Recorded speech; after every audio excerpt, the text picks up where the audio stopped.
Welcome to Sleepy Library. Tonight's story is Kidnapped. Take a comfortable position. Close your eyes. And enjoy tonight's classic story.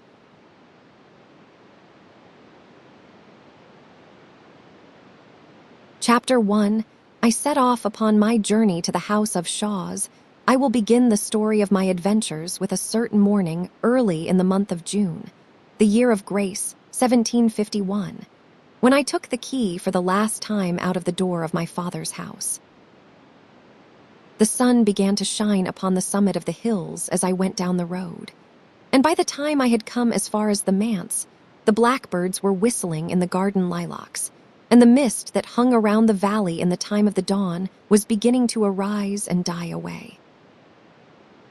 Mr. Campbell, the minister of Essendon, was waiting for me by the garden gate, good man.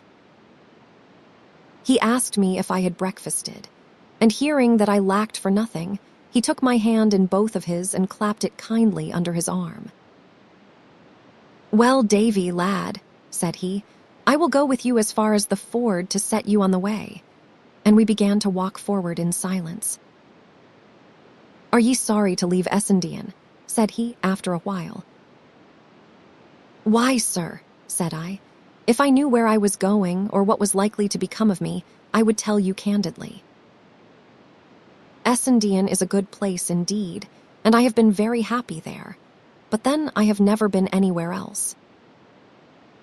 My father and mother, since they are both dead, I shall be no nearer to an Essendon than in the kingdom of Hungary, and to speak truth, if I thought I had a chance to better myself where I was going, I would go with a good will."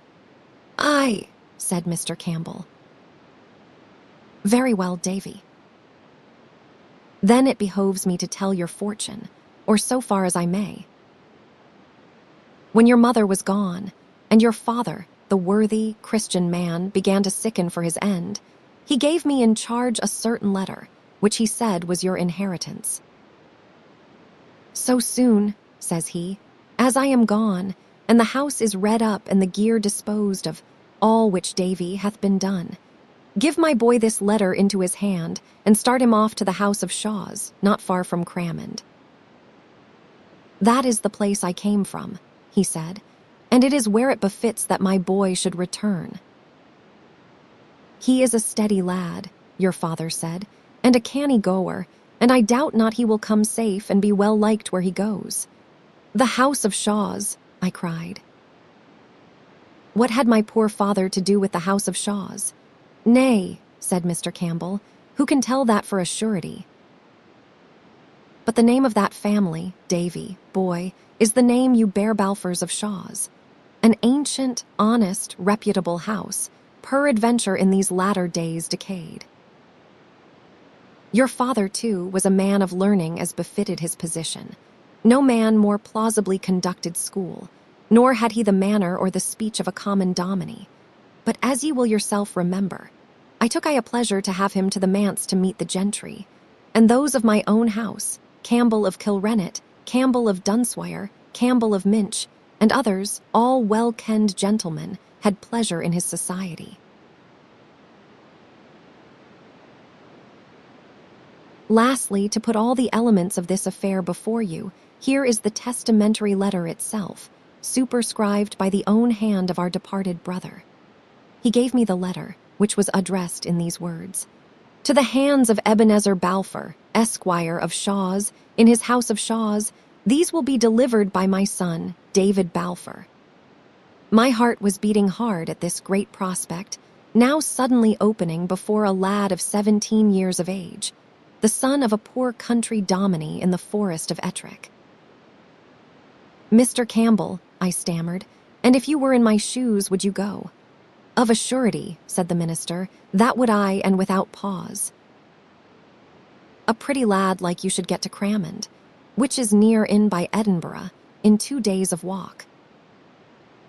If the worst came to the worst, and your high relations, as I cannot but suppose them to be somewhat of your blood, should put you to the door, ye can but walk the 2 days back again and risp at the manse door. but I would rather hope that ye shall be well received, as your poor father forecast for you, and for anything that I can come to be a great man in time. And here, Davy, laddie, he resumed, it lies near upon my conscience to improve this parting, and set you on the right guard against the dangers of the world. Here he cast about for a comfortable seat, lighted on a big boulder under a birch by the trackside, sate down upon it with a very long, serious upper lip, and the sun now shining in upon us between two peaks, put his pocket handkerchief over his cocked hat to shelter him. There, then, with uplifted forefinger, he first put me on my guard against a considerable number of heresies, to which I had no temptation, and urged upon me to be instant in my prayers and reading of the Bible. That done, he drew a picture of the great house that I was bound to, and how I should conduct myself with its inhabitants. Be supple, Davy, in things immaterial, said he. Bear ye this in mind, that, though gentle born, ye have had a country rearing.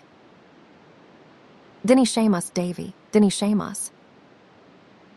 In yon great muckle house, with all these domestics, upper and under, show yourself as nice, as circumspect, as quick at the conception, and as slow of speech as any. As for the laird, remember he is the laird.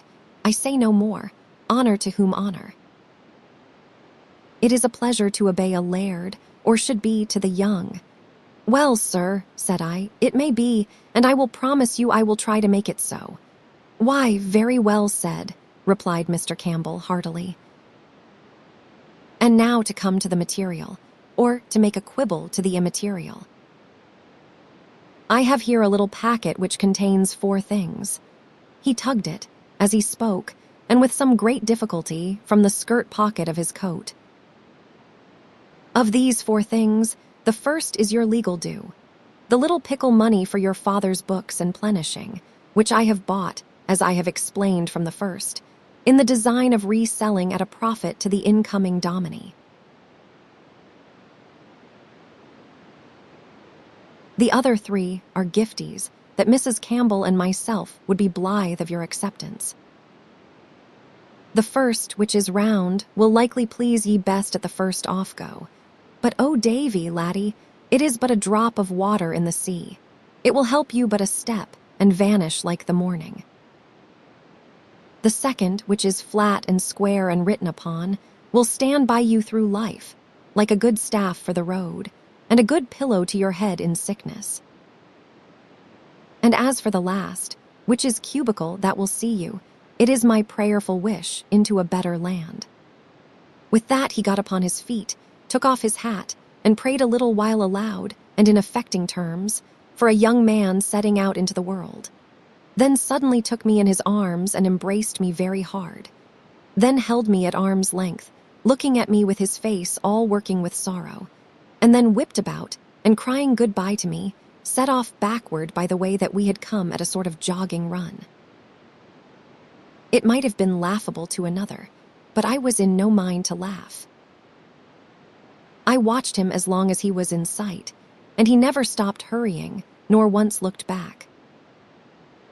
Then it came in upon my mind that this was all his sorrow at my departure, and my conscience smote me hard and fast, because I, for my part, was overjoyed to get away out of that quiet countryside, and go to a great, busy house among rich and respected gentlefolk of my own name and blood. Davy, I thought, was ever seen such black ingratitude? Can you forget old favors and old friends at the mere whistle of a name? Fie, think shame. And I sat down on the boulder the good man had just left, and opened the parcel to see the nature of my gifts. That which he had called cubical, I had never had much doubt of. Sure enough, it was a little Bible to carry in a plaid nuke. That which he had called round, I found to be a shilling piece. And the third, which was to help me so wonderfully both in health and sickness all the days of my life, was a little piece of coarse yellow paper, written upon thus in red ink. To make lily of the valley, water take the flowers of lily of the valley, and distill them in sack, and drink a spoonful or 2 as there is occasion. It restores speech to those that have the dumb palsy. It is good against the gout. It comforts the heart and strengthens the memory. And the flowers, put into a glass close stopped, and set into ane hill of ants for a month, then take it out, and you will find a liquor which comes from the flowers which keep in a vial. It is good, ill or well, and whether man or woman. And then in the minister's own hand was added, likewise for sprains rub it in, and for the colic a great spoonful in the hour. To be sure, I laughed over this, but it was rather tremulous laughter, and I was glad to get my bundle on my staff's end and set out over the ford and up the hill upon the farther side, till, just as I came on the green drove road running wide through the heather, I took my last look of Kirk Essendean, the trees about the manse, and the big rowans in the kirkyard where my father and my mother lay. Chapter 2, I come to my journey's end on the forenoon of the second day.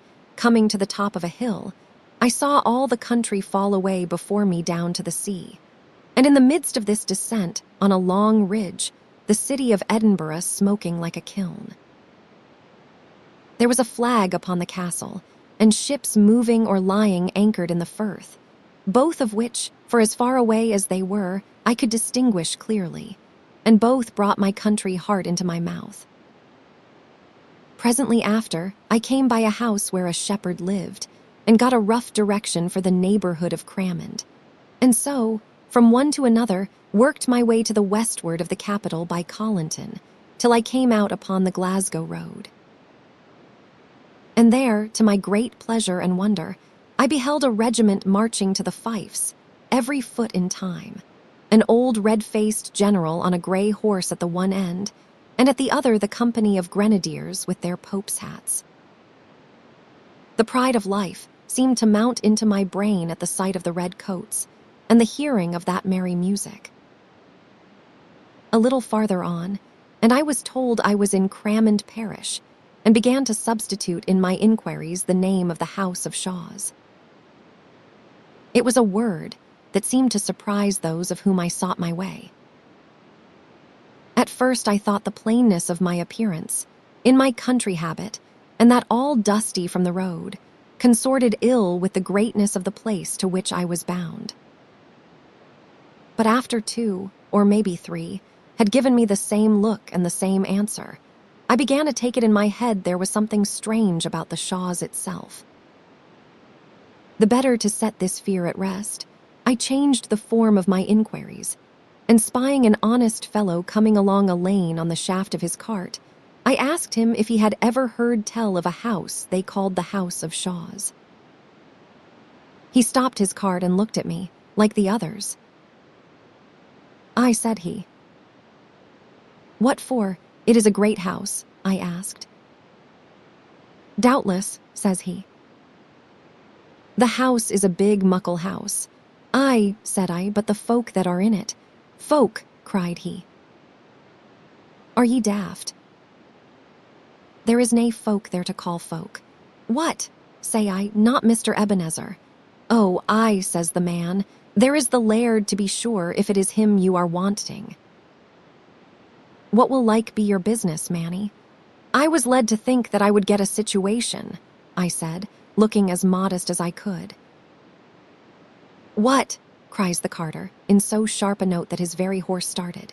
And then, "Well, Manny," he added, "it is nane of my affairs, but ye seem a decent-spoken lad, and if ye'll take a word from me, ye'll keep clear of the Shaws." The next person I came across was a dapper little man in a beautiful white wig, whom I saw to be a barber on his rounds, and knowing well that barbers were great gossips, I asked him plainly what sort of a man was Mr. Balfour of the Shaws. "Hoot, hoot, hoot," said the barber. "Nae kind of a man, nae kind of a man at all." And began to ask me very shrewdly what my business was. But I was more than a match for him at that, and he went on to his next customer no wiser than he came. I cannot well describe the blow. This dealt to my illusions.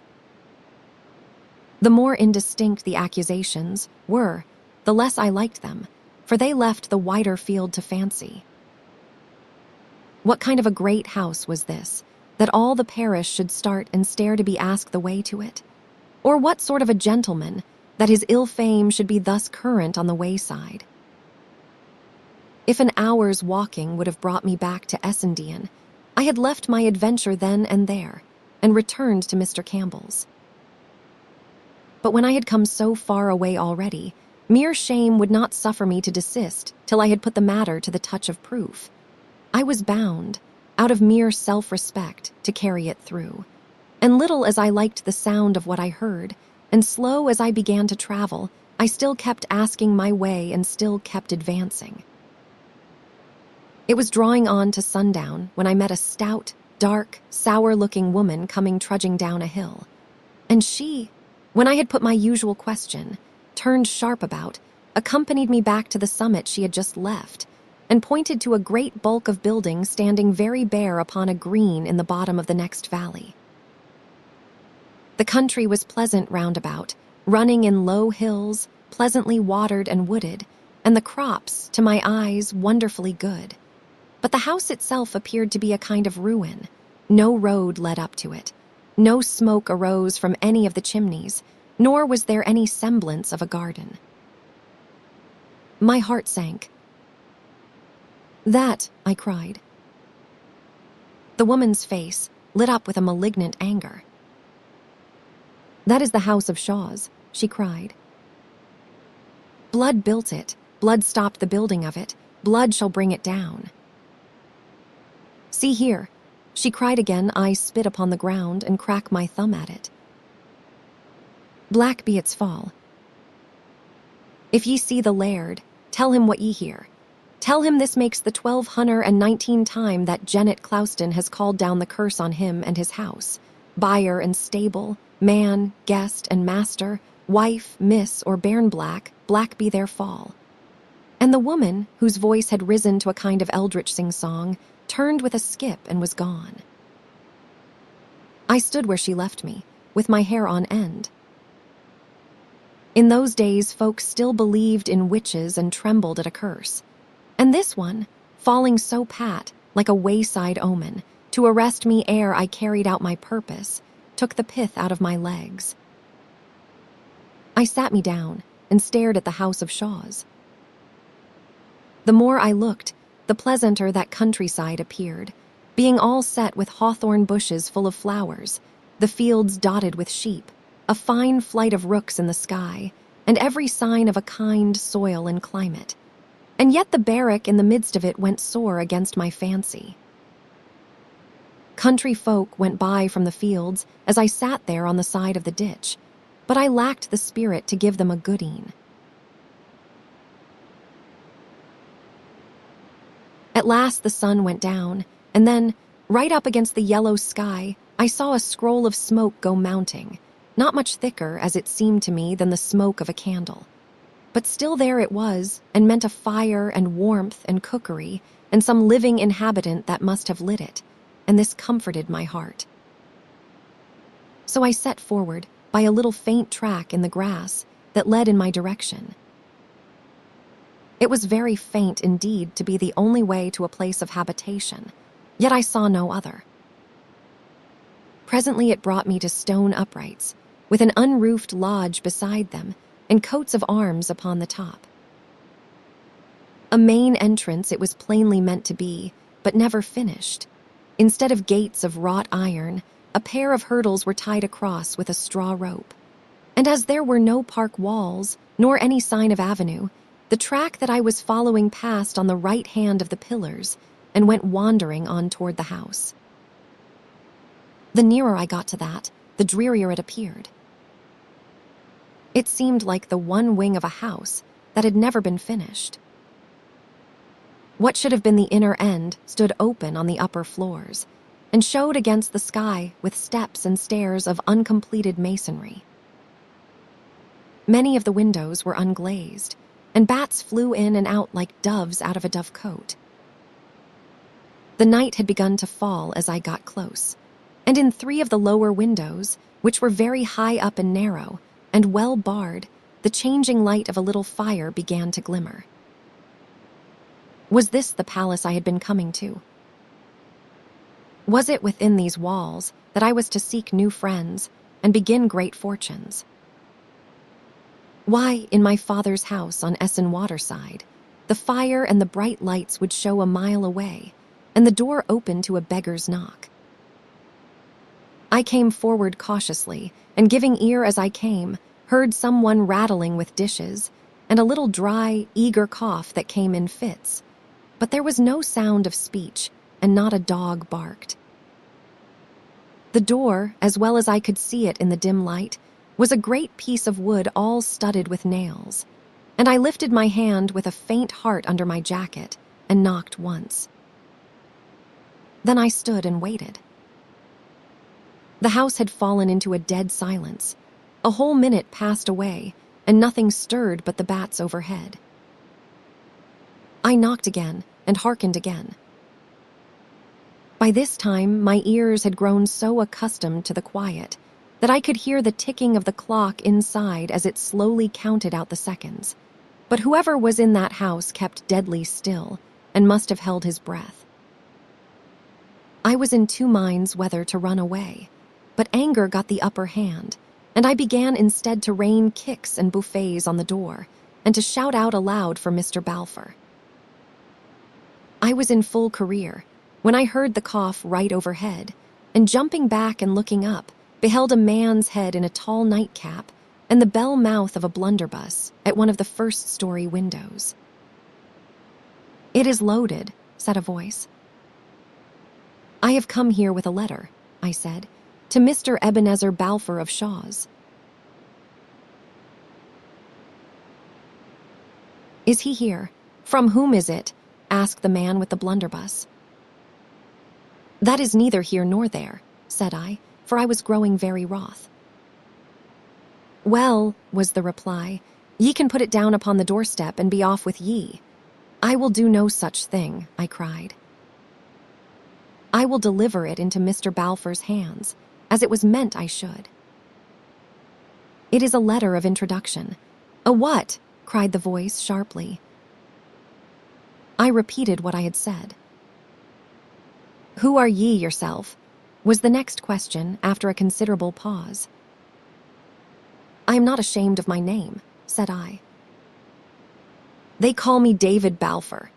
At that, I made sure the man started, for I heard the blunderbuss rattle on the windowsill, and it was after quite a long pause, and with a curious change of voice, that the next question followed.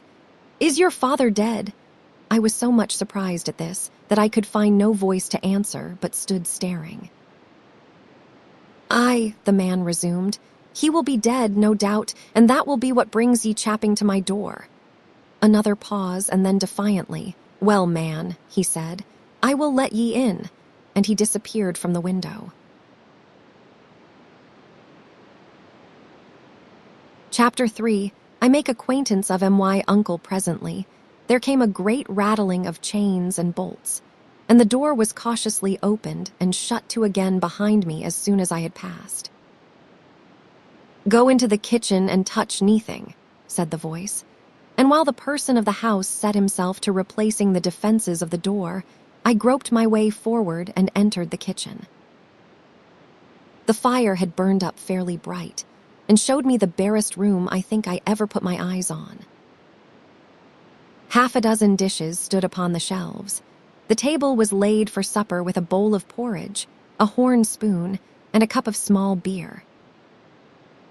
Besides what I have named, there was not another thing in that great, stone-vaulted, empty chamber but lockfast chests arranged along the wall and a corner cupboard with a padlock. As soon as the last chain was up, the man rejoined me. He was a mean, stooping, narrow-shouldered, clay-faced creature, and his age might have been anything between 50 and 70. His nightcap was of flannel, and so was the nightgown that he wore, instead of coat and waistcoat, over his ragged shirt. He was long unshaved, but what most distressed and even daunted me, he would neither take his eyes away from me nor look me fairly in the face. What he was, whether by trade or birth, was more than I could fathom, but he seemed most like an old, unprofitable serving man, who should have been left in charge of that big house upon board wages. "Are ye sharp set?" he asked, glancing at about the level of my knee. "Ye can eat that drop parritch," I said. I feared it was his own supper. "Oh," said he, "I can do fine wanting it. I will take the ale, though, for it slockens my cough." He drank the cup about half out, still keeping an eye upon me as he drank, and then suddenly held out his hand. "Let us see the letter," said he. Moistens, I told him the letter was for Mr. Balfour, not for him. "And who do we think I am?" says he. "Give me Alexander's letter. You know my father's name. It would be strange if I didn't," he returned, "for he was my born brother, and little as ye seem to like either me or my house or my good parritch, I am your born uncle, Davy, my man, and you my born nephew. So give us the letter and sit down and fill your kite." If I had been some years younger, what with shame, weariness, and disappointment, I believe I had burst into tears. As it was, I could find no words, neither black nor white, but handed him the letter, and sat down to the porridge with as little appetite for meat as ever a young man had. Meanwhile, my uncle, stooping over the fire, turned the letter over and over in his hands. "Do 'ee ken what is in it?" he asked suddenly. "You see for yourself, sir," said I, "that the seal has not been broken." "Aye," said he, "but what brought you here?" "To give the letter," said I. "No," says he cunningly, "but ye'll have had some hopes, nae doubt. I confess, sir," said I, when I was told that I had kinsfolk well-to-do, I did indeed indulge the hope that they might help me in my life. "But I am no beggar. I look for no favors at your hands, and I want none that are not freely given. For as poor as I appear, I have friends of my own that will be blithe to help me." "Hoot toot," said Uncle Ebenezer, "dinna fly up in the snuff at me. We will agree fine yet. And Davy, my man, if you are done with that bit parritch, I could just take a sup of it myself." "Aye," he continued, as soon as he had ousted me from the stool and spoon, "they are fine, halesome food, they are grand food, parritch." He murmured a little grace to himself and fell to. "Your father was very fond of his meat, I mind. He was a hearty, if not a great eater, but as for me, I could never do mair than pike at food." He took a pull at the small beer, which probably reminded him of hospitable duties, for his next speech ran thus: "If ye're dry, ye'll find water behind the door." To this I returned no answer, standing stiffly on my 2 feet and looking down upon my uncle with a mighty angry heart. He, on his part, continued to eat like a man under some pressure of time, and to throw out little darting glances now at my shoes and now at my homespun stockings. Once only, when he had ventured to look a little higher, our eyes met, and no thief taken with a hand in a man's pocket could have shown more lively signals of distress. This set me in a muse, whether his timidity arose from too long a disuse of any human company, and whether perhaps, upon a little trial, it might pass off, and my uncle change into an altogether different man. From this, I was awakened by his sharp voice. "Your father's been long dead?" he asked. 3 weeks, sir," said I. "He was a secret man, Alexander a secret, silent man," he continued. "He never said muckle when he was young. He will never have spoken muckle of me. I never knew, sir, till you told it me yourself that he had any brother." Dear me," said Ebenezer. "Nor yet of Shaw's, I dare say. Not so much as the name, sir," said I. "To think o' that," said he. "A strange nature of a man." For all that, he seemed singularly satisfied, but whether with himself or me, or with this conduct of my father's, was more than I could read. Certainly, however, he seemed to be outgrowing that distaste, or ill will that he had conceived at first against my person. For presently he jumped up, came across the room behind me, and hit me a smack upon the shoulder. "We will agree fine yet," he cried. "I am just as glad I let you in. And now come awa to your bed."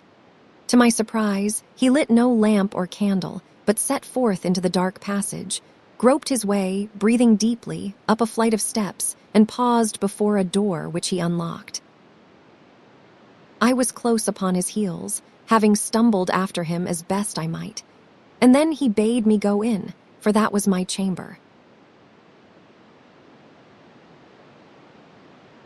I did as he bid, but paused after a few steps, and begged a light to go to bed with. "Hoot toot," said Uncle Ebenezer, "there is a fine moon." "Neither moon nor star, sir, and pitmurk," said I. "I canna see the bed, dark as the pit." Hoot toot," said he. "Lights in a house is a thing I dinna agree with. I am unco feared of fires. Good night to ye, Davy, my man." And before I had time to add a further protest, he pulled the door to, and I heard him lock me in from the outside. I did not know whether to laugh or cry. The room was as cold as a well, and the bed, when I had found my way to it, as damp as a peat hag. But by good fortune I had caught up my bundle and my plaid, and rolling myself in the latter, I lay down upon the floor under lee of the big bedstead and fell speedily asleep. With the first peep of day I opened my eyes, to find myself in a great chamber, hung with stamped leather, furnished with fine embroidered furniture, and lit by 3 fair windows. 10 years ago, or perhaps 20, it must have been as pleasant a room to lie down or to awake in as a man could wish. But damp, dirt, disuse, and the mice and spiders had done their worst since then. Many of the window panes, besides, were broken, and indeed this was so common a feature in that house that I believe my uncle must at some time have stood a siege from his indignant neighbors perhaps, with Janet Clouston at their head. Meanwhile the sun was shining outside, and being very cold in that miserable room, I knocked and shouted till my jailer came and let me out. He carried me to the back of the house, where was a draw-well, and told me to wash my face there if I wanted. And when that was done, I made the best of my own way back to the kitchen, where he had lit the fire and was making the porridge. The table was laid with 2 bowls and 2 horn spoons, but the same single measure of small beer. Perhaps my eye rested on this particular with some surprise, and perhaps my uncle observed it, for he spoke up as if in answer to my thought, asking me if I would like to drink ale for, so he called it. I told him such was my habit, but not to put himself about. "Nah," said he, "I will deny you nothing in reason." He fetched another cup from the shelf, and then, to my great surprise, instead of drawing more beer, he poured an accurate half from one cup to the other. There was a kind of nobleness in this that took my breath away. If my uncle was certainly a miser, he was one of that thorough breed that goes near to make the vice respectable. When we had made an end of our meal, my Uncle Ebenezer unlocked a drawer and drew out of it a clay pipe and a lump of tobacco, from which he cut one fill before he locked it up again. Then he sat down in the sun at one of the windows and silently smoked. From time to time, his eyes came coasting round to me, and he shot out one of his questions. "Once it was, and your mother?" And when I had told him that she, too, was dead, "Aye, she was a bonny lassie." Then, after another long pause, "We were these friends o' yours." I told him they were different gentlemen of the name of Campbell, though indeed there was only one, and that the minister that had ever taken the least note of me. But I began to think my uncle made too light of my position, and finding myself all alone with him, I did not wish him to suppose me helpless. He seemed to turn this over in his mind. And then, "Davy, my man," said he, "ye have come to the right bit when ye came to your uncle Ebenezer. I have a great notion of the family, and I mean to do the right by you. But while I am taking a bit think to mysel, of what is the best thing to put you to whether the law, or the ministry, or maybe the army, whilk is what boys are fondest of. I wouldn't like the Balfours to be humbled before a ween Hieland Campbells, and I will ask you to keep your tongue within your teeth. Nae letters, nae messages, no kind of word to onybody, or else there is my door. Uncle Ebenezer, said I have no manner of reason to suppose you mean anything but well by me. For all that, I would have you to know that I have a pride of my own. It was by no will of mine that I came seeking you, and if you show me your door again, I will take you at the word. He seemed grievously put out. Hoots doots, said he, caw canny man caw canny. Bide a day or two. I am nae warlock to find a fortune for you in the bottom of a parritch bowl, but just you give me a day or two and say neething to nebody, and as sure I will do the right by you. Very well, said I, enough said. If you want to help me, there is no doubt but I will be glad of it, and none but I will be grateful. It seemed to me, too soon, I dare say, that I was getting the upper hand of my uncle, and I began next to say that I must have the bed and bedclothes aired and put to sun-dry, for nothing would make me sleep in such a pickle. Is this my house or yours? Said he in his keen voice, and then all of a sudden broke off. Nah, said he, I didn't mean that. What is mine is yours, Davy, my man, and what is yours is mine. Blood's thicker than water, and there is nebody but you and me that ought the name. And then on he rambled about the family, and its ancient greatness, and his father that began to enlarge the house, and himself that stopped the building as a sinful waste, and this put it in my head to give him Janet Clouston's message. The limmer, he cried. 1215 that is every day since I had the limmer rope it. Dod, David, I will have her roasted on red peats before I am by with it. A witch ha proclaimed witch. I will af and see the session clerk, sold up. And with that he opened a chest, and got out a very old and well-preserved blue coat and waistcoat, and a good enough beaver hat, both without lace. These he threw on any way, and taking a staff from the cupboard, locked all up again, and was for setting out when a thought arrested him. I canna leave you by yourself in the house, said he. I will have to lock you out. The blood came to my face. If you lock me out, I said, it will be the last you will see of me in friendship. He turned very pale and sucked his mouth in. This is no the way, he said, looking wickedly at a corner of the floor. This is no the way to win my favor, David. Sir, says I, with a proper reverence for your age and our common blood, I do not value your favor at a bottle's purchase. I was brought up to have a good conceit of myself, and if you were all the uncle and all the family I had in the world 10 times over, I would not buy your liking at such prices. Uncle Ebenezer went and looked out of the window for a while. I could see him all trembling and twitching, like a man with palsy. But when he turned round, he had a smile upon his face. Well, well, said he, we must bear and forbear. I will no go, that is all that is to be said of it. Uncle Ebenezer, I said, I can make nothing out of this. You use me like a thief. You hate to have me in this house.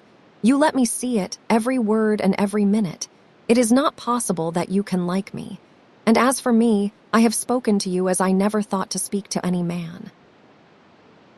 Why do you seek to keep me then? Let me gang back to the friends I have, and that like me. Nah, he said very earnestly. I like you fine. We will agree fine yet, and for the honor of the house I couldn't let you leave the way ye came. Bide here quiet, there is a good lad. Just you bide here quiet a bitty, and ye'll find that we agree. Well, sir, said I, after I had thought the matter out in silence, I will stay a while.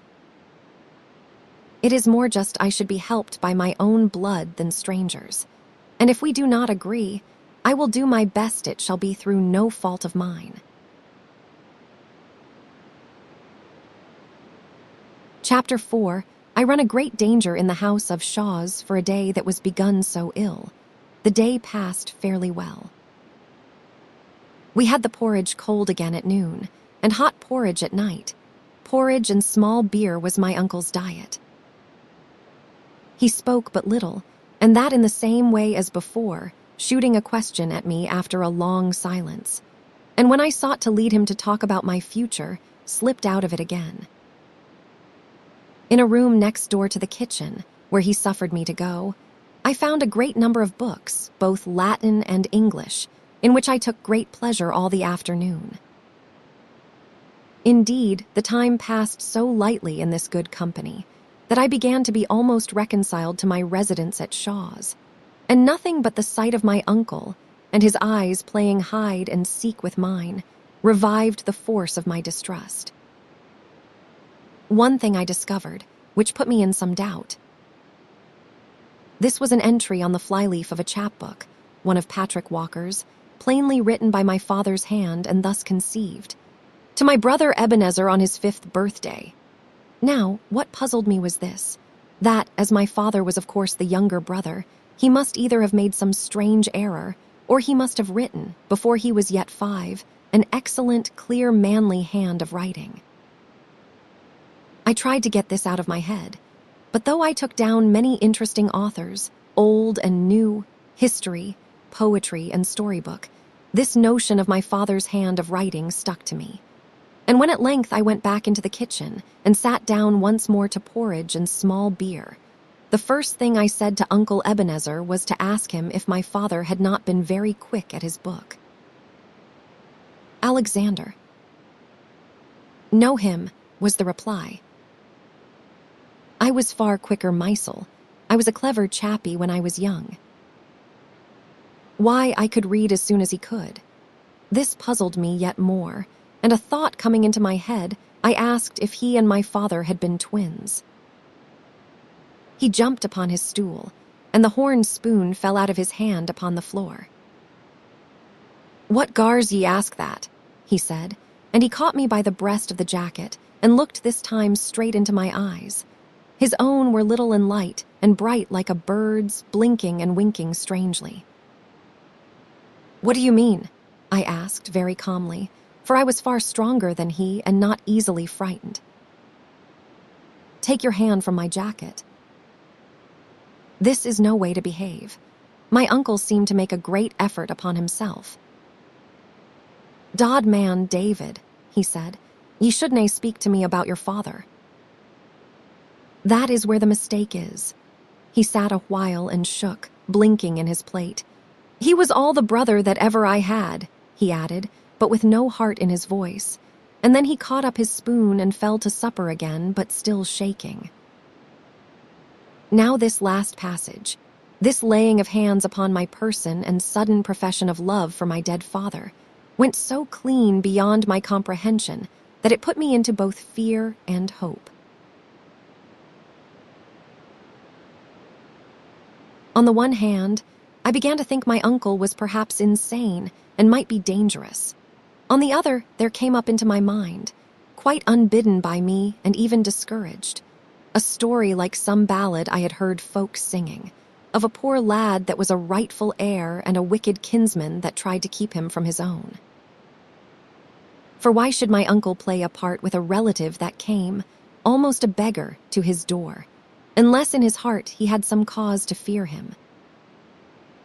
With this notion, all unacknowledged, but nevertheless getting firmly settled in my head, I now began to imitate his covert looks, so that we sat at table like a cat and a mouse, each stealthily observing the other. Not another word had he to say to me, black or white, but was busy turning something secretly over in his mind. And the longer we sat and the more I looked at him, the more certain I became that the something was unfriendly to myself. When he had cleared the platter, he got out a single pipeful of tobacco, just as in the morning, turned round a stool into the chimney corner, and sat a while smoking, with his back to me. "Davy," he said at length, "I have been thinking." Then he paused and said it again. "There is a wee bit siller that I half promised ye before ye were born," he continued. "Promised it to your father. Oh, nothing legal, ye understand. Just gentlemen daffing at their wine. Well, I keep it that bit money separate it was a great expense. But a promise is a promise, and it has grown by now to be a matter of just exactly. And here he paused and stumbled, of just exactly £40. This last he rapped out with a sidelong glance over his shoulder, and the next moment added, almost with a scream, "Scots." The pound Scots being the same thing as an English shilling, the difference made by this second thought was considerable. I could see, besides, that the whole story was a lie, invented with some end which it puzzled me to guess. And I made no attempt to conceal the tone of raillery in which I answered, "Oh, think again, sir." "Pounds sterling, I believe." "That is what I said," returned my uncle. "Pounds sterling. And if you will step out by to the door a minute, just to see what kind of a night it is, I will get it out to ye and call ye in again." I did his will, smiling to myself in my contempt that he should think I was so easily to be deceived. It was a dark night, with a few stars low down, and as I stood just outside the door, I heard a hollow moaning of wind far off among the hills. I said to myself, there was something thundery and changeful in the weather, and little knew of what a vast importance that should prove to me before the evening passed. When I was called in again, my uncle counted out into my hand 37 golden guinea pieces.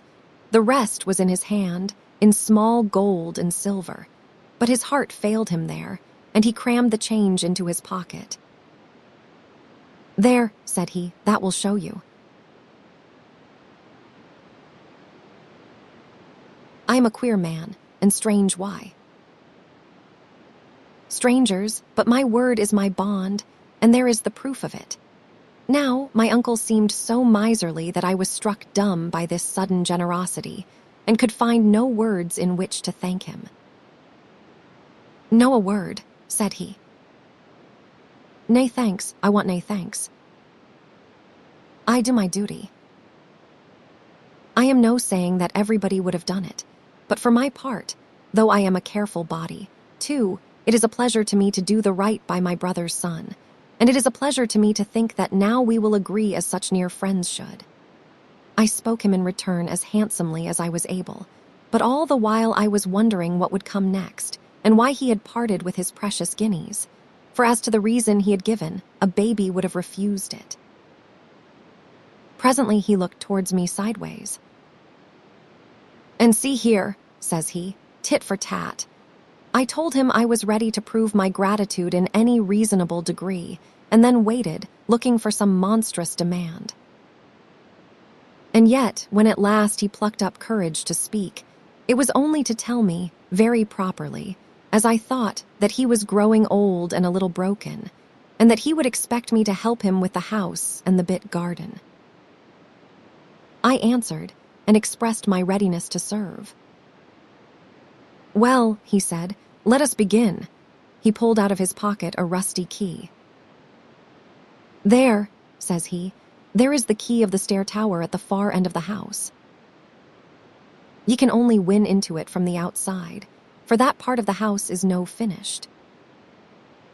Gang ye in there, and up the stairs, and bring me down the chest that is at the top. There is papers in't," he added. "Can I have a light, sir?" said I. "Nah," said he very cunningly. "Nay lights in my house. Very well, sir," said I. "Are the stairs good?" "They are grand," said he, and then, as I was going, "Keep to the wall," he added. "There is nae banisters. But the stairs are grand underfoot." Out I went into the night. The wind was still moaning in the distance, though never a breath of it came near the house of Shaw's. It had fallen blacker than ever, and I was glad to feel along the wall till I came the length of the stairward door at the far end of the unfinished wing. I had got the key into the keyhole and had just turned it, when all upon a sudden, without sound of wind or thunder, the whole sky lighted up with wild fire and went black again. I had to put my hand over my eyes to get back to the color of the darkness, and indeed, I was already half blinded when I stepped into the tower.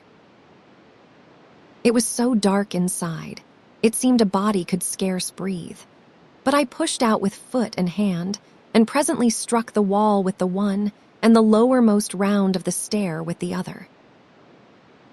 The wall, by the touch, was of fine hewn stone. The steps, too, though somewhat steep and narrow, were of polished masonwork, and regular and solid underfoot. Minding my uncle's word about the banisters, I kept close to the tower side and felt my way in the pitch darkness with a beating heart. The house of Shaw's stood some 5 full stories high, not counting lofts. Well, as I advanced, it seemed to me the stair grew airier and a thought more lightsome, and I was wondering what might be the cause of this change, when a second blink of the summer lightning came and went. If I did not cry out, it was because fear had me by the throat, and if I did not fall, it was more by heaven's mercy than my own strength. It was not only that the flash shone in on every side through breaches in the wall, so that I seemed to be clambering aloft upon an open scaffold, but the same passing brightness showed me the steps were of unequal length, and that one of my feet rested that moment within 2 inches of the well. This was the grand stair. I thought, and with the thought, a gust of a kind of angry courage came into my heart. My uncle had sent me here, certainly to run great risks, perhaps to die. I swore I would settle that, perhaps, if I should break my neck for it, got me down upon my hands and knees, and as slowly as a snail, feeling before me every inch and testing the solidity of every stone, I continued to ascend the stair. The darkness, by contrast with the flash, appeared to have redoubled, nor was that all, for my ears were now troubled and my mind confounded by a great stir of bats in the top part of the tower, and the foul beasts, flying downwards, sometimes beat about my face and body. The tower, I should have said, was square, and in every corner the step was made of a great stone of a different shape to join the flights. Well, I had come close to one of these turns, when, feeling forward as usual, my hand slipped upon an edge and found nothing but emptiness beyond it.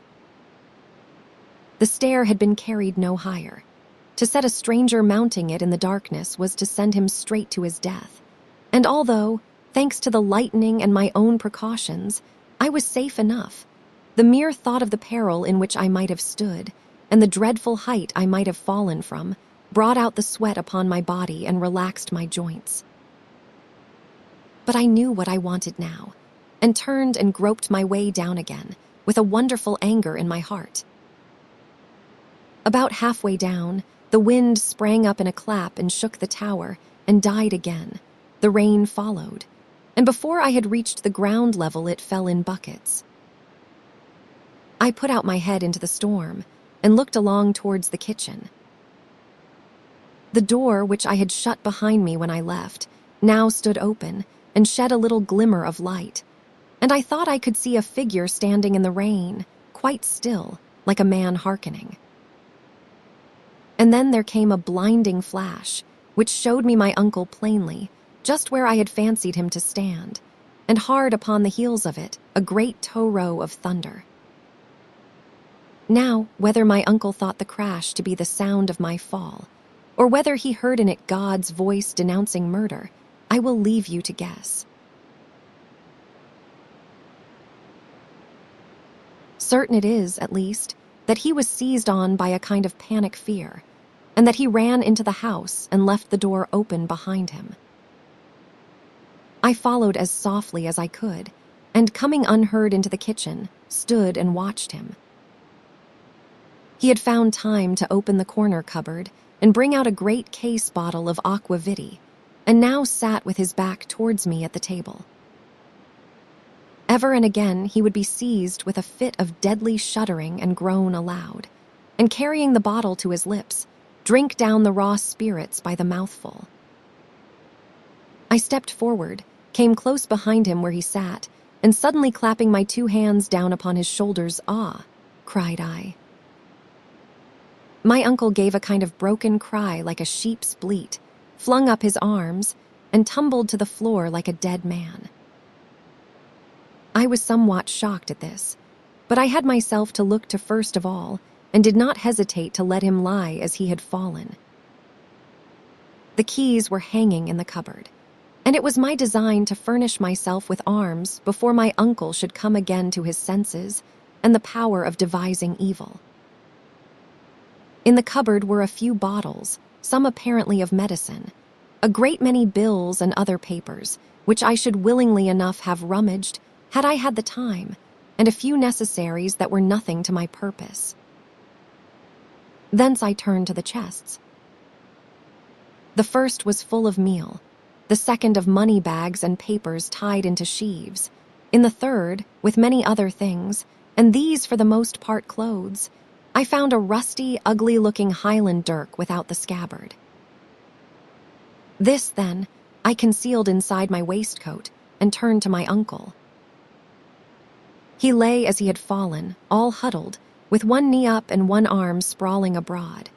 His face had a strange color of blue, and he seemed to have ceased breathing.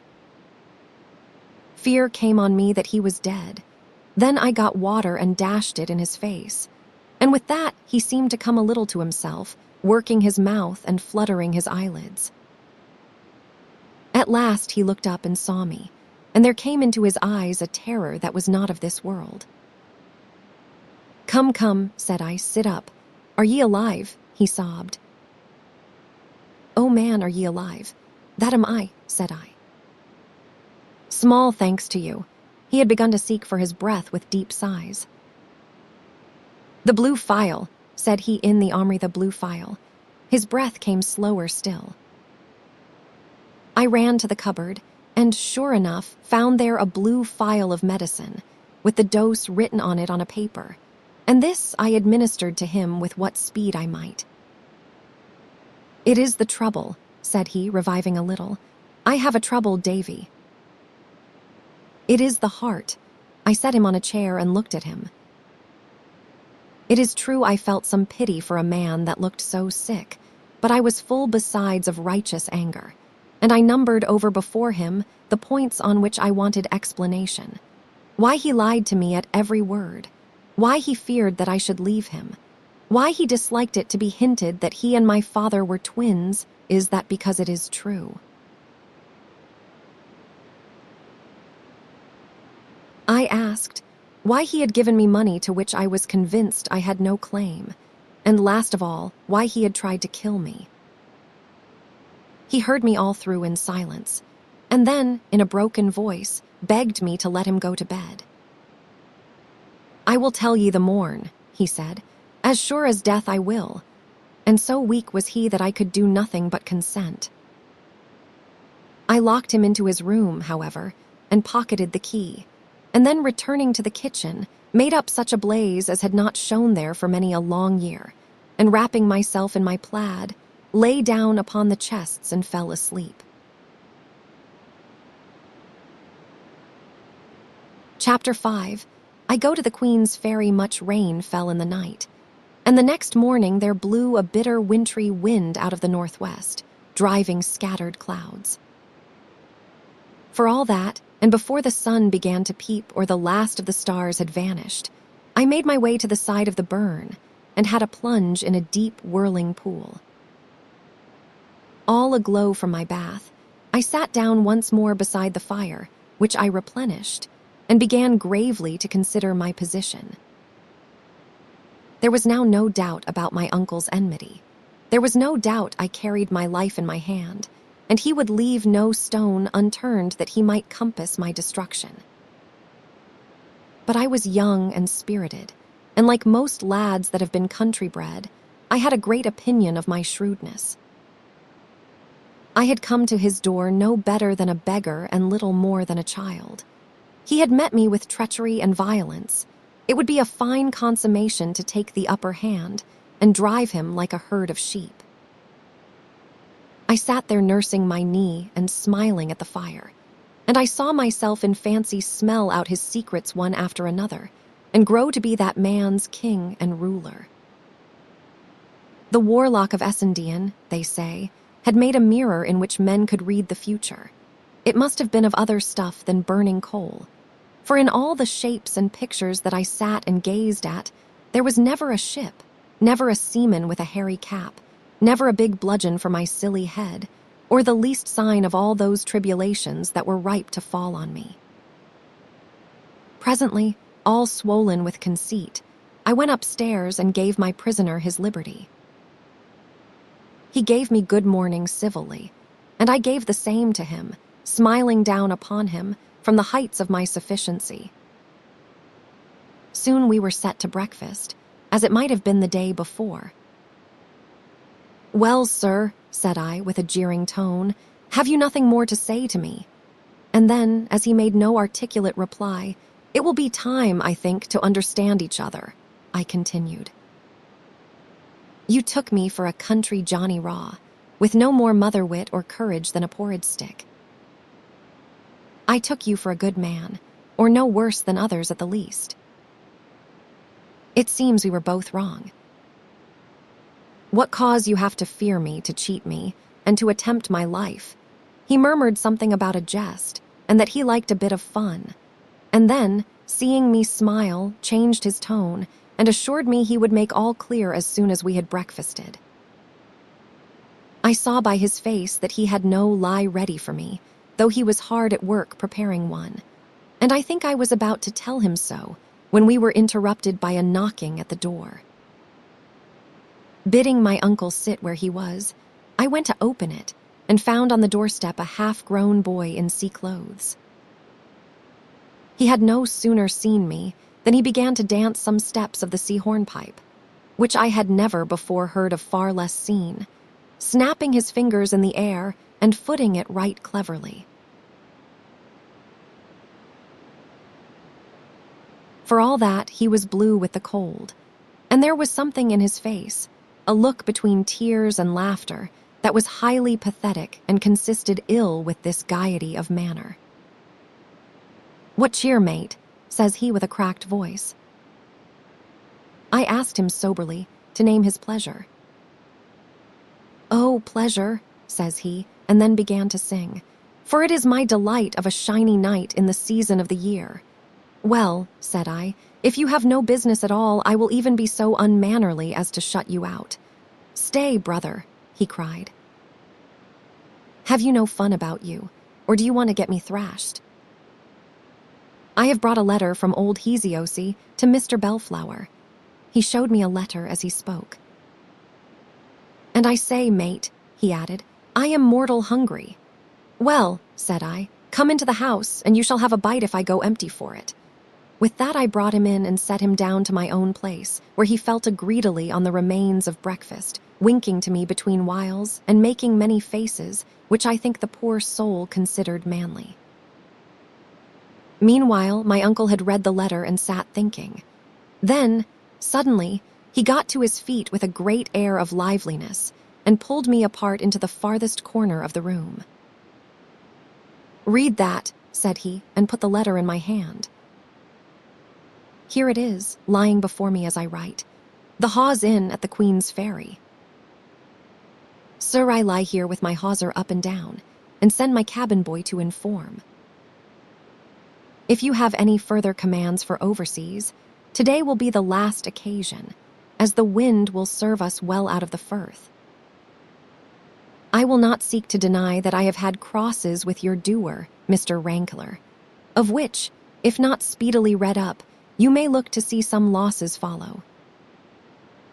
I have drawn a bill upon you, as per margin, and am, sir, your most obet, humble servant, Eliashoseson, agent. You see, Davy, resumed my uncle, as soon as he saw that I had done, I have a venture with this man Hosason, the captain of a trading brig, the Covenant of Dysart. Now, if you and me was to walk over with yon lad, I could see the captain at the hawse, or maybe on board the Covenant if there was papers to be signed. And so far from a loss of time, we can jog on to the lawyer, Mr. Ranklers. After that is come and gone, you would be swear to believe me upon my naked word, but ye'll believe Rankler.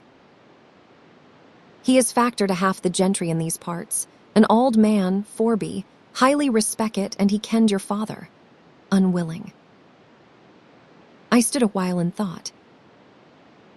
I was going to some place of shipping, which was doubtless populous, and where my uncle durst attempt no violence, and indeed, even the society of the cabin boy so far protected me. Once there, I believed I could force on the visit to the lawyer, even if my uncle were now insincere in proposing it. And perhaps, in the bottom of my heart, I wished a nearer view of the sea and ships. You are to remember I had lived all my life in the inland hills, and just 2 days before had my first sight of the Firth lying like a blue floor, and the sailed ships moving on the face of it, no bigger than toys. One thing with another, I made up my mind. Very well, says I, let us go to the ferry. My uncle got into his hat and coat and buckled an old rusty cutlass on, and then we trod the fire out, locked the door, and set forth upon our walk. The wind, being in that cold quarter the northwest, blew nearly in our faces as we went. It was the month of June. The grass was all white with daisies, and the trees with blossom. But to judge by our blue nails and aching wrists, the time might have been winter and the whiteness a December frost. Uncle Ebenezer trudged in the ditch, jogging from side to side like an old plowman coming home from work. He never said a word the whole way, and I was thrown for talk on the cabin boy. He told me his name was Ransom, and that he had followed the sea since he was 9, but could not say how old he was, as he had lost his reckoning. He showed me tattoo marks, bearing his breast in the teeth of the wind and in spite of my remonstrances, for I thought it was enough to kill him. He swore horribly whenever he remembered, but more like a silly schoolboy than a man, and boasted of many wild and bad things that he had done. Stealthy thefts, false accusations, aye, and even murder, but all with such a dearth of likelihood in the details, and such a weak and crazy swagger in the delivery, as disposed me rather to pity than to believe him. I asked him of the brig, which he declared was the finest ship that sailed, and of Captain Hosason, in whose praises he was equally loud. Hesiosi, for so he still named the skipper, was a man, by his account, that minded for nothing either in heaven or earth, one that, as people said, would crack on all sail into the day of judgment. Rough, fierce, unscrupulous, and brutal. And all this my poor cabin boy had taught himself to admire as something seamanlike and manly. He would only admit one flaw in his idol. He ain't no seaman, he admitted. That is Mr. Shewan that navigates the brig. He is the finest seaman in the trade, only for drink, and I tell you I believe it. Why, looker. And turning down his stocking, he showed me a great, raw, red wound that made my blood run cold. He done that, Mr. Shewan done it, he said, with an air of pride. What, I cried, do you take such savage usage at his hands? Why, you are no slave to be so handled. No, said the poor mooncalf, changing his tune at once, and so he will find. Seer, and he showed me a great case knife, which he told me was stolen. Oh, says he, let me see him try. I dare him to, I will do for him. Oh, he ain't the first, and he confirmed it with a poor, silly, ugly oath. I have never felt such pity for anyone in this wide world as I felt for that half-witted creature, and it began to come over me that the brig Covenant, for all her pious name, was little better than a hell upon the seas. "Have you no friends?" said I. He said he had a father in some English seaport, I forget which. "He was a fine man, too," he said, "but he is dead." "In heaven's name," cried I, "can you find no reputable life on shore?" "Oh, no," says he, winking and looking very sly, "they would put me to a trade." I know a trick worth two of that, I do. I asked him what trade could be so dreadful as the one he followed, where he ran the continual peril of his life, not alone from wind and sea, but by the horrid cruelty of those who were his masters. He said it was very true, and then began to praise the life, and tell what a pleasure it was to get on shore with money in his pocket, and spend it like a man, and buy apples and swagger, and surprise what he called stick-in-the-mud boys. "And then it is not all as bad as that," says he. "There is worse off than me. There is the 20-pounders. Oh, laws, you should see them taking on. Why, I have seen a man as old as you, I dis say. To him I seemed old. Ah, and he had a beard, too well, and as soon as we cleared out of the river, and he had the drug out of his head, how he cried and carried on. I made a fine fool of him, I tell you. And then there is little uns, too. Oh, little by me. I tell you, I keep them in order. When we carry little uns, I have a rope's end of my own to wool up 'em." And so he ran on, until it came in on me what he meant by 20-pounders were those unhappy criminals who were sent overseas to slavery in North America, or the still more unhappy innocents who were kidnapped or trepanned, as the word went, for private interest or vengeance. Just then we came to the top of the hill, and looked down on the ferry and the Hope. The Firth of Forth, as is very well known, narrows at this point to the width of a good-sized river, which makes a convenient ferry going north, and turns the upper reach into a landlocked haven for all manner of ships. Right in the midst of the narrows lies an islet with some ruins. On the south shore they have built a pier for the service of the ferry, and at the end of the pier, on the other side of the road, and backed against a pretty garden of holly trees and hawthorns, I could see the building which they called the Hawes Inn. The town of Queensferry lies farther west, and the neighborhood of the inn looked pretty lonely at that time of day, for the boat had just gone north with passengers. A skiff, however, lay beside the pier, with some seamen sleeping on the thwarts. This, as Ransom told me, was the brig's boat waiting for the captain, and about half a mile off and all alone in the anchorage, he showed me the Covenant herself. There was a sea-going bustle on board. Yards were swinging into place, and as the wind blew from that quarter, I could hear the song of the sailors as they pulled upon the ropes. After all I had listened to upon the way, I looked at that ship with an extreme abhorrence, and from the bottom of my heart I pitied all poor souls that were condemned to sail in her. We had all three pulled up on the brow of the hill, and now I marched across the road and addressed my uncle. "I think it right to tell you, sir," says I, "there is nothing that will bring me on board that Covenant." He seemed to waken from a dream. "Eh," he said. "What is that?" I told him over again. "Well, well," he said, "we will have to please ye, I suppose. But what are we standing here for?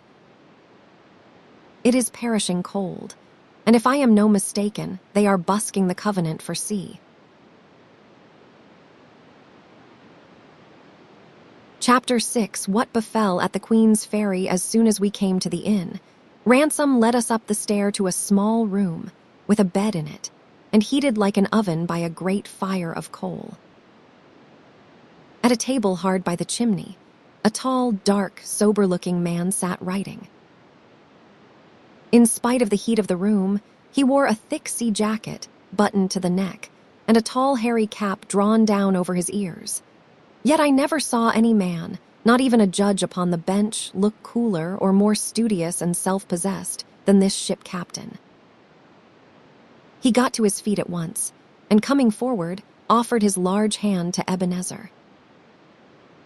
"I am proud to see you, Mr. Balfour," said he, in a fine, deep voice, "and glad that ye are here in time. The wind's fair and the tide upon the turn. We will see the old coal bucket burning on the Isle of May before tonight." "Captain Hosesson," returned my uncle, "you keep your room unco hot." "It is a habit I have, Mr. Balfour," said the skipper. "I am a cold-rife man by my nature. I have a cold blood, sir." "There is neither fur, nor flannel, no, sir, nor hot rum will warm up what they call the temperature. Sir, it is the same with most men that have been carbonadoed, as they call it, in the tropic seas." "Well, well, Captain," replied my uncle, "we must all be the way we are made." But it chanced that this fancy of the captain's had a great share in my misfortunes. For though I had promised myself not to let my kinsman out of sight, I was both so impatient for a nearer look of the sea, and so sickened by the closeness of the room, that when he told me to run downstairs and play myself a while, I was fool enough to take him at his word. Away I went, therefore, leaving the two men sitting down to a bottle and a great mass of papers, and crossing the road in front of the inn, walked down upon the beach. With the wind in that quarter, only little wavelets, not much bigger than I had seen upon a lake, beat upon the shore. But the weeds were new to me, some green, some brown and long, and some with little bladders that crackled between my fingers. Even so far up the firth, the smell of the seawater was exceedingly salt and stirring. The Covenant, besides, was beginning to shake out her sails, which hung upon the yards in clusters, and the spirit of all that I beheld put me in thoughts of far voyages and foreign places. I looked, too, at the seamen with the skiff-big brown fellows, some in shirts, some with jackets, some with colored handkerchiefs about their throats, one with a brace of pistols stuck into his pockets, 2 or 3 with knotty bludgeons, and all with their case knives. I passed the time of day with one that looked less desperate than his fellows, and asked him of the sailing of the brig. He said they would get under way as soon as the ebb set, and expressed his gladness to be out of a port where there were no taverns and fiddlers, but all with such horrifying oaths that I made haste to get away from him. This threw me back on Ransom, who seemed the least wicked of that gang, and who soon came out of the inn and ran to me, crying for a bowl of punch. I told him I would give him no such thing, for neither he nor I was of an age for such indulgences. "But a glass of ale you may have, and welcome," said I. He mopped and mowed at me and called me names, but he was glad to get the ale, for all that, and presently we were set down at a table in the front room of the inn, and both eating and drinking with a good appetite. Here it occurred to me that, as the landlord was a man of that county, I might do well to make a friend of him. I offered him a share, as was much the custom in those days, but he was far too great a man to sit with such poor customers as Ransom and myself, and he was leaving the room when I called him back to ask if he knew Mr. Rankler. "Hoot I," says he, "and a very honest man." "And oh, by the by," says he, "was it you that came in with Ebenezer?" And when I had told him yes, "Ye'll be no friend of his," he asked, meaning in the Scottish way that I would be no relative. I told him no, none. "I thought not," said he, "and yet ye have a kind of glyph of Mr. Alexander. Look." I said it seemed that Ebenezer was ill seen in the country. "Nae doubt," said the landlord. "He is a wicked auld man, and there is many would like to see him gurning in the tow. Jennet Clouston, and money mair that he has harried out of house and hame." And yet he was a fine young fellow, too. But that was before the suff god abroad about Mr. Alexander. That was like the death of him. Rope. Report. And what was it? I asked. Oh, just that he had killed him, said the landlord. Did ye never hear that? And what would he kill him for? Said I. And what for but just to get the place? Said he. The place, said I. The Shaws, nae other place that I ken, said he. Aye, man, said I. Is that so? Was Alexander the eldest son? Deed was he, said the landlord. What else would he have killed him for?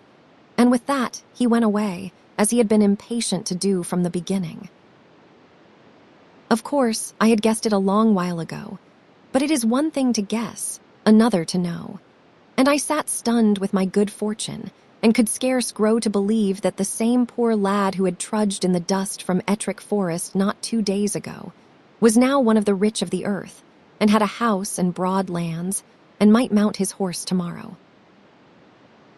All these pleasant things, and 1,000 others, crowded into my mind, as I sat staring before me out of the inn window, and paying no heed to what I saw.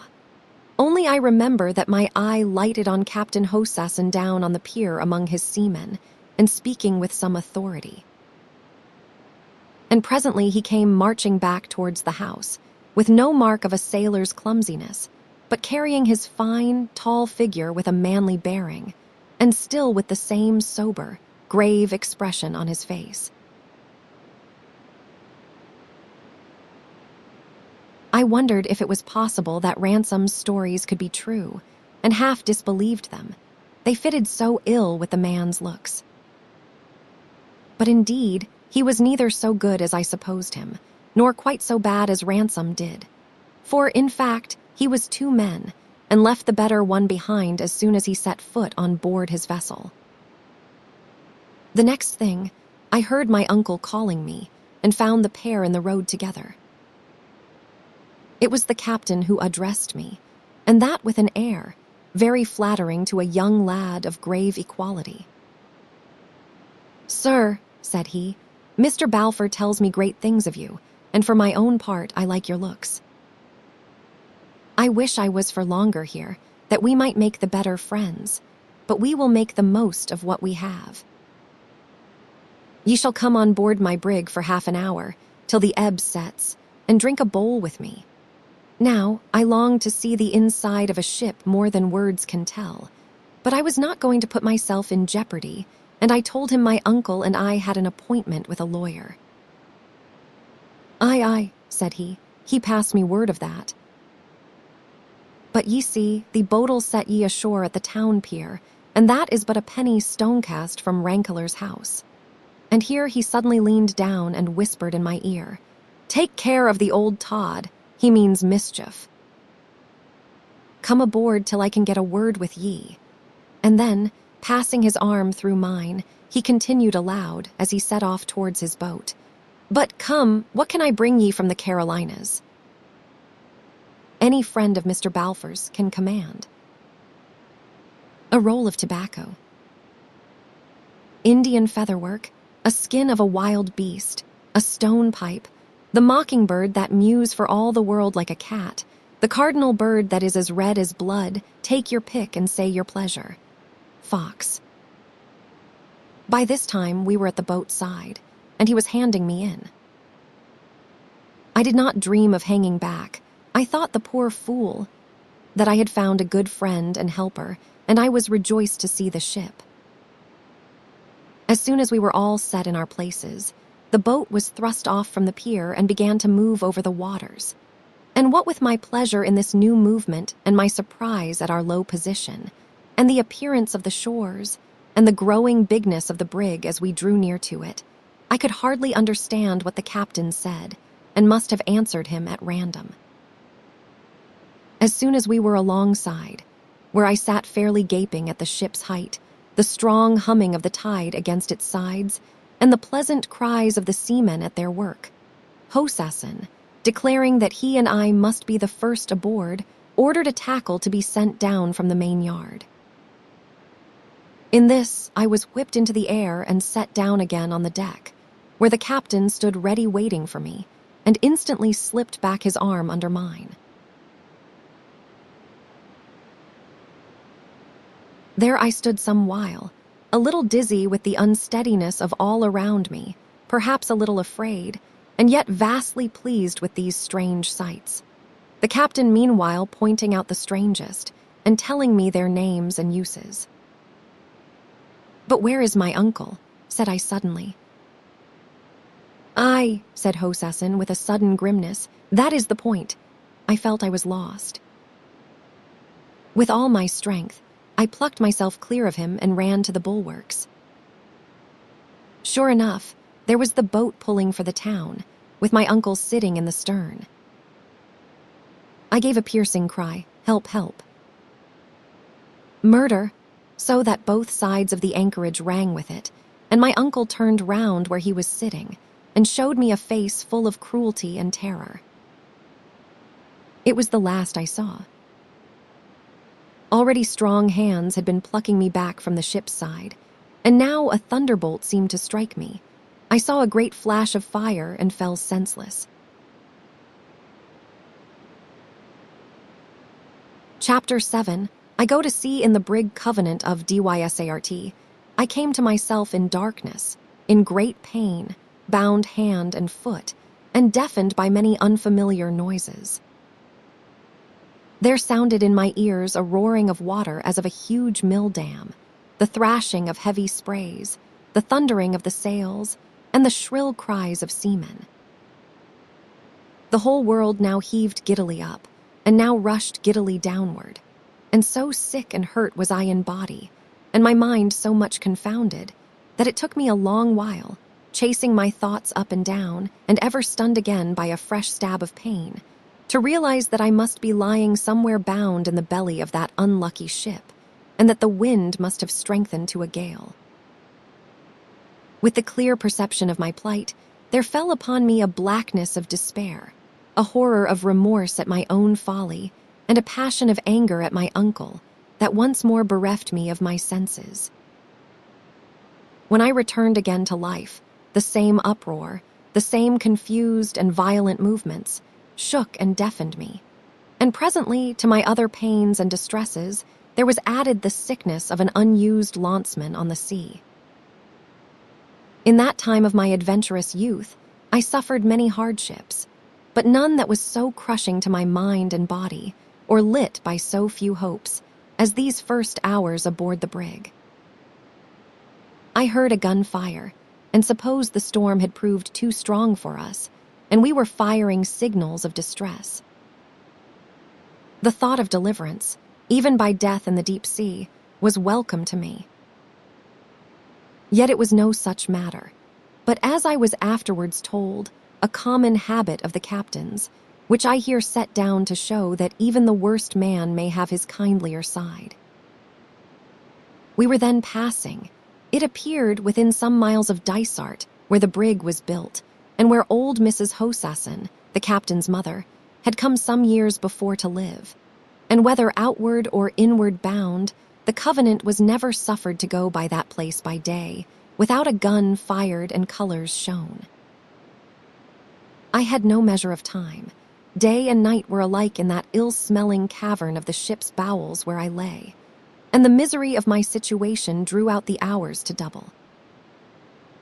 How long, therefore, I lay waiting to hear the ship split upon some rock, or to feel her reel head foremost into the depths of the sea, I have not the means of computation. But sleep at length stole from me, the consciousness of sorrow. I was awakened by the light of a hand lantern shining in my face. A small man of about 30, with green eyes and a tangle of fair hair, stood looking down at me. "Well," said he, "how goes it?" I answered by a sob, and my visitor then felt my pulse and temples, and set himself to wash and dress the wound upon my scalp. "Aye," said he, "a sore dunt." "What man?" Cheer up. The world's no done. You have made a bad start of it, but you will make a better. Have you had any meat? Stroke. I said I could not look at it, and thereupon he gave me some brandy and water in a tin pannikin and left me once more to myself. The next time he came to see me, I was lying betwixt sleep and waking, my eyes wide open in the darkness, the sickness quite departed, but succeeded by a horrid giddiness and swimming that was almost worse to bear. I ached, besides, in every limb, and the cords that bound me seemed to be of fire. The smell of the hole in which I lay seemed to have become a part of me, and during the long interval since his last visit, I had suffered tortures of fear, now from the scurrying of the ship's rats, that sometimes pattered on my very face, and now from the dismal imaginings that haunt the bed of fever. The glimmer of the lantern, as a trap opened, shone in like the heaven's sunlight, and though it only showed me the strong, dark beams of the ship that was my prison, I could have cried aloud for gladness. The man with the green eyes was the first to descend the ladder, and I noticed that he came somewhat unsteadily. He was followed by the captain. Neither said a word, but the first set to and examined me, and dressed my wound as before, while Hosassin looked me in my face with an odd, black look. "Now, sir, you see for yourself," said the first. "A high fever, no appetite, no light, no meat. You see for yourself what that means." "I am no conjurer, Mr. Riach," said the captain. "Give me leave, sir," said Riach. "You have a good head upon your shoulders and a good Scotch tongue to ask with, but I will leave you no manner of excuse. I want that boy taken out of this hole and put in the forecastle. What he may want, sir, is a matter of concern to nobody but yoursel," returned the captain, "but I can tell ye that which is to be. Here he is, here he shall bide." "Admitting that you have been paid in a proportion," said the other, "I will crave leave humbly to say that I have not. Paid I am, and none too much, to be the second officer of this old tub, and you can very well if I do my best to earn it. But I was paid for nothing more. If ye could hold back your hand from the tin pan, Mr. Riach, I would have no complaint to make of ye," returned the skipper. "And instead of asking riddles, I make bold to say that ye would keep your breath to cool your porridge. We will be required on deck," he added, in a sharper note, and set one foot upon the ladder. But Mr. Riach caught him by the sleeve. "Admitting that you have been paid to do a murder," he began. Hosassin turned upon him with a flash. "What is that?" he cried. "What kind of talk is that? It seems it is the talk that you can understand," said Mr. Riach, looking him steadily in the face. "Mr. Riach, I have sailed with ye 3 cruises," replied the captain. "In all that time, sir, ye should have learned to know me. I am a stiff man and a dour man, but for what ye say the now fie, it comes from a bad heart and a black conscience. If ye say the lad will die, aye will he," said Mr. Riach. "Well, sir, is not that enough?" said Hosassin. "Flit him where ye please." Thereupon the captain ascended the ladder, and I, who had lain silent throughout this strange conversation, beheld Mr. Riach turn after him and bow as low as to his knees in what was plainly a spirit of derision. Even in my then state of sickness, I perceived 2 things: that the mate was touched with liquor, as the captain hinted, and that, drunk or sober, he was like to prove a valuable friend. 5 minutes afterwards my bonds were cut. I was hoisted on a man's back, carried up to the forecastle, and laid in a bunk on some sea blankets, where the first thing that I did was to lose my senses. It was a blessed thing indeed to open my eyes again upon the daylight, and to find myself in the society of men. The forecastle was a roomy place enough, set all about with berths. in which the men of the watch below were seated smoking or lying down asleep. The day being calm and the wind fair, the scuttle was open, and not only the good daylight, but from time to time, as the ship rolled, a dusty beam of sunlight shone in, and dazzled and delighted me. I had no sooner moved, moreover, than one of the men brought me a drink of something healing which Mr. Riach had prepared, and bade me lie still, and I should soon be well again. There were no bones broken, he explained. A clur on the head was neathing. Man, said he, it was me that gave it blow. Here I lay for the space of many days a close prisoner, and not only got my health again, but came to know my companions. They were a rough lot indeed, as sailors mostly are, being men rooted out of all the kindly parts of life, and condemned to toss together on the rough seas, with masters no less cruel. There were some among them that had sailed with the pirates and seen things it would be a shame even to speak of. Some were men that had run from the king's ships, and went with a halter round their necks, of which they made no secret, and all, as the saying goes, were at a word and a blow with their best friends. Yet I had not been many days shut up with them before I began to be ashamed of my first judgment, when I had drawn away from them at the ferry pier, as though they had been unclean beasts. No class of man is altogether bad, but each has its own faults and virtues, and these shipmates of mine were no exception to the rule. Rough they were, sure enough, and bad, I suppose, but they had many virtues. They were kind when it occurred to them, simple even beyond the simplicity of a country lad like me, and had some glimmerings of honesty. There was one man, of maybe 40, that would sit on my berthside for hours and tell me of his wife and child. He was a fisher that had lost his boat, and thus been driven to the deep-sea voyaging. Well, it is years ago now, but I have never forgotten him. His wife, who was young by him, as he often told me, waited in vain to see her man return. He would never again make the fire for her in the morning, nor yet keep the bairn when she was sick. Indeed, many of these poor fellows, as the event proved, were upon their last cruise. The deep seas and cannibal fish received them, and it is a thankless business to speak ill of the dead. Among other good deeds that they did, they returned my money, which had been shared among them, and though it was about a third short, I was very glad to get it, and hoped great good from it in the land I was going to. The ship was bound for the Carolinas, and you must not suppose that I was going to that place merely as an exile. The trade was even then much depressed. Since that, and with the rebellion of the colonies and the formation of the United States, it has, of course, come to an end. But in those days of my youth, white men were still sold into slavery on the plantations, and that was the destiny to which my wicked uncle had condemned me.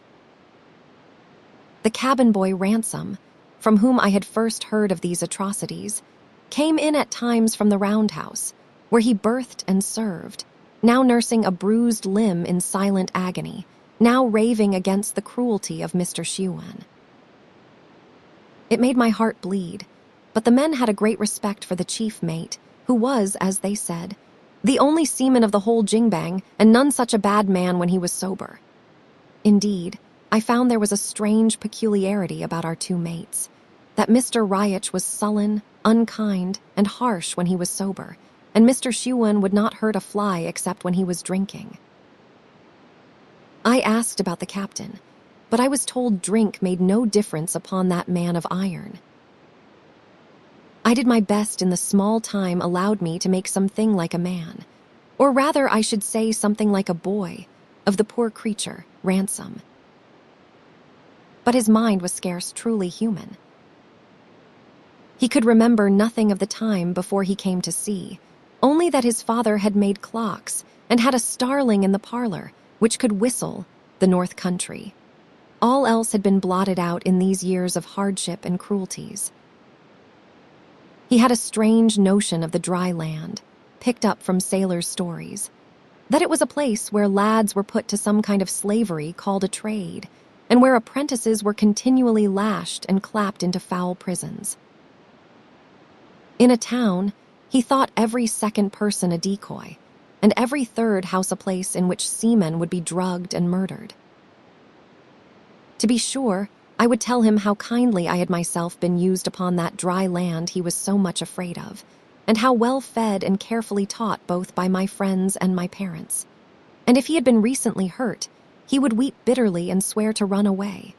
But if he was in his usual crackbrain humor, or, still more, if he had had a glass of spirits in the roundhouse, he would deride the notion.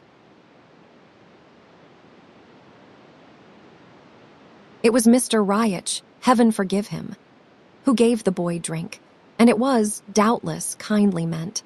But besides that it was ruin to his health, it was the pitifullest thing in life to see this unhappy, unfriended creature staggering, and dancing, and talking he knew not what. Some of the men laughed, but not all.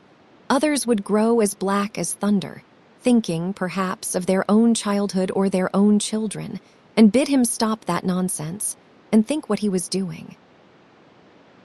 As for me, I felt ashamed to look at him, and the poor child still comes about me in my dreams. All this time, you should know, the Covenant was meeting continual headwinds and tumbling up and down against head seas, so that the scuttle was almost constantly shut, and the forecastle lighted only by a swinging lantern on a beam. There was constant labor for all hands. The sails had to be made and shortened every hour. The strain told on the men's temper. There was a growl of quarreling all day long from berth to berth. And as I was never allowed to set my foot on deck, you can picture to yourselves how weary of my life I grew to be, and how impatient for a change. And a change I was to get, as you shall hear. But I must first tell of a conversation I had with Mr. Riach, which put a little heart in me to bear my troubles. Getting him in a favorable stage of drink, for indeed he never looked near me when he was sober, I pledged him to secrecy and told him my whole story. He declared it was like a ballad, that he would do his best to help me, that I should have paper, pen, and ink, and write one line to Mr. Campbell and another to Mr. Rankler, and that if I had told the truth, 10 to 1 he would be able, with their help, to pull me through and set me in my rights. And in the meantime, says he, keep your heart up. You are not the only one, I will tell you that. There is many a man hoeing tobacco overseas that should be mounting his horse at his own door at home. Many and many. And life is all a variorum at the best.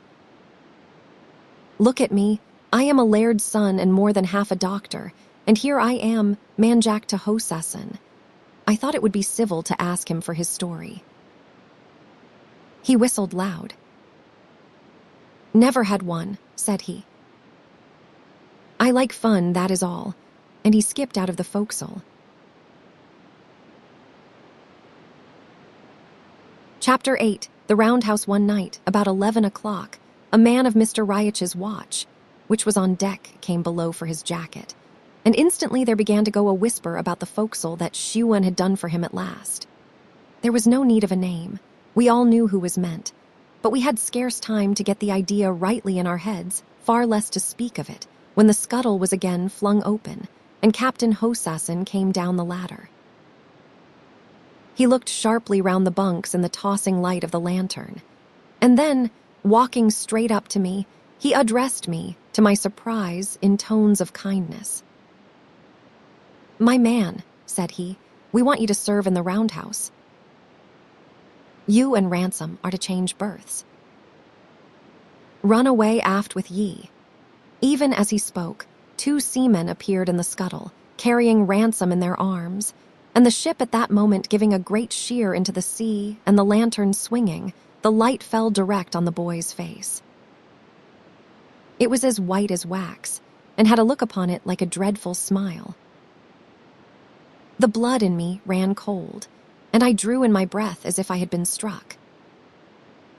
Run away aft with ye," cried Hosesson. And at that I brushed by the sailors and the boy, who neither spoke nor moved, and ran up the ladder on deck.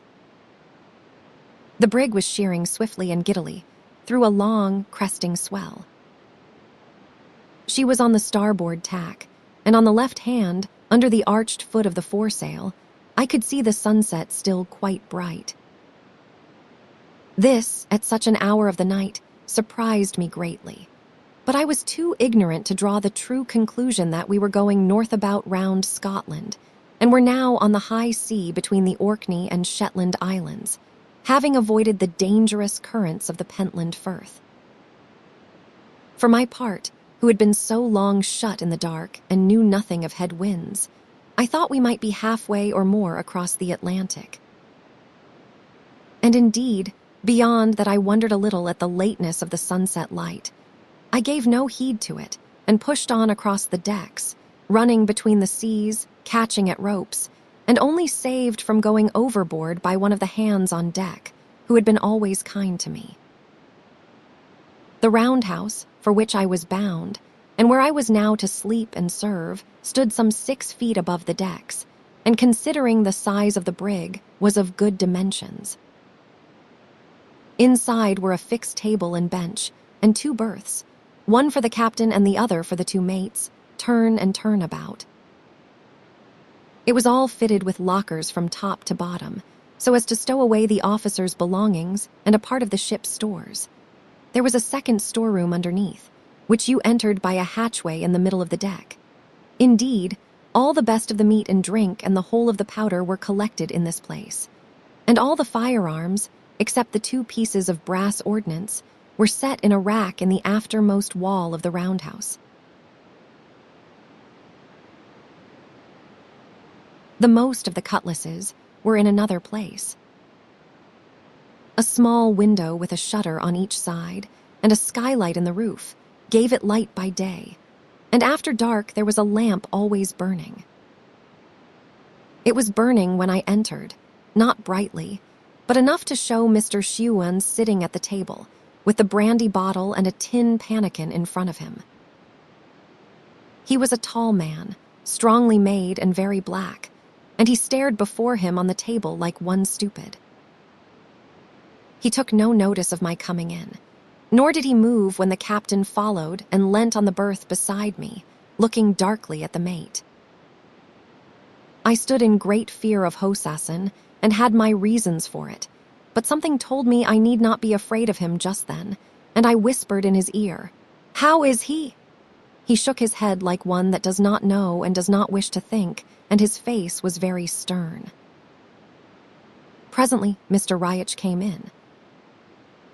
He gave the captain a glance that meant the boy was dead as plain as speaking, and took his place like the rest of us, so that we all 3 stood without a word, staring down at Mr. Shuan, and Mr. Shuan, on his side, sat without a word, looking hard upon the table.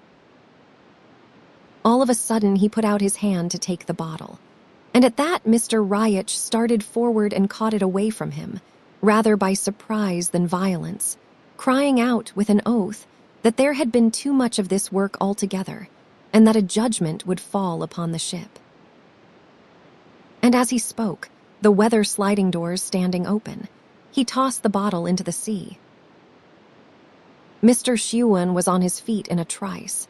He still looked dazed, but he meant murder, aye, and would have done it, for the second time that night, had not the captain stepped in between him and his victim. "Sit down," roars the captain. "Ye sot and swine, do ye know what ye have done? Ye have murdered the boy." Mr. Shuan seemed to understand, for he sat down again and put up his hand to his brow. "Well," he said, "he brought me a dirty pannikin." At that word, the captain and I and Mr. Riach all looked at each other for a second with a kind of frightened look, and then Hosesson walked up to his chief officer, took him by the shoulder, led him across to his bunk, and bade him lie down and go to sleep, as you might speak to a bad child. The murderer cried a little, but he took off his sea boots and obeyed. "Ah," cried Mr. Riach with a dreadful voice, "ye should have interfered long syne." "It is too late now. Mr. Riach," said the captain, "this night's work must never be kent in Dysart." "The boy went overboard, sir. That is what the story is, and I would give £5 out of my pocket it was true." He turned to the table.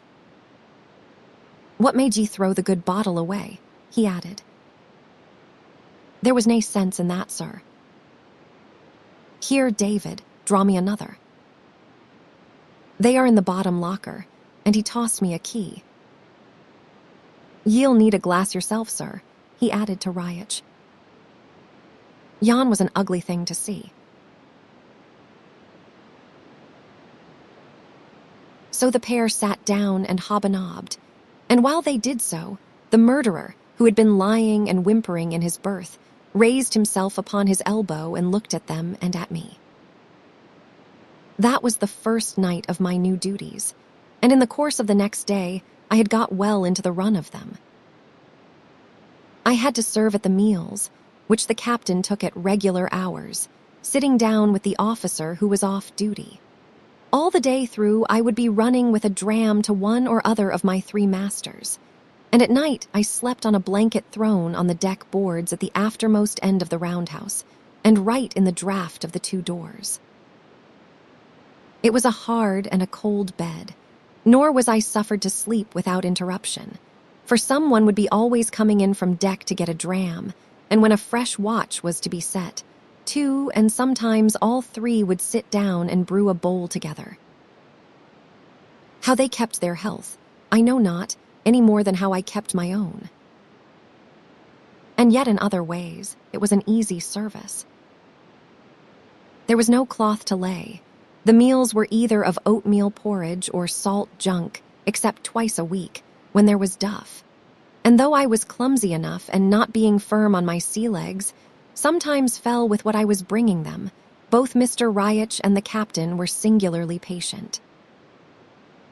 I could not but fancy they were making up leeway with their consciences, and that they would scarce have been so good with me if they had not been worse with Ransom. As for Mr. Shuan, the drink or his crime, or the 2 together, had certainly troubled his mind. I cannot say I ever saw him in his proper wits. He never grew used to my being there, stared at me continually. Sometimes, I could have thought, with terror, and more than once drew back from my hand when I was serving him. I was pretty sure from the first that he had no clear mind of what he had done, and on my second day in the roundhouse, I had the proof of it. We were alone, and he had been staring at me a long time, when all at once up he got, as pale as death, and came close up to me, to my great terror. But I had no cause to be afraid of him. "You were not here before?" he asked. "No, sir," said I. "There was another boy," he asked again, and when I had answered him, "Ah," says he, "I thought that," and went and sat down without another word except to call for brandy. You may think it strange, but for all the horror I had, I was still sorry for him. He was a married man with a wife in Leith, but whether or no he had a family, I have now forgotten. I hope not. Altogether, it was no very hard life for the time it lasted, which, as you are to hear, was not long. I was as well fed as the best of them. Even their pickles, which were the great dainty, I was allowed my share of, and had I liked I might have been drunk from morning to night, like Mr. Shuan. I had company, too, and good company of its sort.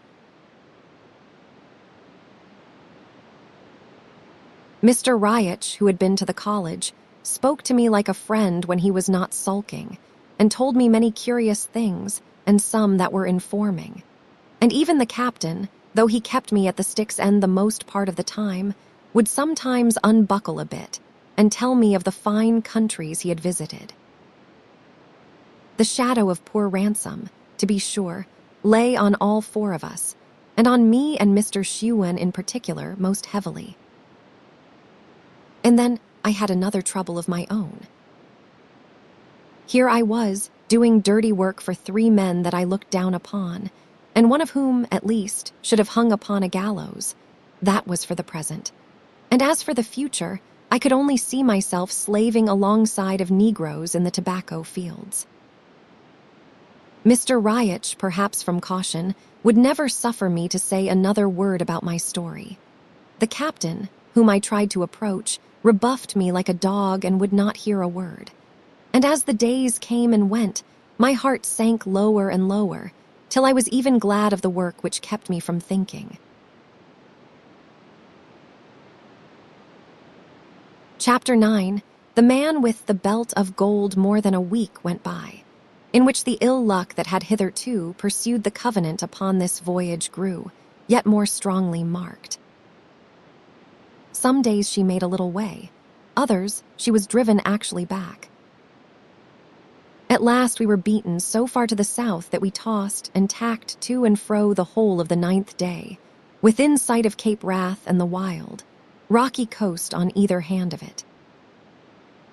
There followed on that a council of the officers, and some decision which I did not rightly understand, seeing only the result, that we had made a fair wind of a foul one and were running south. The 10th afternoon there was a falling swell, and a thick, wet, white fog that hid one end of the brig from the other. All afternoon, when I went on deck, I saw men and officers listening hard over the bulwarks for breakers, they said, and though I did not so much as understand the word, I felt danger in the air and was excited. Maybe about 10 at night, I was serving Mr. Riach and the captain at their supper, when the ship struck something with a great sound, and we heard voices singing out. My 2 masters leaped to their feet. "She is struck," said Mr. Riach. "No, sir," said the captain. "We have only run a boat down," and they hurried out. The captain was in the right of it. We had run down a boat in the fog, and she had parted in the midst and gone to the bottom with all her crew but one. This man, as I heard afterwards, had been sitting in the stern as a passenger, while the rest were on the benches rowing. At the moment of the blow, the stern had been thrown into the air, and the man, having his hands free, and for all he was encumbered with a frieze overcoat that came below his knees, had leaped up and caught hold of the brig's bowsprit. It showed he had luck and much agility and unusual strength, that he should have thus saved himself from such a pass. And yet, when the captain brought him into the roundhouse, and I set eyes on him for the first time, he looked as cool as I did. He was smallish in stature, but well set and as nimble as a goat. His face was of a good open expression, but sunburnt very dark, and heavily freckled and pitted with the smallpox. His eyes were unusually light and had a kind of dancing madness in them, that was both engaging and alarming. And when he took off his greatcoat, he laid a pair of fine silver-mounted pistols on the table, and I saw that he was belted with a great sword. His manners, besides, were elegant, and he pledged the captain handsomely. Altogether I thought of him, at the first sight, that here was a man I would rather call my friend than my enemy. The captain, too, was taking his observations, but rather of the man's clothes than his person. And to be sure, as soon as he had taken off the greatcoat, he showed forth mighty fine for the roundhouse of a merchant brig. Having a hat with feathers, a red waistcoat, breeches of black plush, and a blue coat with silver buttons and handsome silver lace, costly clothes, though somewhat spoiled with the fog and being slept in. "I am vexed, sir, about the boat," says the captain. "There are some pretty men gone to the bottom," said the stranger, "that I would rather see on the dry land again than 60 of boats." "Friends of yours," said Hoseson. "You have none such friends in your country," was the reply.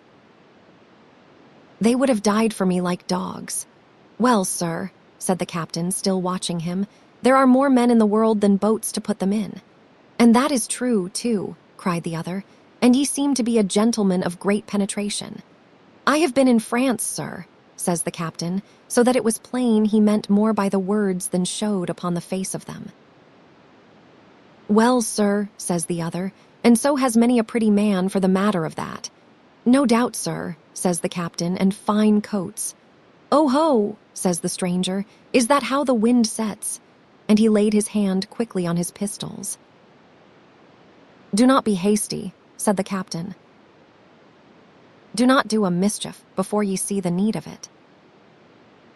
Ye have a French soldier's coat upon your back and a Scotch tongue in your head, to be sure, but so has many an honest fellow in these days, and I dare say none the worse of it. So, said the gentleman in the fine coat, are ye of the honest party? Meaning, was he a Jacobite? For each side in these sort of civil broils takes the name of honesty for its own. Why, sir, replied the captain, I am a true blue Protestant, and I thank God for it. It was the first word of any religion I had ever heard from him, but I learnt afterwards he was a great churchgoer while on shore. But for all that, says he, I can be sorry to see another man with his back to the wall. Can ye so, indeed? Asked the Jacobite. Well, sir, to be quite plain with ye, I am one of those honest gentlemen that were in trouble about the years 45 and 6. And to be still quite plain with ye, if I got into the hands of any of the red-coated gentry, it is like it would go hard with me. Now, sir, I was for France, and there was a French ship cruising here to pick me up, but she gave us the go-by in the fog as I wish from the heart that ye had done your soul. And the best that I can say is this, if ye can set me ashore where I was going, I have that upon me will reward you highly for your trouble. In France, says the captain. No, sir, that I cannot do. But where ye come from we might talk of that. And then, unhappily, he observed me standing in my corner and packed me off to the galley to get supper for the gentlemen. I lost no time, I promise you. And when I came back into the roundhouse, I found the gentleman had taken a money belt from about his waist and poured out a guinea or two upon the table. The captain was looking at the guineas, and then at the belt, and then at the gentleman's face, and I thought he seemed excited. Half of it, he cried, and I am your man. The other swept back the guineas into the belt and put it on again under his waistcoat. I have told ye, sir, said he, that not one doit of it belongs to me. It belongs to my chieftain. And here he touched his hat. And while I would be but a silly messenger to grudge some of it that the rest might come safe, I should show myself a hound indeed if I bought my own carcase any too dear. 30 guineas on the seaside, or 60 if ye set me on the linn lock. Take it if ye will, if not ye can do your worst. Aye, said Hosesson. And if I give ye over to the soldiers, ye would make a fool's bargain, said the other. My chief, let me tell you, sir, is forfeited, like every honest man in Scotland. His estate is in the hands of the man they call King George, and it is his officers that collect the rents or try to collect them. But for the honor of Scotland, the poor tenant bodies take a thought upon their chief lying in exile, and this money is a part of that very rent for which King George is looking. Now, sir, ye seem to me to be a man that understands things. Bring this money within the reach of government, and how much of it will come to you? Little enough, to be sure, said Hosesson, and then, if they knew, he added dryly. But I think, if I was to try, that I could hold my tongue about it. Ah, but I will begowk ye there, cried the gentleman. Play me false, and I will play you cunning. If a hand is laid upon me, they shall ken what money it is. Befool. Well, returned the captain, what must be must. 60 guineas, and done. Here is my hand upon it, and here is mine, said the other. And thereupon the captain went out, rather hurriedly, I thought, and left me alone in the roundhouse with the stranger. At that period, so soon after the 45, there were many exiled gentlemen coming back at the peril of their lives, either to see their friends or to collect a little money. And as for the Highland chiefs that had been forfeited, it was a common matter of talk how their tenants would stint themselves to send them money, and their clansmen outfaced the soldiery to get it in, and run the gauntlet of our great navy to carry it across. All this I had, of course, heard tell of, and now I had a man under my eyes whose life was forfeit on all these counts and upon one more, for he was not only a rebel and a smuggler of rents, but had taken service with King Louis of France. And as if all this were not enough, he had a belt full of golden guineas round his loins. Whatever my opinions, I could not look on such a man without a lively interest. "And so you are a Jacobite," said I, as I set meat before him. "Aye," said he, beginning to eat. "And you, by your long face, should be a Whig." Whig or Whigamore was the cant name for those who were loyal to King George. "Betwixt and between," said I, not to annoy him, for indeed I was as good a Whig as Mr. Campbell could make me. "And that is nothing," said he. "But I am saying, Mr. Betwixt and Between," he added, "this bottle of yours is dry, and it is hard if I am to pay 60 guineas and be grudged a dram upon the back of it. I will go and ask for the key," said I, and stepped on deck. The fog was as close as ever, but the swell almost down. They had laid the brig to, not knowing precisely where they were, and the wind, what little there was of it, not serving well for their true course. Some of the hands were still hearkening for breakers, but the captain and the 2 officers were in the waist with their heads together. It struck me, I do not know why, that they were after no good, and the first word I heard, as I drew softly near, more than confirmed me. It was Mr. Riach crying out as if upon a sudden thought, "Could not we wile him out of the roundhouse?" "He is better where he is," returned Hosassin. "He has not room to use his sword." "Well, that is true," said Riach, "but he is hard to come at." "Hut," said Hosassin.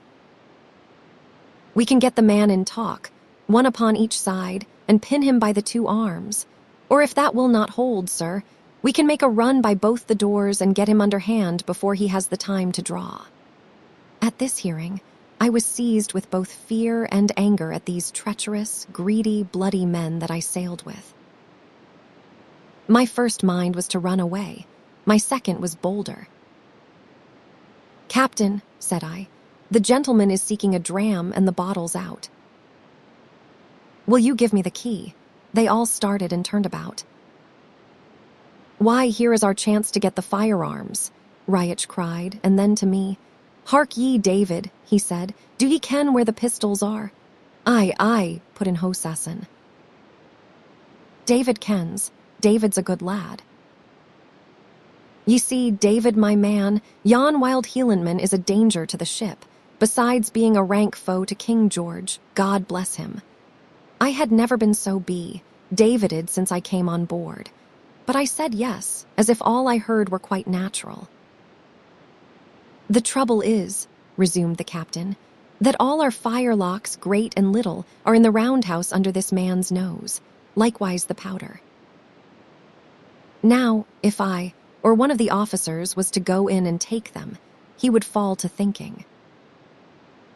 But a lad like you, David, might snap up a horn and a pistol or 2 without remark.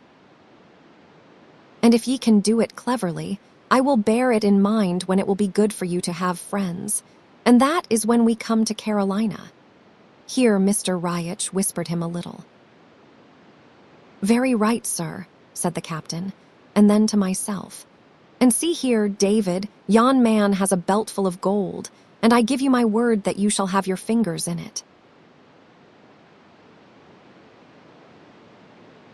I told him I would do as he wished, though indeed I had scarce breath to speak with. And upon that he gave me the key of the spirit locker, and I began to go slowly back to the roundhouse. What was I to do? They were dogs and thieves. They had stolen me from my own country. They had killed poor Ransom. And was I to hold the candle to another murder? But then, upon the other hand, there was the fear of death very plain before me. For what could a boy and a man, if they were as brave as lions, against a whole ship's company? I was still arguing it back and forth, and getting no great clearness, when I came into the roundhouse and saw the Jacobite eating his supper under the lamp. And at that my mind was made up all in a moment. I have no credit by it. It was by no choice of mine, but as if by compulsion, that I walked right up to the table and put my hand on his shoulder. "Do you want to be killed?" said I. He sprang to his feet and looked a question at me as clear as if he had spoken. "Oh," cried I, "they are all murderers here. It is a ship full of them." "They have murdered a boy already. Now it is you." Aye, said he, "but they have ain't got me yet." And then looking at me curiously, "Will ye stand with me?" "That will I," said I. "I am no thief, nor yet murderer." "I will stand by you." "Why then," said he, "what is your name?" "David Balfour," said I, and then, thinking that a man with so fine a coat must like fine people, I added for the first time, "of Shaw's." It never occurred to him to doubt me, for a Highlander is used to see great gentlefolk in great poverty. But as he had no estate of his own, my words nettled a very childish vanity he had. "My name is Stewart," he said, drawing himself up. "Alan Breck, they call me." "A king's name is good enough for me, though I bear it plain and have the name of no farm midden to clap to the hind end of it." And having administered this rebuke, as though it were something of a chief importance, he turned to examine our defenses. The roundhouse was built very strong, to support the breaching of the seas. Of its 5 apertures, only the skylight and the 2 doors were large enough for the passage of a man. The doors, besides, could be drawn close. They were of stout oak and ran in grooves, and were fitted with hooks to keep them either shut or open, as the need arose. The one that was already shut I secured in this fashion, but when I was proceeding to slide to the other, Alan stopped me. "David," said he, "for I canna bring to mind the name of your landed estate, and so will make so bold as to call you David, that door, being open, is the best part of my defenses." "It would be yet better shut," says I. "Not so, David," says he. "Ye see, I have but one face, but so long as that door is open and my face to it, the best part of my enemies will be in front of me, where I wish to find them." Then he gave me from the rack a cutlass, of which there were a few besides the firearms, choosing it with great care, shaking his head, and saying he had never in all his life seen poorer weapons. And next he set me down to the table with a powder horn, a bag of bullets and all the pistols, which he bade me charge. "And that will be better work, let me tell you," said he, "for a gentleman of decent birth, than scraping plates and raxing drams to a ween tarry sailors." Reaching. Thereupon he stood up in the midst with his face to the door, and drawing his great sword, made trial of the room he had to wield it in. "I must stick to the point," he said, shaking his head, "and that is a pity too. It does not set my genius, which is all for the upper guard." "And now," said he, "do you keep on charging the pistols and give heed to me." I told him I would listen closely. My chest was tight, my mouth dry, the light dark to my eyes. The thought of the numbers that were soon to leap in upon us kept my heart in a flutter. And the sea, which I heard washing round the brig, and where I thought my dead body would be cast ere morning, ran in my mind strangely. "First of all," said he, "how many are against us?" I reckoned them up. and such was the hurry of my mind, I had to cast the numbers twice. 15, said I. Alan whistled. Well, said he, that cannot be cured. And now follow me. It is my part to keep this door, where I look for the main battle. In that ye have no hand. And mind and dinny fire to this side, unless they get me down. For I would rather have 10 foes in front of me than one friend like you cracking pistols at my back. I told him, indeed I was no great shot. And that is very bravely said, he cried, in a great admiration of my candor. There is many a pretty gentleman that wouldn't dare to say it. But then, sir, said I, there is the door behind you which they may perhaps break in. Aye, said he, and that is a part of your work. No sooner the pistols charged, than ye must climb up into yon bed where ye are handy at the window. And if they lift hand against the door, ye are to shoot. But that is not all. Let us make a bit of a soldier of ye, David. What else have ye to guard? There is the skylight, said I. But indeed, Mr. Stewart, I would need to have eyes upon both sides to keep the two of them, for when my face is at the one, my back is to the other. And that is very true, said Alan. But have ye no ears to your head? To be sure, cried I. I must hear the bursting of the glass. Ye have some rudiments of sense, said Alan grimly. Chapter 10. The Siege of the Roundhouse, but now our time of truce was come to an end. Those on deck had waited for my coming till they grew impatient, and scarce had Alan spoken, when the captain showed face in the open door. Stand, cried Alan and pointed his sword at him. The captain stood, indeed, but he neither winced nor drew back a foot. A naked sword, says he. This is a strange return for hospitality. Do ye see me? Said Alan. I am come of kings. I bear a king's name. My badge is the oak. Do ye see my sword? It has slashed the heads off Mayor Whiggamore's, then you have toes upon your feet.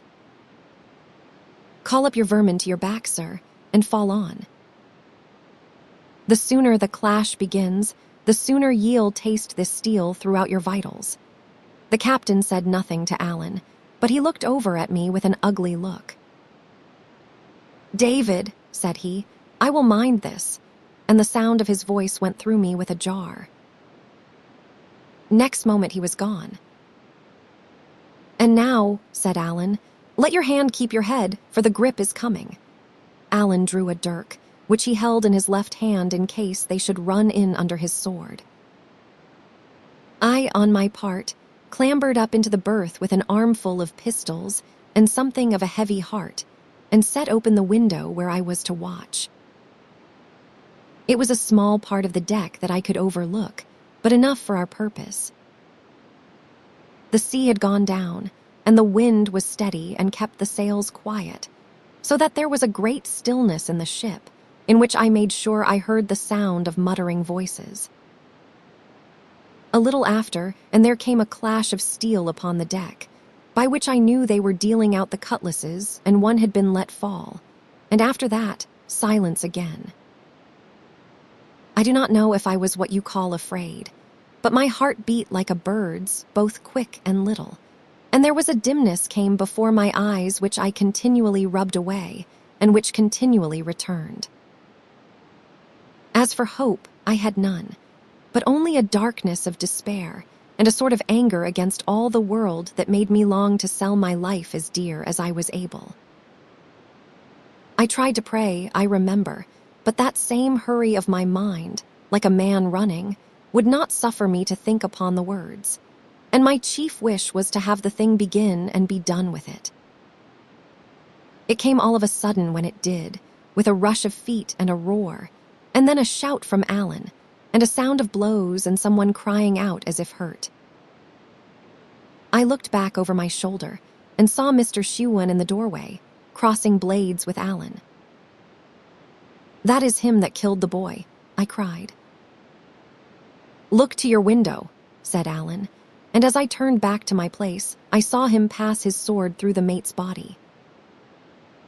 It was none too soon for me to look to my own part, for my head was scarce back at the window before 5 men, carrying a spare yard for a battering ram, ran past me and took post to drive the door in. I had never fired with a pistol in my life, and not often with a gun, far less against a fellow creature. But it was now or never, and just as they swung the yard, I cried out, "Take that!" and shot into their midst. I must have hit one of them, for he sang out and gave back a step, and the rest stopped as if a little disconcerted. Before they had time to recover, I sent another ball over their heads, and at my third shot, which went as wide as the second, the whole party threw down the yard and ran for it. Then I looked round again into the deck house. The whole place was full of the smoke of my own firing, just as my ears seemed to be burst with the noise of the shots. But there was Alan, standing as before, only now his sword was running blood to the hilt, and himself so swelled with triumph and fallen into so fine an attitude that he looked to be invincible. Right before him on the floor was Mr. Shuan, on his hands and knees. The blood was pouring from his mouth, and he was sinking slowly lower with a terrible white face. And just as I looked, some of those from behind caught hold of him by the heels and dragged him bodily out of the roundhouse. I believe he died as they were doing it. "There is one of your wigs for ye," cried Alan, and then turning to me, he asked if I had done much execution. I told him I had winged one and thought it was the captain. "And I have settled too," says he. "No, there is not enough blood let. They will be back again." "To your watch, David." This was but a dram before meat. I settled back to my place, recharging the 3 pistols I had fired and keeping watch with both eye and ear. Our enemies were disputing not far off upon the deck, and that so loudly that I could hear a word or two above the washing of the seas. "It was Shuan botched it," I heard one say. "Bungled." And another answered him with a wheeshed man. "He is paid the piper." After that the voices fell again into the same muttering as before. Only now one person spoke most of the time, as though laying down a plan, and first one and then another answered him briefly, like men taking orders. By this, I made sure they were coming on again and told Alan. "It is what we have to pray for," said he. "Unless we can give them a good distaste of us, and done with it, there will be nae sleep for either you or me. But this time, mind, they will be in earnest." By this, my pistols were ready, and there was nothing to do but listen and wait. While the brush lasted, I had not the time to think if I was frighted. But now, when all was still again, my mind ran upon nothing else. The thought of the sharp swords and the cold steel was strong in me, and presently, when I began to hear stealthy steps and a brushing of men's clothes against the roundhouse wall, and knew they were taking their places in the dark, I could have found it in my mind to cry out aloud. All this was upon Alan's side, and I had begun to think my share of the fight was at an end, when I heard some one drop softly on the roof above me. Then there came a single call on the sea pipe, and that was the signal. A knot of them made one rush of it, cutlass in hand, against the door, and at the same moment the glass of the skylight was dashed in 1,000 pieces, and a man leaped through and landed on the floor. Before he got his feet, I had clapped a pistol to his back, and might have shot him, too. Only at the touch of him, and him alive, my whole flesh misgave me, and I could no more pull the trigger than I could have flown. He had dropped his cutlass as he jumped, and when he felt the pistol, whipped straight round and laid hold of me, roaring out an oath. And at that either my courage came again, or I grew so much afraid as came to the same thing, for I gave a shriek and shot him in the midst of the body. He gave the most horrible, ugly groan and fell to the floor. The foot of a second fellow, whose legs were dangling through the skylight, struck me at the same time upon the head, and at that I snatched another pistol and shot this one through the thigh, so that he slipped through and tumbled in a lump on his companion's body. There was no talk of missing, any more than there was time to aim. I clapped the muzzle to the very place and fired. I might have stood and stared at them for long, but I heard Alan shout as if for help, and that brought me to my senses.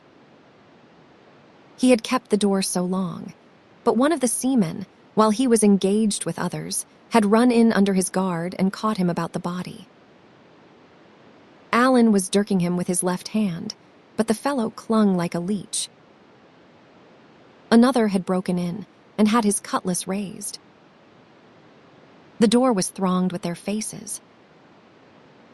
I thought we were lost, and catching up my cutlass, fell on them in flank. But I had not time to be of help. The wrestler dropped at last, and Alan, leaping back to get his distance, ran upon the others like a bull, roaring as he went. They broke before him like water, turning and running, and falling one against another in their haste.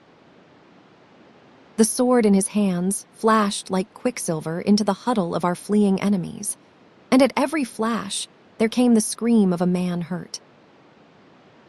I was still thinking we were lost, when lo, they were all gone, and Alan was driving them along the deck as a sheepdog chases sheep. Yet he was no sooner out than he was back again, being as cautious as he was brave. And meanwhile the seamen continued running and crying out as if he was still behind them.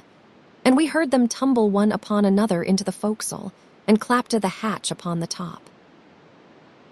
The roundhouse was like a shambles. 3 were dead inside. Another lay in his death agony across the threshold. And there were Alan and I victorious and unhurt. He came up to me with open arms. "Come to my arms," he cried, and embraced and kissed me hard upon both cheeks. "David," said he, "I love you like a brother." "And oh, man," he cried in a kind of ecstasy, "am I no a bonny fighter?" Thereupon he turned to the 4 enemies, passed his sword clean through each of them, and tumbled them out of doors one after the other. As he did so, he kept humming and singing and whistling to himself, like a man trying to recall an air. Only what he was trying was to make one. All the while, the flush was in his face, and his eyes were as bright as a 5-year-old child's with a new toy. And presently he sat down upon the table, sword in hand. The air that he was making all the time began to run a little clearer, and then clearer still. And then out he burst with a great voice into a Gaelic song. I have translated it here, not in verse, of which I have no skill, but at least in the king's English. He sang it often afterwards, and the thing became popular, so that I have heard it and had it explained to me many's the time. This is the song of the sword of Alan. The smith made it, the fire set it. Now it shines in the hand of Alan Breck. Their eyes were many and bright, swift were they to behold, many the hands they guided. The sword was alone. The dun deer troop over the hill, they are many, the hill is one. The dun deer vanish, the hill remains. Come to me from the hills of heather, come from the isles of the sea. O far-beholding eagles, here is your meat. Now this song which he made, both words and music, in the hour of our victory, is something less than just to me, who stood beside him in the tussle. Mr. Shewan and 5 more were either killed outright or thoroughly disabled. But of these, 2 fell by my hand, the 2 that came by the skylight. 4 more were hurt, and of that number, 1, and he not the least important, got his hurt from me. So that, altogether, I did my fair share both of the killing and the wounding, and might have claimed a place in Allen's verses. But poets have to think upon their rhymes, and in good prose talk, Allen always did me more than justice. In the meanwhile, I was innocent of any wrong being done me. For not only I knew no word of the Gaelic, but what with the long suspense of the waiting, and the scurry and strain of our 2 spurts of fighting, and more than all, the horror I had of some of my own share in it, the thing was no sooner over than I was glad to stagger to a seat. There was that tightness on my chest that I could hardly breathe. The thought of the 2 men I had shot sat upon me like a nightmare, and all upon a sudden, and before I had a guess of what was coming, I began to sob and cry like any child. Allen clapped my shoulder, and said I was a brave lad and wanted nothing but a sleep. "I will take the first watch," said he. "Ye have done well by me, David, first and last, and I would not lose you for all a pinno, nor for Breadalbane." So I made up my bed on the floor, and he took the first spell, pistol in hand and sword on knee, 3 hours by the captain's watch upon the wall. Then he roused me up, and I took my turn of 3 hours, before the end of which it was broad day and a very quiet morning, with a smooth, rolling sea that tossed the ship and made the blood run to and fro on the roundhouse floor, and a heavy rain that drummed upon the roof. All my watch there was nothing stirring, and by the banging of the helm, I knew they had even no one at the tiller. Indeed, as I learned afterwards, there were so many of them hurt or dead, and the rest in so ill a temper, that Mr. Riach and the captain had to take turn and turn like Allen and me, or the brig might have gone ashore and nobody the wiser. It was a mercy the night had fallen so still, for the wind had gone down as soon as the rain began. Even as it was, I judged by the wailing of a great number of gulls that went crying and fishing round the ship, that she must have drifted pretty near the coast or one of the islands of the Hebrides. And at last, looking out of the door of the roundhouse, I saw the great stone hills of Skye on the right hand, and a little more astern, the strange Isle of Rum. Chapter 11. The captain KNUCKLES under Allen, and I sat down to breakfast about 6 of the clock. The floor was covered with broken glass and in a horrid mess of blood, which took away my hunger. In all other ways, we were in a situation not only agreeable but merry, having ousted the officers from their own cabin, and having at command all the drink in the ship, both wine and spirits, and all the dainty part of what was eatable, such as the pickles and the fine sort of bread. This, of itself, was enough to set us in good humor, but the richest part of it was this, that the 2 thirstiest men that ever came out of Scotland, Mr. Shewan being dead, were now shut in the forepart of the ship and condemned to what they hated most, cold water. "And depend upon it," Allen said, "we shall hear more of them ere long. Ye may keep a man from the fighting, but never from his bottle. We made good company for each other." Allen, indeed, expressed himself most lovingly, and taking a knife from the table, cut me off one of the silver buttons from his coat. "I had them," says he, "from my father Duncan Stewart, and now give you one of them to be a keepsake for last night's work. And wherever ye go and show that button, the friends of Alan Breck will come around you." He said this as if he had been Charlemagne and commanded armies, and indeed, much as I admired his courage, I was always in danger of smiling at his vanity. In danger, I say, for had I not kept my countenance, I would be afraid to think what a quarrel might have followed. As soon as we were through with our meal, he rummaged in the captain's locker till he found a clothes brush, and then taking off his coat, began to visit his suit and brush away the stains, with such care and labor as I suppose to have been only usual with women. To be sure, he had no other, and besides, as he said, it belonged to a king and so behoved to be royally looked after. For all that, when I saw what care he took to pluck out the threads where the button had been cut away, I put a higher value on his gift. He was still so engaged when we were hailed by Mr. Riach from the deck, asking for a parley, and I, climbing through the skylight and sitting on the edge of it, pistol in hand and with a bold front, though inwardly in fear of broken glass, hailed him back again and bade him speak out. He came to the edge of the roundhouse and stood on a coil of rope so that his chin was on a level with the roof, and we looked at each other a while in silence. Mr. Riach, as I do not think he had been very forward in the battle, so he had got off with nothing worse than a blow upon the cheek, but he looked out of heart and very weary, having been all night afoot, either standing watch or doctoring the wounded. "This is a bad job," said he at last, shaking his head. "It was none of our choosing," said I. "The captain," says he, "would like to speak with your friend." "They might speak at the window." "And how do we know what treachery he means?" cried I.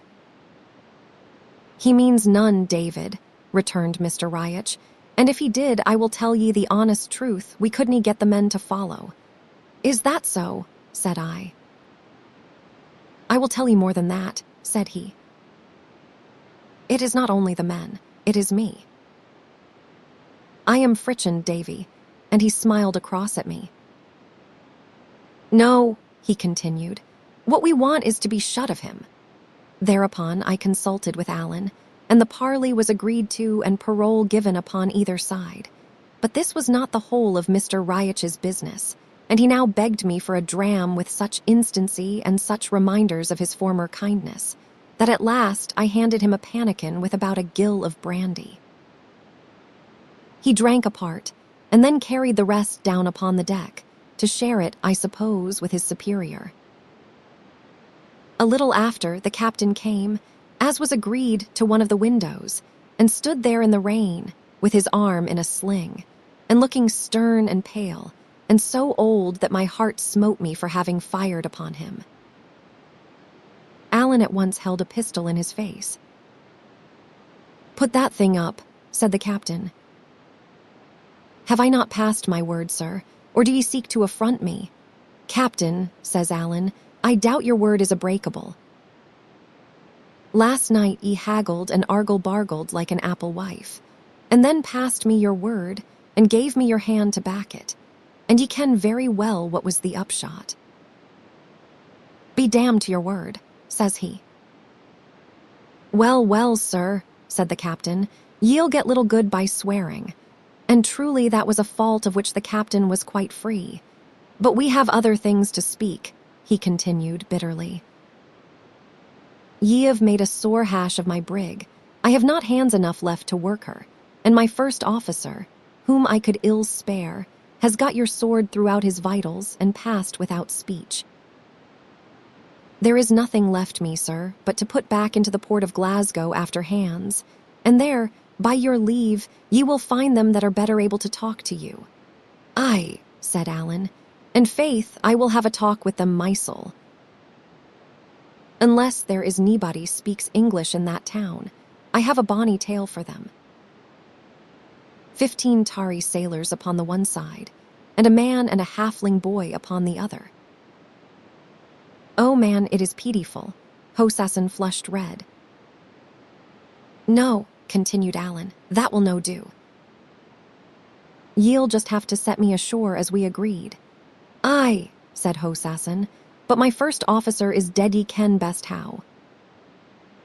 There is none of the rest of us acquaint with this coast, sir, and it is one very dangerous to ships."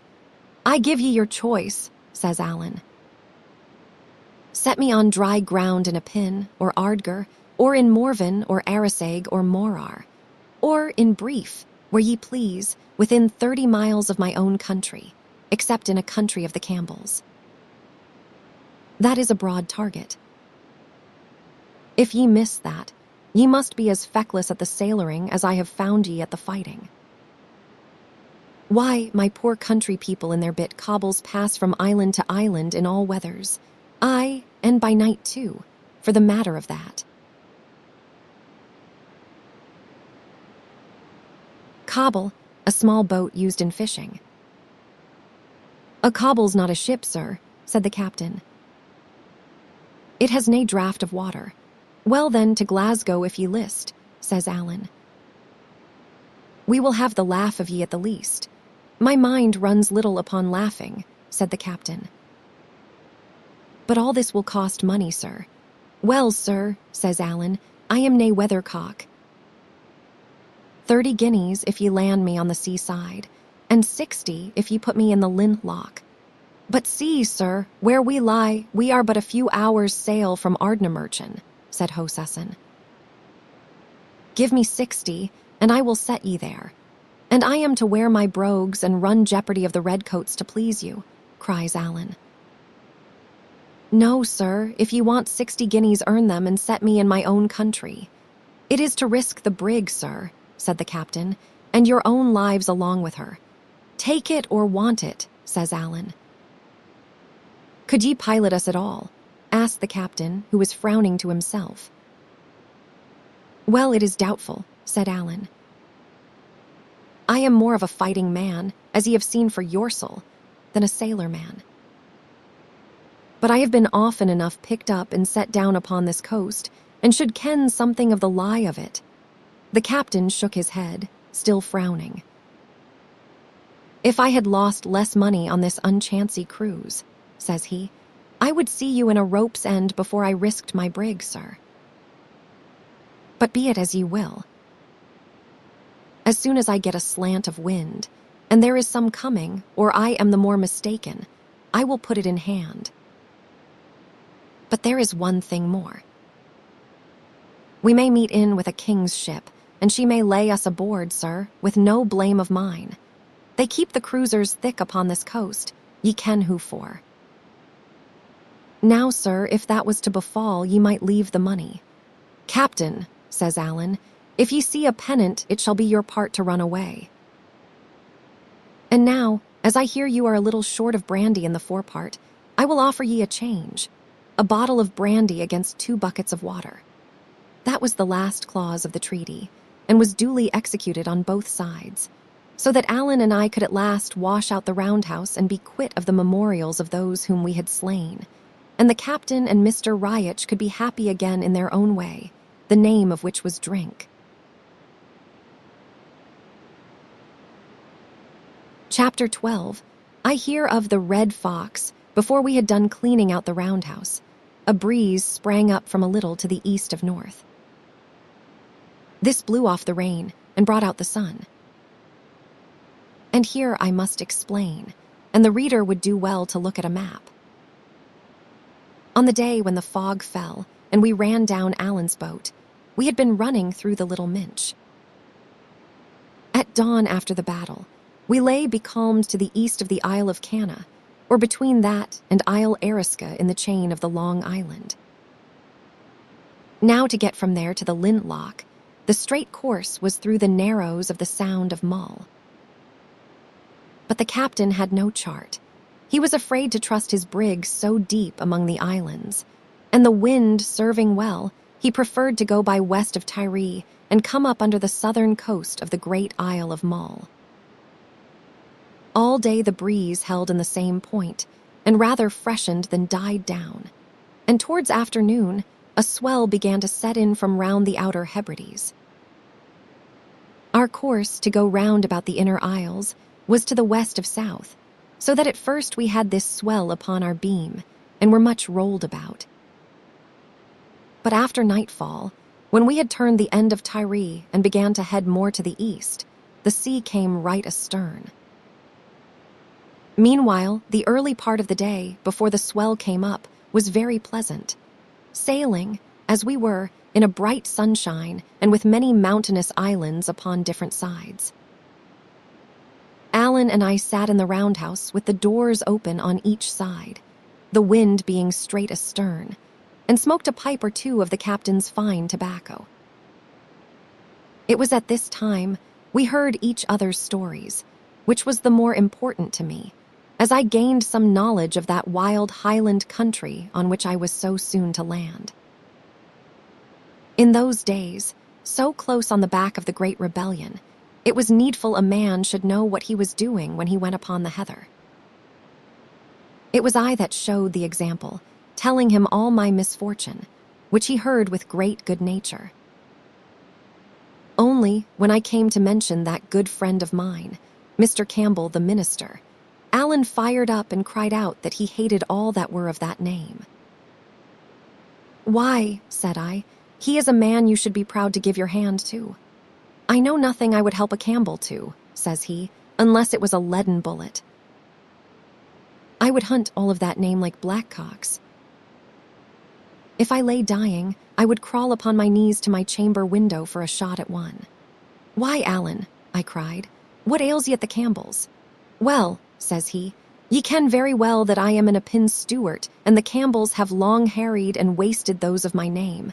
Aye, and got lands of us by treachery, but never with the sword," he cried loudly, and with the word brought down his fist upon the table. But I paid the less attention to this, for I knew it was usually said by those who have the underhand. There is more than that. He continued, and all in the same story, lying words, lying papers, tricks fit for a peddler, and the show of what is legal over all to make a man the more angry. "You that are so wasteful of your buttons," said I can hardly think you would be a good judge of business." "Ah," says he, falling again to smiling, "I got my wastefulness from the same man I got the buttons from, and that was my poor father, Duncan Stewart, grace be to him.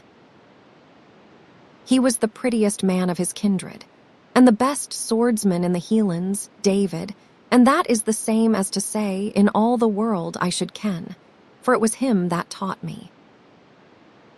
He was in the Black Watch, when first it was mustered, and like other gentlemen privates, had a gillie at his back to carry his firelock for him on the march.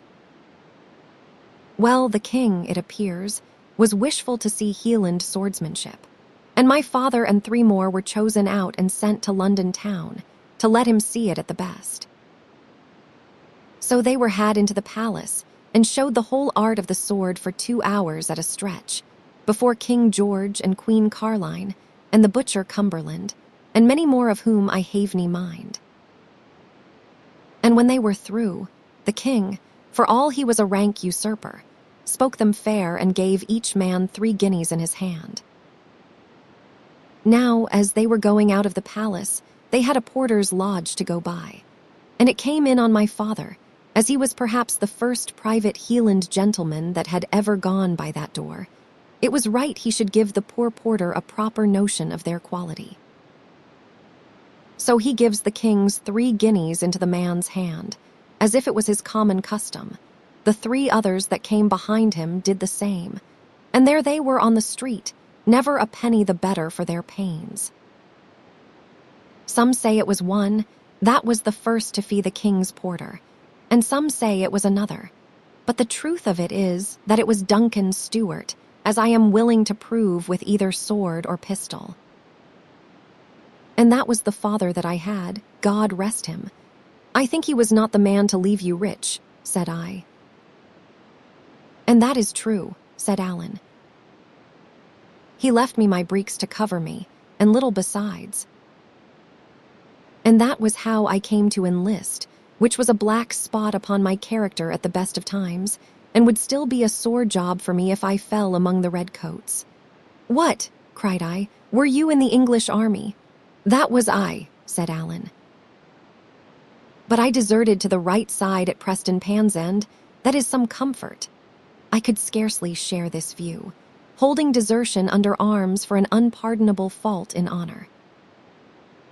But for all I was so young, I was wiser than say my thought. Dear, dear, says I, the punishment is death. Aye, said he, if they got hands on me, it would be a short shrift and a lang tow for Alan. But I have the King of France's commission in my pocket, which would I be some protection. I misdoubt it much, said I. I have doubts mysel, said Alan dryly. And good heaven, man, cried I, you that are a condemned rebel and a deserter, and a man of the French kings, what tempts ye back into this country? It is a braving of Providence. Tut, says Alan, I have been back every year since '46. And what brings ye, man? Cried I. Well, ye see, I weary for my friends and country, said he. France is a braw place, nae doubt, but I weary for the heather and the deer. And then I have bit things that I attend to. Whiles I pick up a few lads to serve the King of France, recruits, ye see, and that is I a little money. But the heart of the matter is the business of my chief, Ardshiel.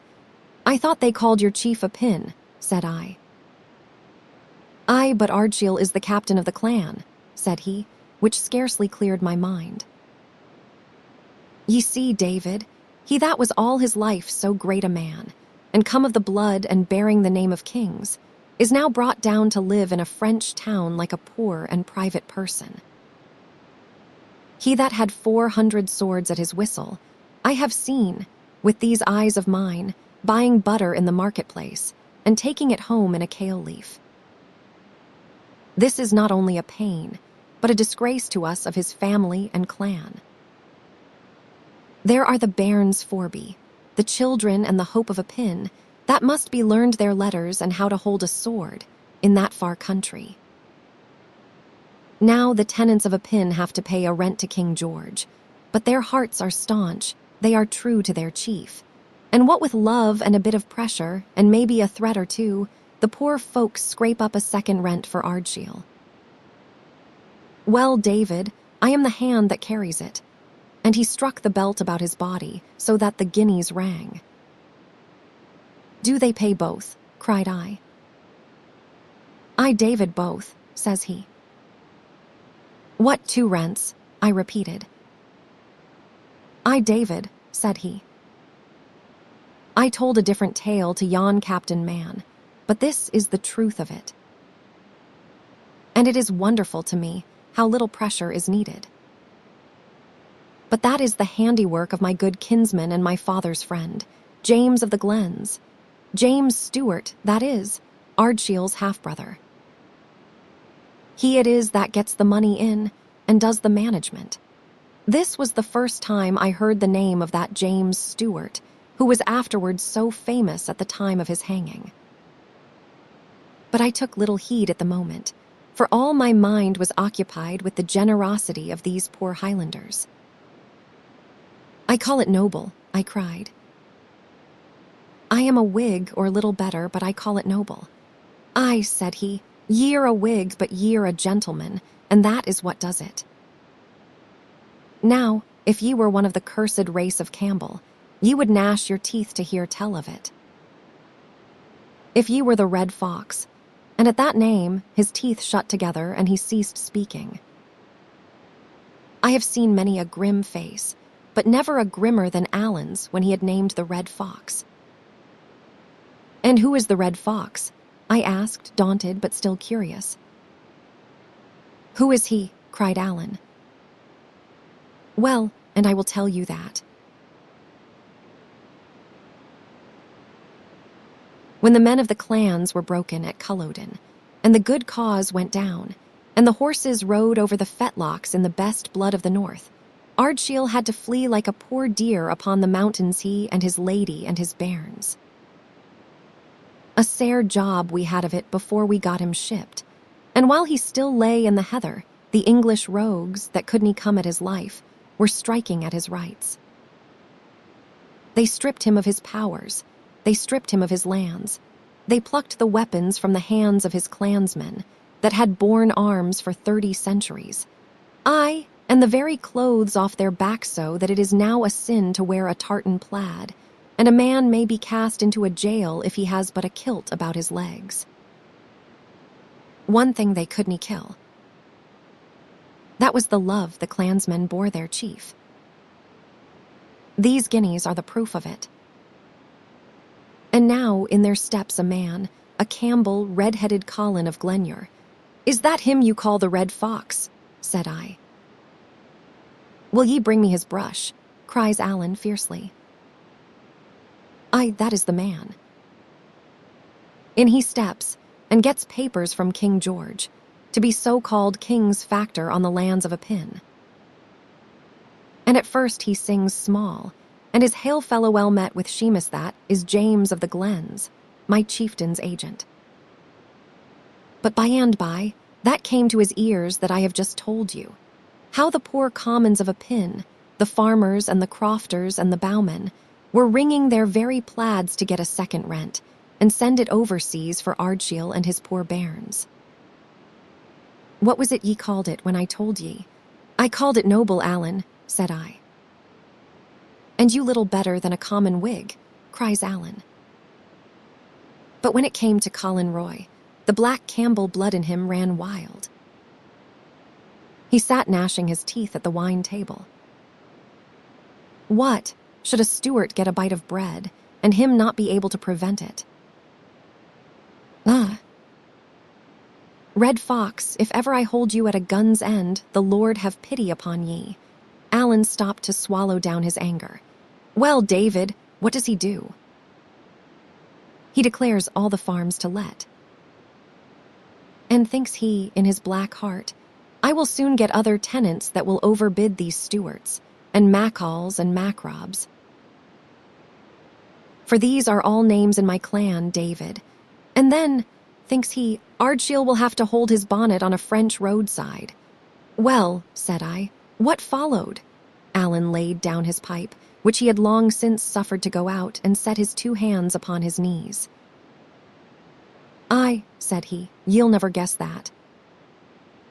For these same Stuarts, and Macalls, and Macrobs, that had 2 rents to pay, one to King George by stark force, and one to Ardshiel by natural kindness, offered him a better price than any Campbell in all broad Scotland.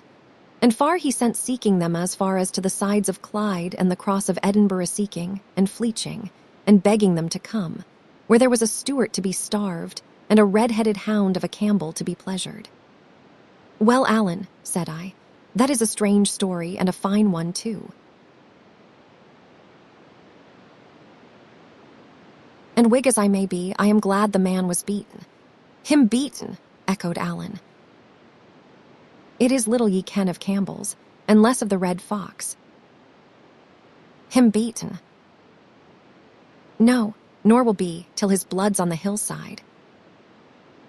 But if the day comes, David man, that I can find time and leisure for a bit of hunting, there grows not enough heather in all Scotland to hide him from my vengeance." "Man Allen," said I, "ye are neither very wise nor very Christian to blow off so many words of anger. They will do the man ye call the fox no harm, and yourself no good. Tell me your tale plainly out." "What did he next? And that is a good observe, David," said Allen. "Troth and indeed, they will do him no harm, the more's the pity. And barring that about Christianity, of which my opinion is quite otherwise, or I would be nay Christian, I am much of your mind. Opinion here or opinion there," said I, "it is a kent thing that Christianity forbids revenge." "Aye," said he, "it is well seen it was a Campbell taught ye. It would be a convenient world for them, and their sort, if there was no such a thing as a lad and a gun behind a heather bush. But that is nothing to the point. This is what he did." "Aye," said I, "come to that." "Well, David," said he, "since he couldn't be rid of the loyal commons by fair means, he swore he would be rid of them by foul. Ardshiel was to starve. That was the thing he aimed at. And since them that fed him in his exile wouldn't he be bought outright or wrong, he would drive them out. Therefore he sent for lawyers, and papers, and redcoats to stand at his back. And the kindly folk of that country must all pack and tramp, every father's son out of his father's house, and out of the place where he was bred and fed and played when he was a callant. And who are to succeed them? Bare-legged beggars. King George is to whistle for his rents. He maun dow with less. He can spread his butter thinner. What cares Red Colin? If he can hurt Ardshiel, he has his wish. If he can pluck the meat from my chieftain's table and the bit toys out of his children's hands, he will gang hame singing to Glenure. Let me have a word, said I. Be sure, if they take less rents, be sure government has a finger in the pie. It is not this Campbell's fault. Mannet is his orders. And if ye killed this Colin tomorrow, what better would ye be? There would be another factor in his shoes, as fast as spur can drive. Ye're a good lad in a fight, said Alan, but man, ye have Whig blood in ye. He spoke kindly enough, but there was so much anger under his contempt that I thought it was wise to change the conversation. I expressed my wonder how, with the Highlands covered with troops and guarded like a city in a siege, a man in his situation could come and go without arrest. It is easier than you would think, said Alan. A bare hillside, ye see, is like all one road. If there is a sentry at one place, ye just go by another. And then the heather's a great help. And everywhere there are friends' houses, and friends' byres and haystacks. And besides, when folk talk of a country covered with troops, it is but a kind of a byword at the best. A soldier covers nae mair of it than his boot soles. I have fished a water with a sentry on the other side of the brae, and killed a fine trout, and I have sat in a heather bush within 6 feet of another, and learned a real bonny tune from his whistling. This was it, said he, and whistled me the air. And then, besides, he continued, it is no sae bad now as it was in 46. The Hielands are what they call pacified. Small wonder, with never a gun or a sword left from Canter to Cape Wrath, but what tenty folk have hidden in their thatch. But what I would like to ken, David, is just how long. Not long, ye would think, with men like Ardshiel in exile and men like the Red Fox sitting burling the wine and oppressing the poor at home. But it is a kittle thing to decide what folk'll bear and what they will not. Or why would Red Colin be riding his horse all over my poor country of a pin, and never a pretty lad to put a bullet in him? Careful. And with this Alan fell into a muse, and for a long time sate very sad and silent. I will add the rest of what I have to say about my friend, that he was skilled in all kinds of music, but principally pipe music, was a well-considered poet in his own tongue, had read several books both in French and English, was a dead shot, a good angler, and an excellent fencer with the small sword as well as with his own particular weapon. For his faults, they were on his face, and I now knew them all. But the worst of them, his childish propensity to take offense and to pick quarrels, he greatly laid aside in my case, out of regard for the battle of the roundhouse. But whether it was because I had done well myself, or because I had been a witness of his own much greater prowess, is more than I can tell. For though he had a great taste for courage in other men, yet he admired it most in Alan Breck. Chapter 13. The loss of the brig. It was already late at night, and as dark as it ever would be at that season of the year, and that is to say, it was still pretty bright, when Hosussan clapped his head into the roundhouse door. "Here," said he, "come out and see if ye can pilot." "Is this one of your tricks?" asked Alan. "Do I look like tricks?" cries the captain. "I have other things to think of. My brig's in danger." By the concerned look of his face, and above all, by the sharp tones in which he spoke of his brig, it was plain to both of us he was in deadly earnest. And so Alan and I, with no great fear of treachery, stepped on deck. The sky was clear. It blew hard and was bitter cold. A great deal of daylight lingered, and the moon, which was nearly full, shone brightly.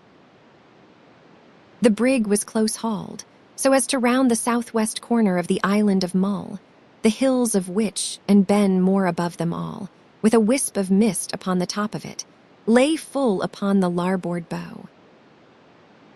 Though it was no good point of sailing for the Covenant, she tore through the seas at a great rate, pitching and straining, and pursued by the westerly swell. Altogether, it was no such ill night to keep the seas in, and I had begun to wonder what it was that sat so heavily upon the captain, when the brig rising suddenly on the top of a high swell, he pointed and cried to us to look. Away on the lee bow, a thing like a fountain rose out of the moonlit sea, and immediately after we heard a low sound of roaring. "What do ye call that?" asked the captain gloomily. "The sea breaking on a reef," said Alan. "And now ye ken where it is, and what better would ye have?" "Aye," said Hosassin, "if it was the only one." And sure enough, just as he spoke there came a second fountain farther to the south.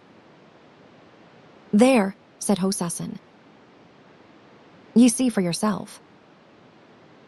If I had kent of these reefs, if I had had a chart, or if Shuan had been spared, it is not 60 guineas, no, nor 600, would have made me risk my brig in sick a stone-yard. "But you, sir, that was to pilot us, have ye never a word?" "I am thinking," said Alan, "these'll be what they call the Torin Rocks." "Are there many of them?" says the captain. "Truly, sir, I am nae pilot," said Alan, "but it sticks in my mind there are 10 miles of them." Mr. Riach and the captain looked at each other. "There is a way through them, I suppose," said the captain. "Doubtless," said Alan, "but where?" "But it somehow runs in my mind once more that it is clearer under the land." "So," said Hosassin. "We will have to haul our wind, then, Mr. Riach. We will have to come as near in about the end of Mull as we can take her, sir. And even then we will have the land to keep the wind off us, and that stone-yard on our lee." "Well, we are in for it now, and may as well crack on."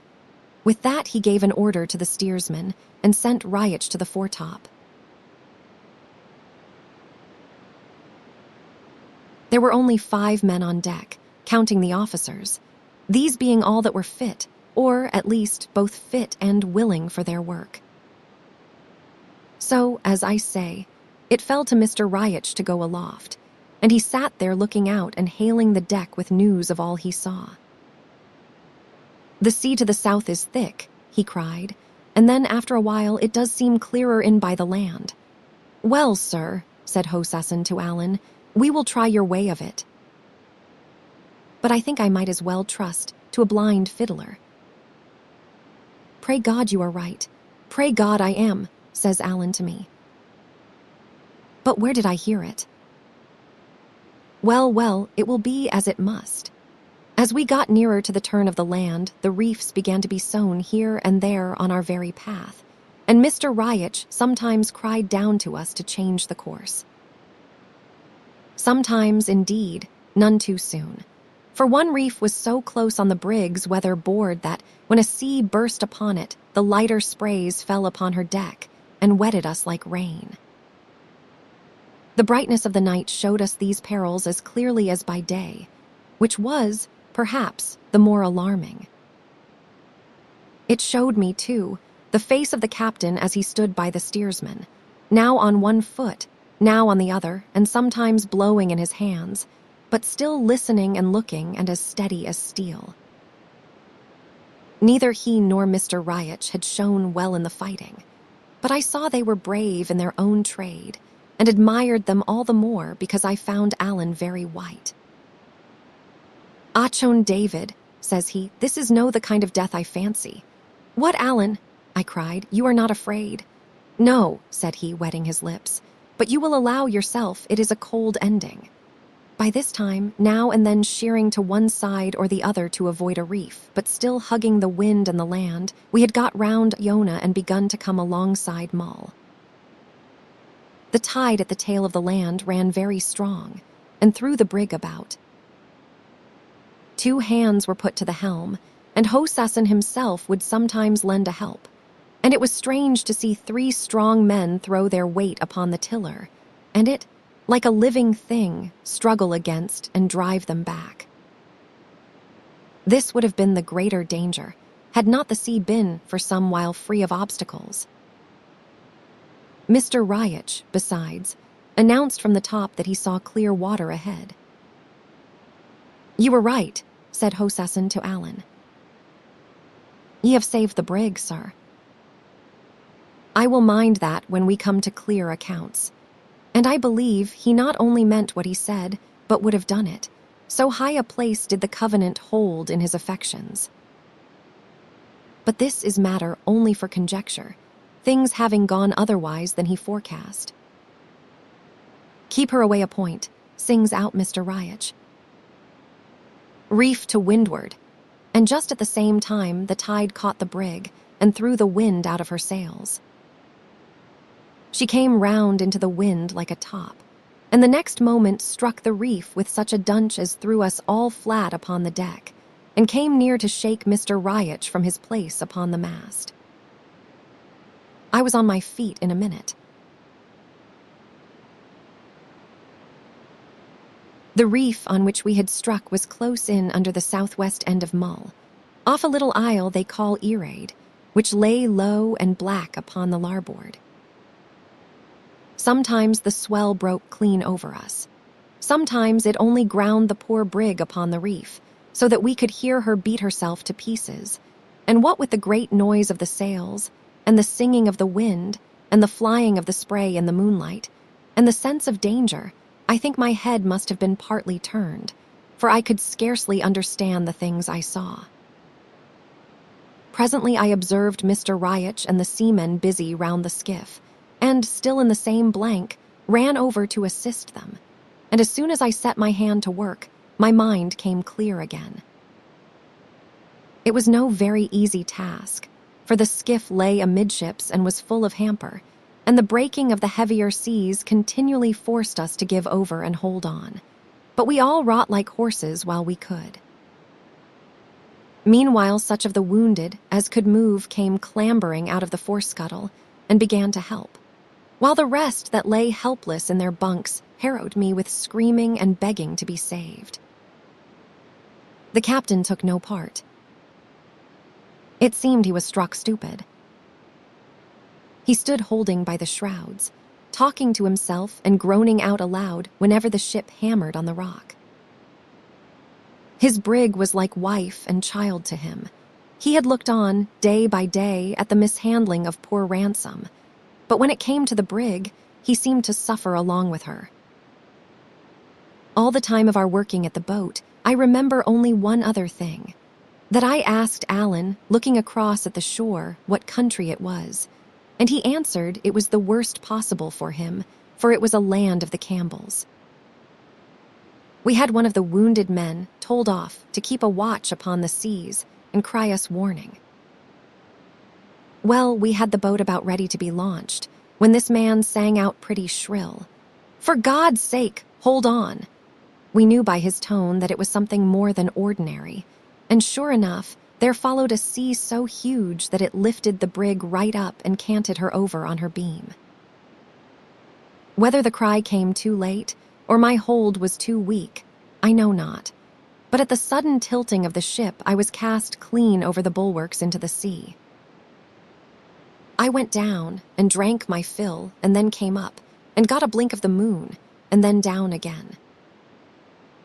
They say a man sinks a 3rd time for good. I cannot be made like other folk, then, for I would not like to write how often I went down, or how often I came up again. All the while I was being hurled along, and beaten upon and choked, and then swallowed whole, and the thing was so distracting to my wits that I was neither sorry nor afraid. Presently, I found I was holding to a spar, which helped me somewhat. And then, all of a sudden, I was in quiet water and began to come to myself. It was the spare yard I had got hold of, and I was amazed to see how far I had traveled from the brig. I hailed her, indeed, but it was plain she was already out of cry. She was still holding together, but whether or not they had yet launched the boat, I was too far off and too low down to see. While I was hailing the brig, I spied a tract of water lying between us where no great waves came, but which yet boiled white all over and bristled in the moon with rings and bubbles. Sometimes the whole tract swung to one side, like the tail of a live serpent. Sometimes, for a glimpse, it would all disappear and then boil up again. What it was, I had no guess, which for the time increased my fear of it. But I now know it must have been the roost or tide race, which had carried me away so fast and tumbled me about so cruelly, and at last, as if tired of that play, had flung out me and the spare yard upon its landward margin. I now lay quite becalmed, and began to feel that a man can die of cold as well as of drowning. The shores of Earaid were close in. I could see in the moonlight the dots of heather and the sparkling of the mica in the rocks. Well, thought I to myself, if I cannot get as far as that, it is strange. I had no skill of swimming, Essen water being small in our neighborhood, but when I laid hold upon the yard with both arms and kicked out with both feet, I soon begun to find that I was moving. Hard work it was, and mortally slow, but in about an hour of kicking and splashing, I had got well in between the points of a sandy bay surrounded by low hills. The sea was here quite quiet. There was no sound of any surf. The moon shone clear, and I thought in my heart I had never seen a place so desert and desolate. But it was dry land, and when at last it grew so shallow that I could leave the yard and wade ashore upon my feet, I cannot tell if I was more tired or more grateful. Both, at least, I was, tired as I never was before that night, and grateful to God as I trust I have been often, though never with more cause. Chapter 14. The islet with my stepping ashore, I began the most unhappy part of my adventures. It was 12:30 in the morning, and though the wind was broken by the land, it was a cold night. I dared not sit down, for I thought I should have frozen, but took off my shoes and walked to and fro upon the sand, barefoot, and beating my breast with infinite weariness. There was no sound of man or cattle, not a cock crew, though it was about the hour of their first waking. Only the surf broke outside in the distance, which put me in mind of my perils and those of my friend. To walk by the sea at that hour of the morning, and in a place so desert-like and lonesome, struck me with a kind of fear. As soon as the day began to break, I put on my shoes and climbed a hill, the ruggedest scramble I ever undertook, falling, the whole way, between big blocks of granite, or leaping from one to another. When I got to the top, the dawn was come. There was no sign of the brig, which must have lifted from the reef and sunk. The boat, too, was nowhere to be seen. There was never a sail upon the ocean, and in what I could see of the land was neither house nor man.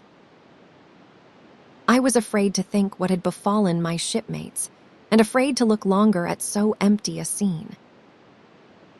What with my wet clothes and weariness, and my belly that now began to ache with hunger, I had enough to trouble me without that. So I set off eastward along the south coast, hoping to find a house where I might warm myself, and perhaps get news of those I had lost. And at the worst, I considered the sun would soon rise and dry my clothes.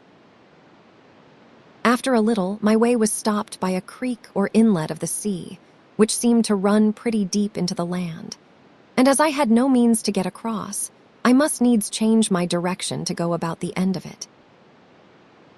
It was still the roughest kind of walking. Indeed, the whole, not only of Earaid, but of the neighboring part of Mull, which they call the Ross, is nothing but a jumble of granite rocks with heather in among. At first the creek kept narrowing as I had looked to see, but presently, to my surprise, it began to widen out again. At this I scratched my head, but had still no notion of the truth, until at last I came to a rising ground, and it burst upon me all in a moment that I was cast upon a little barren isle, and cut off on every side by the salt seas. Instead of the sun rising to dry me, it came on to rain with a thick mist, so that my case was lamentable. I stood in the rain and shivered and wondered what to do, till it occurred to me that perhaps the creek was fordable. Back I went to the narrowest point and waded in.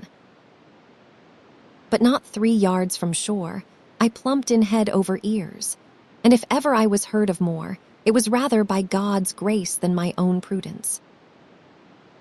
I was no wetter, for that could hardly be, but I was all the colder for this mishap, and having lost another hope was the more unhappy.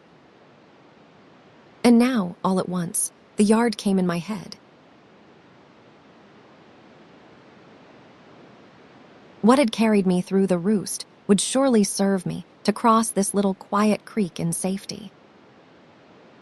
With that I set off, undaunted, across the top of the isle, to fetch and carry it back. It was a weary tramp in all ways, and if hope had not buoyed me up, I must have cast myself down and given up. Whether with the sea salt, or because I was growing fevered, I was distressed with thirst, and had to stop, as I went, and drink the peaty water out of the hags. I came to the bay at last, more dead than alive, and at the first glance I thought the yard was something farther out than when I left it. In I went, for the 3rd time, into the sea. The sand was smooth and firm, and shelved gradually down, so that I could wade out till the water was almost to my neck, and the little waves splashed into my face. But at that depth my feet began to leave me, and I durst venture in no farther. As for the yard, I saw it bobbing very quietly some 20 feet beyond. I had borne up well until this last disappointment, but at that I came ashore and flung myself down upon the sands and wept. The time I spent upon the island is still so horrible a thought to me that I must pass it lightly over. In all the books I have read of people cast away, they had either their pockets full of tools, or a chest of things would be thrown upon the beach along with them, as if on purpose. My case was very different. I had nothing in my pockets but money and Allen's silver button, and being inland bred, I was as much short of knowledge as of means. I knew indeed that shellfish were counted good to eat, and among the rocks of the isle I found a great plenty of limpets, which at first I could scarcely strike from their places, not knowing quickness to be needful. There were, besides, some of the little shells that we call buckies. I think periwinkle is the English name. Of these too I made my whole diet, devouring them cold and raw as I found them, and so hungry was I that at first they seemed to me delicious. Perhaps they were out of season, or perhaps there was something wrong in the sea about my island. But at least I had no sooner eaten my first meal than I was seized with giddiness and retching, and lay for a long time no better than dead. A second trial of the same food, indeed I had no other, did better with me, and revived my strength. But as long as I was on the island, I never knew what to expect when I had eaten. Sometimes all was well, and sometimes I was thrown into a miserable sickness, nor could I ever distinguish what particular fish it was that hurt me. All day it streamed rain. The island ran like a sop. There was no dry spot to be found. And when I lay down that night between 2 boulders that made a kind of roof, my feet were in a bog. The second day, I I crossed the island to all sides. There was no one part of it better than another. It was all desolate and rocky, nothing living on it but game birds which I lacked the means to kill, and the gulls which haunted the outlying rocks in a prodigious number. But the creek, or strait, that cut off the isle from the mainland of the Ross opened out on the north into a bay, and the bay again opened into the sound of Iona. And it was the neighborhood of this place that I chose to be my home, though if I had thought upon the very name of home in such a spot, I must have burst out weeping. I had good reasons for my choice. There was in this part of the isle a little hut of a house like a pig's hut, where fishers used to sleep when they came there upon their business. But the turf roof of it had fallen entirely in, so that the hut was of no use to me and gave me less shelter than my rocks. What was more important, the shellfish on which I lived grew there in great plenty. When the tide was out, I could gather a peck at a time, and this was doubtless a convenience. But the other reason went deeper. I had become in no way used to the horrid solitude of the isle, but still looked round me on all sides, like a man that was hunted, between fear and hope that I might see some human creature coming. Now, from a little up the hillside over the bay, I could catch a sight of the great, ancient church and the roofs of the people's houses in Iona. And on the other hand, over the low country of the Ross, I saw smoke go up morning and evening, as if from a homestead in a hollow of the land. I used to watch this smoke when I was wet and cold, and had my head half turned with loneliness, and think of the fireside and the company till my heart burned. It was the same with the roofs of Iona.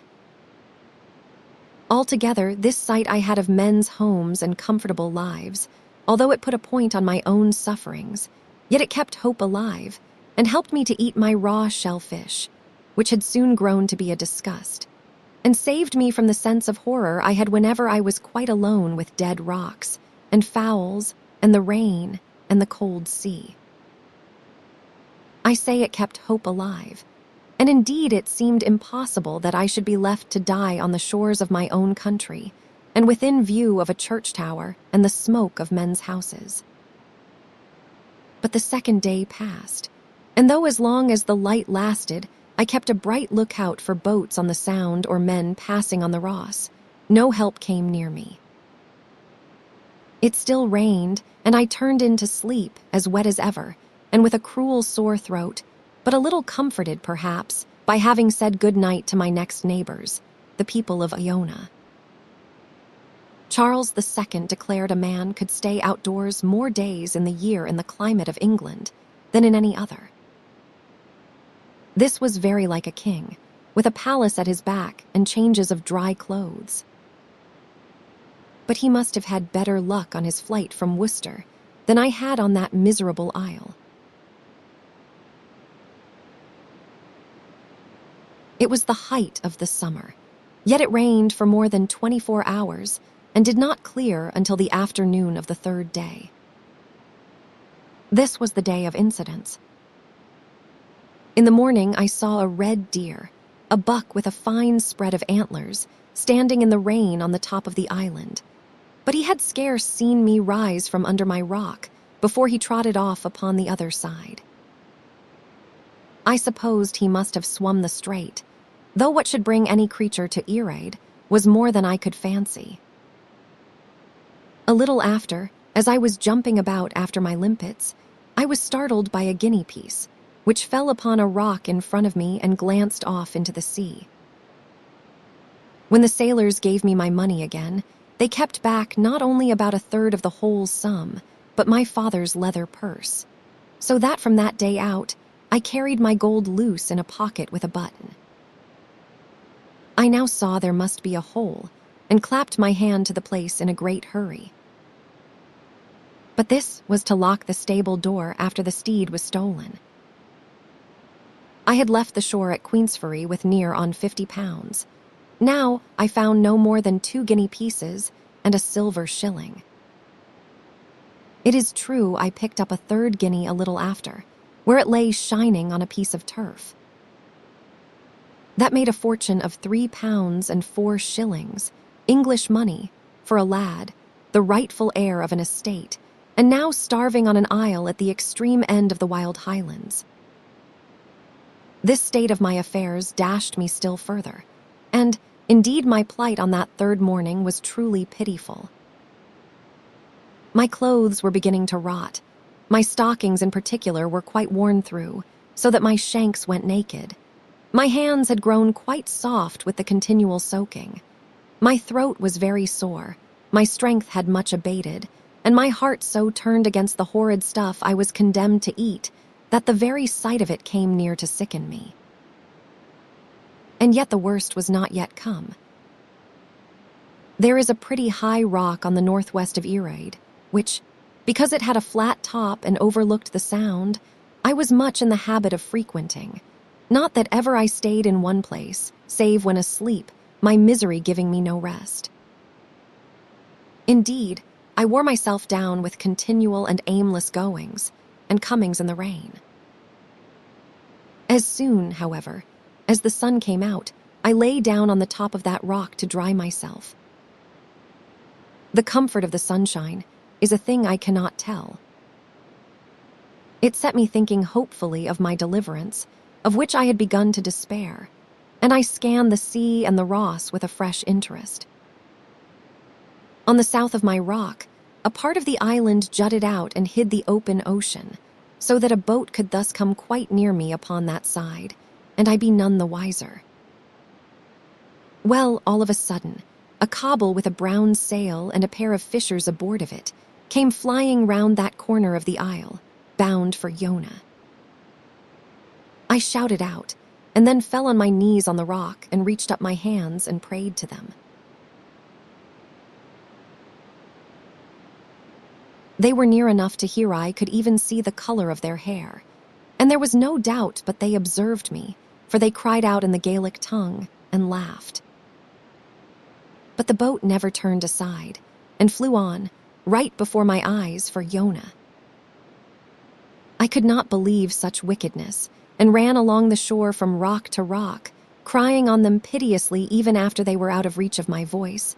I still cried and waved to them, and when they were quite gone, I thought my heart would have burst. All the time of my troubles, I wept only twice. Once, when I could not reach the yard, and now, the second time, when these fishers turned a deaf ear to my cries. But this time I wept and roared like a wicked child, tearing up the turf with my nails and grinding my face in the earth. If a wish would kill men, those two fishers would never have seen morning, and I should likely have died upon my island.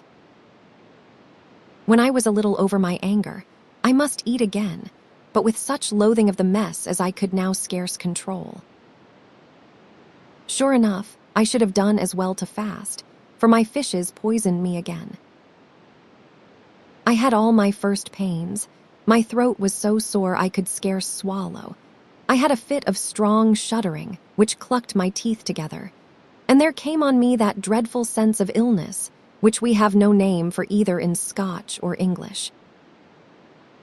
I thought I should have died, and made my peace with God, forgiving all men, even my uncle and the fishers. And as soon as I had thus made up my mind to the worst, clearness came upon me. I observed the night was falling dry. My clothes were dried a good deal. Truly, I was in a better case than ever before since I had landed on the isle, and so I got to sleep at last with a thought of gratitude. The next day, which was the fourth of this horrible life of mine, I found my bodily strength run very low. But the sun shone, the air was sweet, and what I managed to eat of the shellfish agreed well with me and revived my courage. I was scarce back on my rock, where I went always the first thing after I had eaten, before I observed a boat coming down the sound, and with her head, as I thought, in my direction. I began at once to hope and fear exceedingly, for I thought these men might have thought better of their cruelty and be coming back to my assistance. But another disappointment, such as yesterday's, was more than I could bear. I turned my back, accordingly, upon the sea, and did not look again till I had counted many hundreds. The boat was still heading for the island.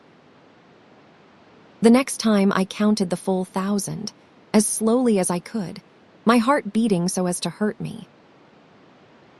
And then it was out of all question. She was coming straight to Iraid. I could no longer hold myself back, but ran to the seaside and out, from one rock to another, as far as I could go. It is a marvel I was not drowned, for when I was brought to a stand at last, my legs shook under me, and my mouth was so dry, I must wet it with the seawater before I was able to shout. All this time, the boat was coming on, and now I was able to perceive it was the same boat and the same 2 men as yesterday. This I knew by their hair, which the one had of a bright yellow and the other black.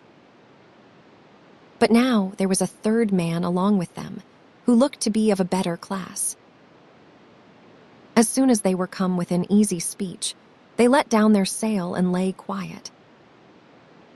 In spite of my supplications, they drew no nearer in, and what frightened me most of all, the new man tee-heed with laughter as he talked and looked at me. Then he stood up in the boat and addressed me a long while, speaking fast and with many wavings of his hand. I told him I had no Gaelic, and at this he became very angry, and I began to suspect he thought he was talking English. Listening very close, I caught the word whatever several times, but all the rest was Gaelic and might have been Greek and Hebrew for me. Whatever, said I, to show him I had caught a word. Yes, yes, yes, yes, says he, and then he looked at the other men as much as to say, I told you I spoke English, and began again as hard as ever in the Gaelic. This time I picked out another word, tide. Then I had a flash of hope. I remembered he was always waving his hand towards the mainland of the Ross. Do you mean when the tide is? I cried and could not finish. Yes, yes, said he. Tide. At that I turned tail upon their boat, where my adviser had once more begun to tee-hee with laughter, leaped back the way I had come, from one stone to another, and set off running across the isle as I had never run before. In about half an hour I came out upon the shores of the creek, and sure enough it was shrunk into a little trickle of water, through which I dashed, not above my knees, and landed with a shout on the main island. A sea-bred boy would not have stayed a day on Iraid, which is only what they call a tidal islet, and except in the bottom of the neaps, can be entered and left twice in every 24 hours, either dry-shod or at the most by wading. Even I, who had the tide going out and in before me in the bay, and even watched for the ebbs, the better to get my shellfish even I say. If I had sat down to think, instead of raging at my fate, must have soon guessed the secret and got free. It was no wonder the fishers had not understood me. The wonder was rather that they had ever guessed my pitiful illusion and taken the trouble to come back. I had starved with cold and hunger on that island for close upon 100 hours. But for the fishers, I might have left my bones there in pure folly. And even as it was, I had paid for it pretty dear, not only in past sufferings, but in my present case, being clothed like a beggar man, scarce able to walk, and in great pain of my sore throat. I have seen wicked men and fools, a great many of both, and I believe they both get paid in the end, but the fools first. Chapter 15, The Lad with the Silver Button. Through the Isle of Mull, the Ross of Mull, which I had now got upon, was rugged and trackless, like the isle I had just left, being all bog and briar and big stone. There may be roads for them that know that country well. But for my part, I had no better guide than my own nose, and no other landmark than Ben Moor. I aimed as well as I could for the smoke I had seen so often from the island, and with all my great weariness and the difficulty of the way came upon the house in the bottom of a little hollow about 5 or 6 at night. It was low and longish, roofed with turf and built of unmortared stones, and on a mound in front of it, an old gentleman sat smoking his pipe in the sun. With what little English he had, he gave me to understand that my shipmates had got safe ashore and had broken bread in that very house on the day after. Was there one, I asked, dressed like a gentleman? He said they all wore rough greatcoats, but to be sure, the first of them, the one that came alone, wore breeches and stockings, while the rest had sailors' trousers. Ah, said I, and he would have a feathered hat. He told me no, that he was bareheaded like myself. At first I thought Alan might have lost his hat, and then the rain came in my mind, and I judged it more likely he had it out of harm's way under his greatcoat. This set me smiling, partly because my friend was safe, partly to think of his vanity in dress. And then the old gentleman clapped his hand to his brow and cried out that I must be the lad with the silver button. Why, yes, said I in some wonder. Well then, said the old gentleman, I have a word for you that you are to follow your friend to his country by Torresay. He then asked me how I had fared, and I told him my tale.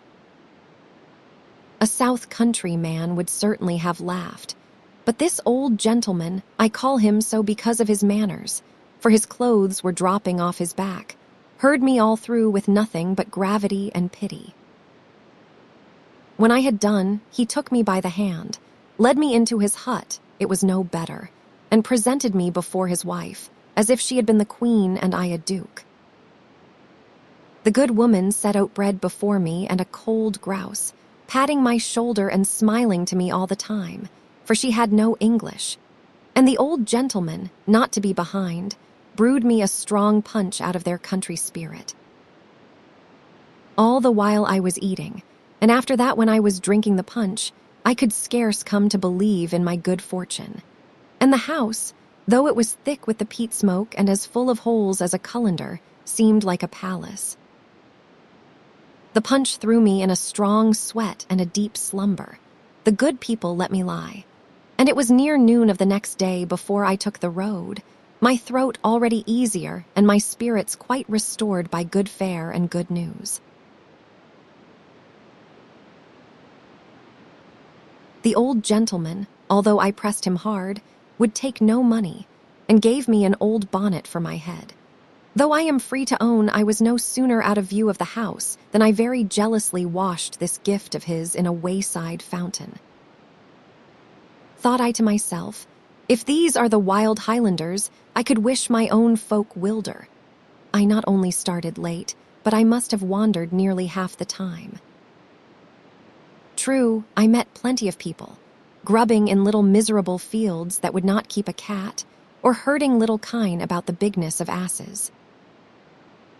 The Highland dress being forbidden by law since the rebellion, and the people condemned to the lowland habit, which they much disliked, it was strange to see the variety of their array.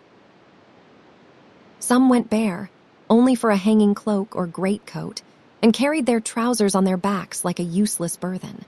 Some had made an imitation of the tartan with little party-colored stripes patched together like an old wife's quilt. Others, again, still wore the Highland philabeg, but by putting a few stitches between the legs transformed it into a pair of trousers like a Dutchman's. All those makeshifts were condemned and punished, for the law was harshly applied, in hopes to break up the clan's spirit. But in that out-of-the-way, sea-bound isle, there were few to make remarks and fewer to tell tales. They seemed in great poverty, which was no doubt natural, now that rapine was put down, and the chiefs kept no longer an open house, and the roads, even such a wandering, country by track as the one I followed, were infested with beggars. And here again, I marked a difference from my own part of the country. For our lowland beggars even the gownsmen themselves, who beg by patent had a louting, flattering way with them, and if you gave them a pleak and asked change, would very civilly return you a bottle. But these Highland beggars stood on their dignity, asked alms only to buy snuff, by their account, and would give no change. To be sure, this was no concern of mine, except in so far as it entertained me by the way. What was much more to the purpose, few had any English, and these few, unless they were of the brotherhood of beggars, not very anxious to place it at my service. I knew Torresay to be my destination, and repeated the name to them and pointed. But instead of simply pointing in reply, they would give me a screed of the Gaelic that set me foolish, so it was small wonder if I went out of my road as often as I stayed in it. At last, about 8 at night, and already very weary, I came to a lone house, where I asked admittance, and was refused, until I bethought me of the power of money in so poor a country, and held up one of my guineas in my finger and thumb. Thereupon, the man of the house, who had hitherto pretended to have no English, and driven me from his door by signals, suddenly began to speak as clearly as was needful, and agreed for 5 shillings to give me a night's lodging and guide me the next day to Torresay. I slept uneasily that night, fearing I should be robbed, but I might have spared myself the pain, for my host was no robber, only miserably poor and a great cheat. He was not alone in his poverty, for the next morning we must go 5 miles about to the house of what he called a rich man to have one of my guineas changed. This was perhaps a rich man for Mull. He would have scarce been thought so in the south, for it took all he had. The whole house was turned upside down, and a neighbor brought under contribution, before he could scrape together 20 shillings in silver. The odd shilling he kept for himself, protesting he could ill afford to have so great a sum of money lying, locked up. For all that he was very courteous and well-spoken, made us both sit down with his family to dinner, and brewed punch in a fine china bowl, over which my rascal guide grew so merry that he refused to start. I was for getting angry, and appealed to the rich man, Hector McLean was his name, who had been a witness to our bargain and to my payment of the 5 shillings. But McLean had taken his share of the punch, and vowed that no gentleman should leave his table after the bowl was brewed. So there was nothing for it but to sit and hear Jacobite toasts and Gaelic songs, till all were tipsy, and staggered off to the bed or the barn for their night's rest. Next day, the 4th of my travels, we were up before 5 upon the clock, but my rascal guide got to the bottle at once, and it was 3 hours before I had him clear of the house, and then, as you shall hear, only for a worse disappointment. As long as we went down a heathery valley that lay before Mr. McLean's house, all went well. Only my guide looked constantly over his shoulder, and when I asked him the cause, only grinned at me. No sooner, however, had we crossed the back of a hill and got out of sight of the house windows than he told me Torresay lay right in front, and that a hill top, which he pointed out, was my best landmark. "I care very little for that," said I, "since you are going with me." The impudent cheat answered me in the Gaelic that he had no English. "My fine fellow," I said, "I know very well your English comes and goes. Tell me what will bring it back. Is it more money you wish?" "5 shillings mair," said he, "and Hersel will bring ye there." I reflected a while and then offered him 2, which he accepted greedily, and insisted on having in his hands at once for luck, as he said, but I think it was rather for my misfortune. The 2 shillings carried him not quite as many miles, at the end of which distance he sat down upon the wayside and took off his brogues from his feet, like a man about to rest. I was now red-hot. "Ha," said I, "Have you no more English?" he said impudently. "No." At that I boiled over and lifted my hand to strike him, and he, drawing a knife from his rags, squatted back and grinned at me like a wildcat. At that, forgetting everything but my anger, I ran in upon him, put aside his knife with my left, and struck him in the mouth with the right. I was a strong lad and very angry, and he but a little man, and he went down before me heavily. By good luck, his knife flew out of his hand as he fell. I picked up both that and his brogues, wished him a good morning, and set off upon my way, leaving him barefoot and disarmed. I chuckled to myself as I went, being sure I was done with that rogue, for a variety of reasons.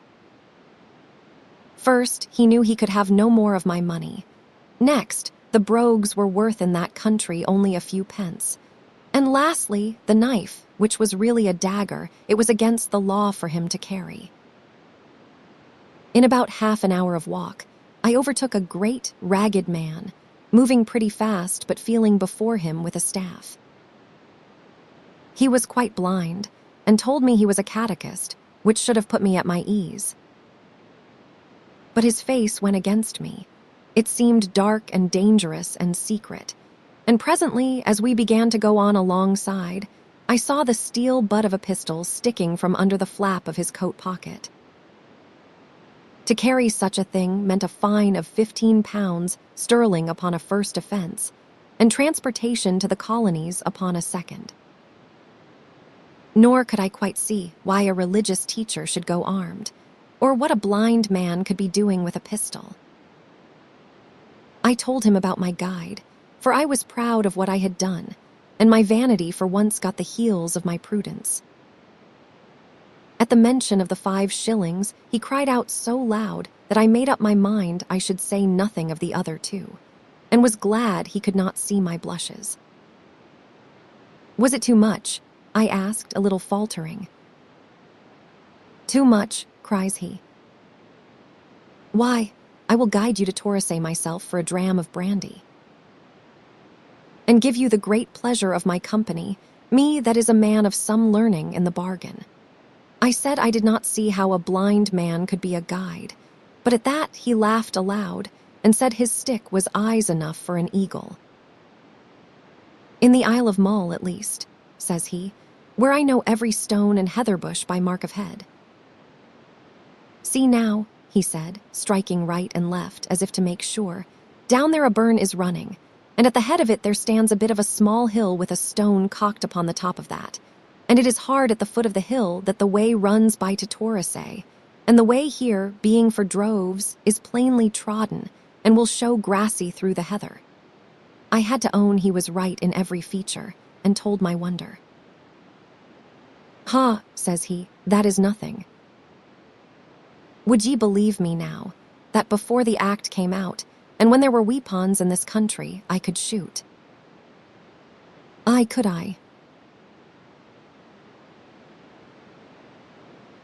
Cries he, and then with a leer, "If ye had such a thing as a pistol here to try with, I would show ye how it is done." I told him I had nothing of the sort, and gave him a wider berth. If he had known, his pistol stuck at that time quite plainly out of his pocket, and I could see the sun twinkle on the steel of the butt. But by the better luck for me, he knew nothing, thought all was covered, and lied on in the dark. He then began to question me cunningly, where I came from, whether I was rich, whether I could change a 5-shilling piece for him, which he declared he had that moment in his sparrin, and all the time he kept edging up to me and I avoiding him. We were now upon a sort of green cattle track, which crossed the hills towards Torresay, and we kept changing sides upon that like dancers in a reel. I had so plainly the upper hand that my spirits rose, and indeed I took a pleasure in this game of blindman's buff. But the catechist grew angrier and angrier, and at last began to swear in Gaelic and to strike for my legs with his staff. Then I told him that, sure enough, I had a pistol in my pocket as well as he, and if he did not strike across the hill due south, I would even blow his brains out. He became at once very polite, and after trying to soften me for some time, but quite in vain, he cursed me once more in Gaelic and took himself off. I watched him striding along, through bog and briar, tapping with his stick, until he turned the end of a hill and disappeared in the next hollow. Then I struck on again for Torresay, much better pleased to be alone than to travel with that man of learning. This was an unlucky day, and these two, of whom I had just rid myself, one after the other, were the two worst men I met with in the Highlands. At Torresay, on the Sound of Mull and looking over to the mainland of Morven, there was an inn with an innkeeper, who was a MacLean, it appeared, of a very high family. For to keep an inn is thought even more genteel in the Highlands than it is with us, perhaps as partaking of hospitality, or perhaps because the trade is idle and drunken.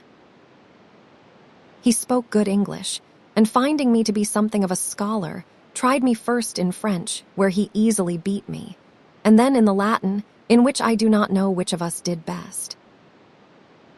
This pleasant rivalry put us at once upon friendly terms, and I sat up and drank punch with him, or to be more correct, sat up and watched him drink it, until he was so tipsy that he wept upon my shoulder. I tried him, as if by accident, with a sight of Allen's button, but it was plain he had never seen or heard of it. Indeed, he bore some grudge against the family and friends of Ardshiel, and before he was drunk, he read me a lampoon, in very good Latin, but with a very ill meaning, which he had made in elegiac verses upon a person of that house. When I told him of my catechist, he shook his head, and said I was lucky to have got clear off. That is a very dangerous man. He said, Duncan Mackig is his name. He can shoot by the ear at several yards and has been often accused of highway robberies and once of murder. The cream of it is, says I, that he called himself a catechist. And why should he not, says he, when that is what he is? It was MacLean of Duart gave it to him because he was blind. But perhaps it was a pity, says my host, for he is always on the road, going from one place to another to hear the young folk say their religion, and doubtless that is a great temptation to the poor man. At last, when my landlord could drink no more, he showed me to a bed, and I lay down in very good spirits, having traveled the greater part of that big and crooked island of Mull, from Earaid to Torresay, 50 miles as the crow flies, and with my wanderings much nearer 100, in 4 days and with little fatigue. Indeed, I was by far in better heart and health of body at the end of that long tramp than I had been at the beginning. Chapter 16, The Lad with the Silver Button. Across Morven, there is a regular ferry from Torresay to Kinlochaline on the mainland. Both shores of the Sound are in the country of the strong clan of the MacLeans, and the people that passed the ferry with me were almost all of that clan. The skipper of the boat, on the other hand, was called Neil Roy Macrob, and since Macrob was one of the names of Allen's clansmen, and Allen himself had sent me to that ferry, I was eager to come to private speech of Neil Roy. In the crowded boat, this was of course impossible, and the passage was a very slow affair. There was no wind, and as the boat was wretchedly equipped, we could pull but 2 oars on one side and one on the other. The men gave way, however, with a good will, the passengers taking spells to help them, and the whole company giving the time in Gaelic boat songs. And what with the songs, and the sea air, and the good nature and spirit of all concerned, and the bright weather, the passage was a pretty thing to have seen. But there was one melancholy part. In the mouth of Loch Aline, we found a great sea-going ship at anchor, and this I supposed at first to be one of the king's cruisers which were kept along that coast, both summer and winter, to prevent communication with the French. As we got a little nearer, it became plain she was a ship of merchandise. And what still more puzzled me, not only her decks, but the sea beach also, were quite black with people, and skiffs were continually plying to and fro between them. Yet nearer, and there began to come to our ears a great sound of mourning, the people on board and those on the shore crying, and lamenting one to another so as to pierce the heart. Then I understood this was an emigrant ship bound for the American colonies. We put the ferry boat alongside, and the exiles leaned over the bulwarks, weeping and reaching out their hands to my fellow passengers, among whom they counted some near friends. How long this might have gone on I do not know, for they seemed to have no sense of time.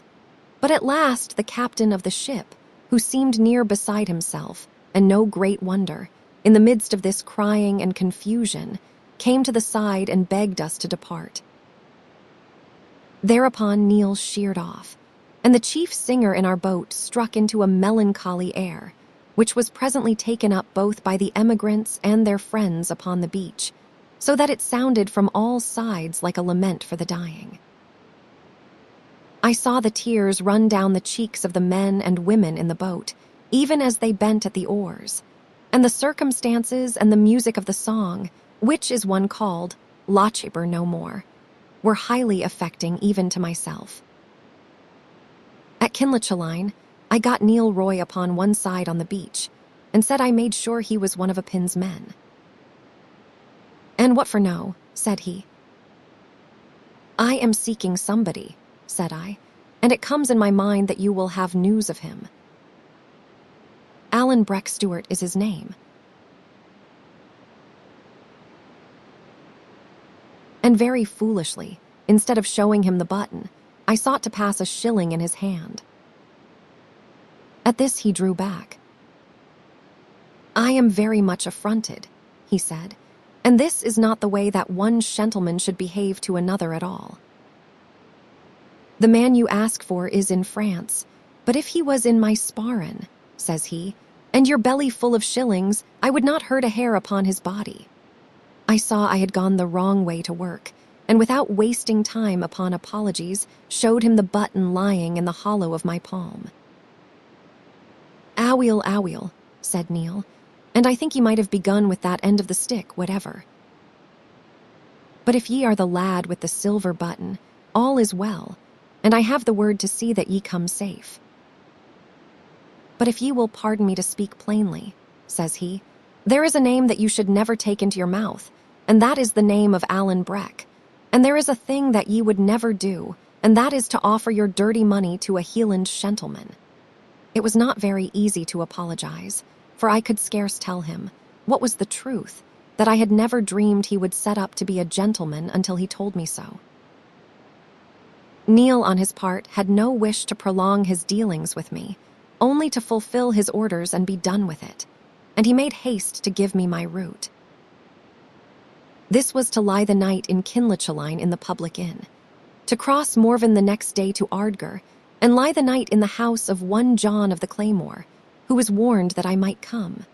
The third day, to be set across one loch at Corin and another at Ballachulish, and then ask my way to the house of James of the Glens, at Aucarn in Durer of Apin.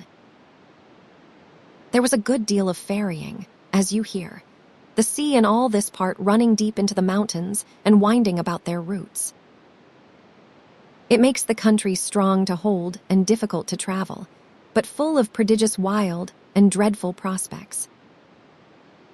I had some other advice from Neil, to speak with no one by the way, to avoid Whigs, Campbells, and the Red Soldiers, to leave the road and lie in a bush if I saw any of the latter coming, for it was never chancy to meet in with them, and in brief, to conduct myself like a robber or a Jacobite agent, as perhaps Neil thought me. The inn at Kinlochaline was the most beggarly, vile place that ever pigs were stayed in, full of smoke, vermin, and silent Highlanders. I was not only discontented with my lodging, but with myself for my mismanagement of Neil, and thought I could hardly be worse off. But very wrongly, as I was soon to see, For I had not been half an hour at the inn, standing in the door most of the time, to ease my eyes from the peat smoke, when a thunderstorm came close by. The springs broke in a little hill on which the inn stood, and one end of the house became a running water. Places of public entertainment were bad enough all over Scotland in those days. Yet it was a wonder to myself when I had to go from the fireside to the bed in which I slept, wading over the shoes. Early in my next day's journey, I overtook a little, stout, solemn man, walking very slowly with his toes turned out, sometimes reading in a book and sometimes marking the place with his finger, and dressed decently and plainly in something of a clerical style. This I found to be another catechist, but of a different order from the blind man of Mull, being indeed one of those sent out by the Edinburgh Society for propagating Christian knowledge, to evangelize the more savage places of the Highlands. His name was Henderland. He spoke with the broad South Country tongue, which I was beginning to weary for the sound of, and besides common countryship, we soon found we had a more particular bond of interest. For my good friend, the minister of Essendon, had translated into the Gaelic in his Bedtime a number of hymns and pious books which Henderland used in his work, and held in great esteem. Indeed, it was one of these he was carrying and reading when we met. We fell in company at once, our ways lying together as far as to Kingairloch. As we went, he stopped and spoke with all the wayfarers and workers that we met or passed, and though of course I could not tell what they discoursed about, yet I judged Mr. Henderland must be well liked in the countryside, for I observed many of them to bring out their mulls and share a pinch of snuff with him. I told him as far in my affairs as I judged wise, as far, that is, as they were none of Allen's, and gave Ballachulish as the place I was traveling to meet a friend, for I thought Aucharn or even Durer would be too particular and might put him on the scent. On his part, he told me much of his work and the people he worked among, the hiding priests and Jacobites, the disarming act, the dress, and many other curiosities of the time and place. He seemed moderate, blaming Parliament in several points, and especially because they had framed the act more severely against those who wore the dress than against those who carried weapons. This moderation put it in my mind to question him of the Red Fox and the Appin tenants, questions which, I thought, would seem natural enough in the mouth of one traveling to that country. He said it was a bad business. "It is wonderful," said he, "where the tenants find the money, for their life is mere starvation. Ye do not carry such a thing as snuff, do ye, Mr. Balfour?" "No, well, I am better wanting it. But these tenants, as I was saying, are doubtless partly driven to it. James Stewart in Durer, that is him they call James of the Glens, is half-brother to Ardshiel, the captain of the clan, and he is a man much looked up to and drives very hard. And then there is one they call Alan Breck. Ah, I cried, what of him? What of the wind that bloweth where it listeth? Said Henderland. He is here and awa, here today and gone tomorrow, a fair heathercat. He might be glowering at the two of us out of yon whin bush, and I wouldn't wonder. Ye'll no carry such a thing as snuff, will ye? I told him no, and that he had asked the same thing more than once. It is highly possible, said he, sighing. But it seems strange he shouldn't carry it. However, as I was saying, this Alan Breck is a bold, desperate customer, and well kent to be James's right hand. His life is forfeit already, he would boggle at neathing, and maybe, if a tenant body was to hang back, he would get a dirk in his wame. You make a poor story of it all, Mr. Henderland, said I. If it is all fear upon both sides, I care to hear no more of it. Nah, said Mr. Henderland, But there is love too, and self-denial that should put the like of you and me to shame. There is something fine about it.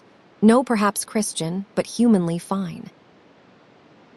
Even Alan Breck, by all that I hear, is a child to be respected. There is many a lying sneckdraw sits close in kirk in our own part of the country, and stands well in the world's eye, and maybe is a far worse man, Mr. Balfour, than yon misguided shedder of man's blood. Aye, we might take a lesson by them. Ye'll perhaps think I have been too long in the Hielands, he added, smiling to me. I told him not at all, that I had seen much to admire among the Highlanders, and if he came to that, Mr. Campbell himself was a Highlander. Aye, said he, that is true. It is a fine blood. And what is the king's agent about? I asked. Colin Campbell, says Henderland. Putting his head in a bee's bike. He is to turn the tenants out by force, I hear, said I. Yes, says he, but the business has gone back and forth, as folk say. First, James of the Glens rode to Edinburgh and got some lawyer, a Stewart. Nae doubt they all hing together like bats in a steeple, and had the proceedings stayed. And then Colin Campbell cam in again, and had the upper hand before the barons of Exchequer. And now, they tell me the first of the tenants are to flit tomorrow. It is to begin at Durer under James's very windows, which does me seem wise by my humble way of it. Do you think they will fight? I asked. Well, says Henderland, they are disarmed or supposed to be, for there is still a good deal of cold iron lying by in quiet places. And then Colin Campbell has the soldiers coming. But for all that, if I was his lady wife, I wouldn't be well pleased till I got him home again. They are queer customers, the Appin Stewarts. I asked if they were worse than their neighbors. No, they, said he. And that is the worst part of it.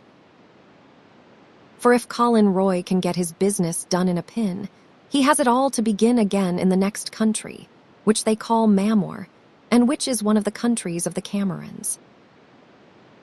He is king's factor upon both, and from both he has to drive out the tenants. And indeed, Mr. Balfour, to be open with ye, it is my belief that if he escapes the one lot, he will get his death by the other. So we continued talking and walking the great part of the day, until at last, Mr. Henderland, after expressing his delight in my company, and satisfaction at meeting with a friend of Mr. Campbell's, whom, says he, I will make bold to call that sweet singer of our covenanted Zion, proposed that I should make a short stage, and lie the night in his house a little beyond Kingairloch. To say truth, I was overjoyed, for I had no great desire for John of the Claymore, and since my double misadventure, first with the guide and next with the gentleman skipper, I stood in some fear of any Highland stranger. Accordingly, we shook hands upon the bargain, and came in the afternoon to a small house, standing alone by the shore of the Lint Loch. The sun was already gone from the desert mountains of Ardgur upon the hither side, but shone on those of Appin on the farther. The loch lay as still as a lake, only the gulls were crying round the sides of it, and the whole place seemed solemn and uncouth. We had no sooner come to the door of Mr. Henderland's dwelling than, to my great surprise, for I was now used to the politeness of Highlanders, he burst rudely past me, dashed into the room, caught up a jar and a small horn spoon, and began ladling snuff into his nose in most excessive quantities. Then he had a hearty fit of sneezing, and looked round upon me with a rather silly smile. It is a vow I took, says he. I took a vow upon me that I wouldn't carry it. Doubtless it is a great privation, but when I think upon the martyrs, not only to the Scottish covenant but to other points of Christianity, I think shame to mind it. As soon as we had eaten, and porridge and whey was the best of the good man's diet, he took a grave face, and said he had a duty to perform by Mr. Campbell, and that was to inquire into my state of mind towards God. I was inclined to smile at him since the business of the snuff, but he had not spoken long before he brought the tears into my eyes. There are two things that men should never weary of: goodness and humility. We get none too much of them in this rough world among cold, proud people. But Mr. Henderland had their very speech upon his tongue. And though I was a good deal puffed up with my adventures, and with having come off, as the saying is, with flying colors, yet he soon had me on my knees beside a simple, poor old man, and both proud and glad to be there. Before we went to bed, he offered me 6pence to help me on my way, out of a scanty store he kept in the turf wall of his house, at which excess of goodness I knew not what to do. But at last he was so earnest with me that I thought it the more mannerly part to let him have his way, and so left him poorer than myself. Chapter 17. The death of the red fox. The next day Mr. Henderland found for me a man who had a boat of his own, and was to cross the Lynn Loch that afternoon into a pin, fishing. Him he prevailed on to take me, for he was one of his flock, and in this way I saved a long day's travel and the price of the 2 public ferries I must otherwise have passed. It was near noon before we set out, a dark day with clouds, and the sun shining upon little patches. The sea was here very deep and still, and had scarce a wave upon it, so that I must put the water to my lips before I could believe it to be truly salt. The mountains on either side were high, rough and barren, very black and gloomy in the shadow of the clouds, but all silver-laced with little watercourses where the sun shone upon them. It seemed a hard country, this of a pin, for people to care as much about as Alan did. There was but one thing to mention. A little after we had started, the sun shone upon a little moving clump of scarlet clothes in along the waterside to the north. It was much of the same red as soldiers' coats. Every now and then, too, there came little sparks and lightnings, as though the sun had struck upon bright steel.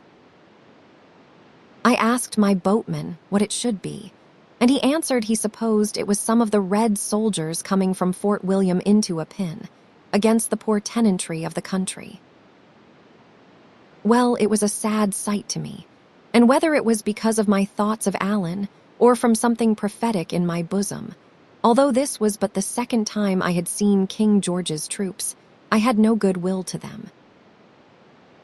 At last we came so near the point of land at the entering in of Loch Leven that I begged to be set on shore. My boatman, who was an honest fellow and mindful of his promise to the catechist, would fain have carried me on to Ballachulish, but as this was to take me farther from my secret destination, I insisted, and was set on shore at last under the wood of Lettermore or Lettervore, for I have heard it both ways in Alan's country of a pin. This was a wood of birches, growing on a steep, craggy side of a mountain that overhung the loch. It had many openings and ferny houghs, and a road or bridle track ran north and south through the midst of it, by the edge of which, where was a spring, I sat down to eat some oat bread of Mr. Henderland's and think upon my situation. Here I was not only troubled by a cloud of stinging midges, but far more by the doubts of my mind. What I ought to do, why I was going to join myself with an outlaw and a would-be murderer like Alan, whether I should not be acting more like a man of sense to tramp back to the South Country direct, by my own guidance and at my own charges, and what Mr. Campbell or even Mr. Henderland would think of me if they should ever learn my folly and presumption. These were the doubts that now began to come in on me stronger than ever. As I was so sitting and thinking, a sound of men and horses came to me through the wood, and presently after, at a turning of the road, I saw 4 travelers come into view.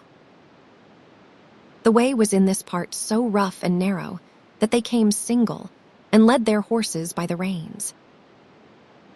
The first was a great, red-headed gentleman of an imperious and flushed face, who carried his hat in his hand and fanned himself, for he was in a breathing heat. The second, by his decent black garb and white wig, I correctly took to be a lawyer.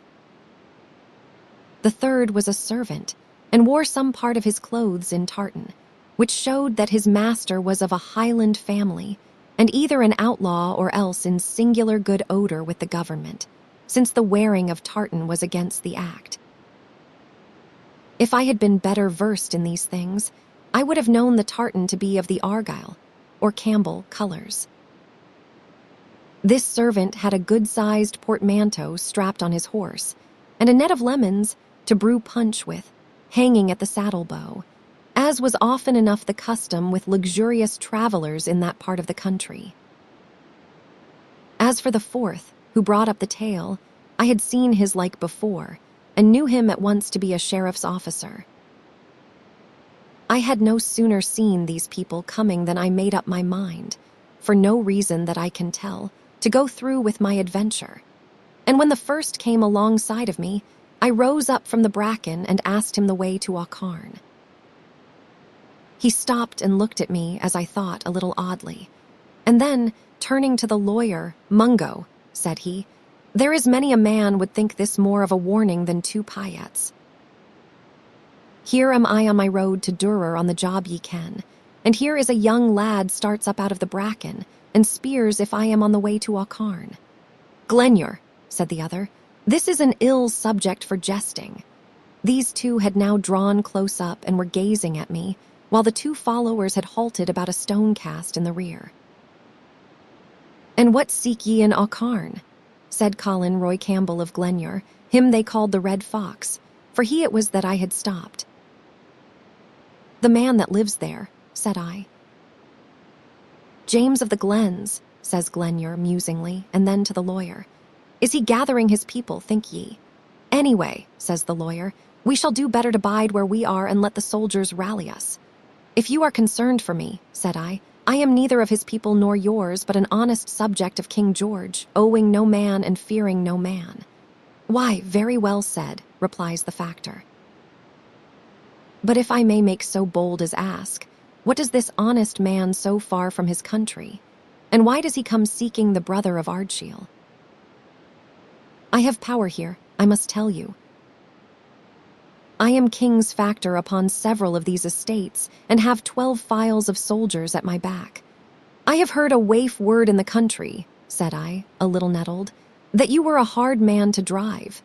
He still kept looking at me, as if in doubt. "Well," said he at last, "your tongue is bold, but I am no unfriend to plainness. If ye had asked me the way to the door of James Stewart on any other day but this, I would have set ye right and bidden ye God speed. But today, Mungo," and he turned again to look at the lawyer. But just as he turned there came the shot of a firelock from higher up the hill, and with the very sound of it, Glenure fell upon the road. "Oh, I am dead," he cried several times over. The lawyer had caught him up and held him in his arms, the servant standing over and clasping his hands. And now the wounded man looked from one to another with scared eyes, and there was a change in his voice that went to the heart. "Take care of yourselves," says he. "I am dead." He tried to open his clothes as if to look for the wound, but his fingers slipped on the buttons. With that he gave a great sigh. His head rolled on his shoulder, and he passed away. The lawyer said never a word, but his face was as sharp as a pen and as white as the dead man's. The servant broke out into a great noise of crying and weeping, like a child, and I, on my side, stood staring at them in a kind of horror. The sheriff's officer had run back at the first sound of the shot to hasten the coming of the soldiers. At last, the lawyer laid down the dead man in his blood upon the road, and got to his own feet with a kind of stagger. I believe it was his movement that brought me to my senses, for he had no sooner done so than I began to scramble up the hill, crying out, "The murderer! The murderer!" So little a time had elapsed that when I got to the top of the first steepness and could see some part of the open mountain, the murderer was still moving away at no great distance. He was a big man in a black coat with metal buttons and carried a long fowling piece. "Here," I cried. "I see him." At that, the murderer gave a little quick look over his shoulder and began to run. The next moment he was lost in a fringe of birches. Then he came out again on the upper side, where I could see him climbing like a jackanapes, for that part was again very steep, and then he dipped behind a shoulder, and I saw him no more. All this time I had been running on my side, and had got a good way up, when a voice cried upon me to stand. I was at the edge of the upper wood, and so now, when I halted and looked back, I saw all the open part of the hill below me. The lawyer and the sheriff's officer were standing just above the road, crying and waving on me to come back, and on their left, the redcoats, musket in hand, were beginning to struggle singly out of the lower wood. "Why should I come back?" I cried. "Come you on. 10 pounds if you take that lad," cried the lawyer. "He is an accomplice. He was posted here to hold us in talk." At that word, which I could hear quite plainly, though it was to the soldiers and not to me that he was crying it, my heart came in my mouth with quite a new kind of terror. Indeed, it is one thing to stand the danger of your life, and quite another to run the peril of both life and character. The thing, besides, had come so suddenly, like thunder out of a clear sky, that I was all amazed and helpless. The soldiers began to spread, some of them to run and others to put up their pieces and cover me, and still I stood. "Jouk in here among the trees," said a voice close by. "Duck." Indeed, I scarce knew what I was doing, but I obeyed, and as I did so, I heard the firelocks bang and the balls whistle in the birches. Just inside the shelter of the trees, I found Alan Breck standing, with a fishing rod. He gave me no salutation. Indeed, it was no time for civilities. "Only come," says he, and set off running along the side of the mountain towards Ballachulish, and I like a sheep to follow him. Now we ran among the birches, now stooping behind low humps upon the mountainside, now crawling on all fours among the heather. The pace was deadly. My heart seemed bursting against my ribs, and I had neither time to think nor breath to speak with. Only I remember seeing with wonder that Alan every now and then would straighten himself to his full height and look back, and every time he did so, there came a great faraway cheering and crying of the soldiers. Quarter of an hour later, Alan stopped, clapped down flat in the heather, and turned to me. "Now," said he, "it is earnest. Do as I do for your life." And at the same speed, but now with infinitely more precaution, we traced back again across the mountainside by the same way that we had come, only perhaps higher, till at last Alan threw himself down in the upper wood of Lettermore, where I had found him at the first, and lay with his face in the bracken, panting like a dog. My own sides so ached, my head so swam, my tongue so hung out of my mouth with heat and dryness, that I lay beside him like one dead. Chapter 18. I talk with Alan in the wood of Lettrmore. Alan was the first to come round. He rose, went to the border of the wood, peered out a little, and then returned and sat down. "Well," said he, "yon was a hot burst, David." I said nothing, nor so much as lifted my face. I had seen murder done, and a great, ruddy, jovial gentleman struck out of life in a moment. The pity of that sight was still sore within me, and yet that was but a part of my concern. Here was murder done upon the man Alan hated. Here was Alan skulking in the trees and running from the troops, and whether his was the hand that fired or only the head that ordered signified but little. By my way of it, my only friend in that wild country was blood guilty in the first degree. I held him in horror. I could not look upon his face. I would have rather lain alone in the rain on my cold isle than in that warm wood beside a murderer. "Are ye still wearied?" he asked again. "No," said I, still with my face in the bracken. "No, I am not wearied now, and I can speak." "You and me must twine," I said. "I liked you very well, Alan, but your ways are not mine, and they are not God's, and the short and the long of it is just that we must twine. Part. I will hardly twine from ye, David, without some kind of reason for the same," said Alan, mighty gravely. "If ye ken anything against my reputation, it is the least thing that ye should do, for old acquaintance' sake, to let me hear the name of it. And if ye have only taken a distaste to my society, it will be proper for me to judge if I am insulted." "Alan," said I, "what is the sense of this?" "Ye ken very well yon Campbell man lies in his blood upon the road." He was silent for a little. Then says he, "Did ever ye hear tell of the story of the man and the good people?" By which he meant the fairies. "No," said I, "nor do I want to hear it."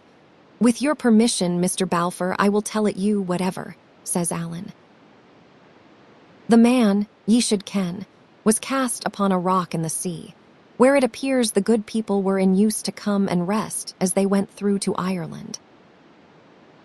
The name of this rock is called the Scaravore, and it is not far from where we suffered shipwreck.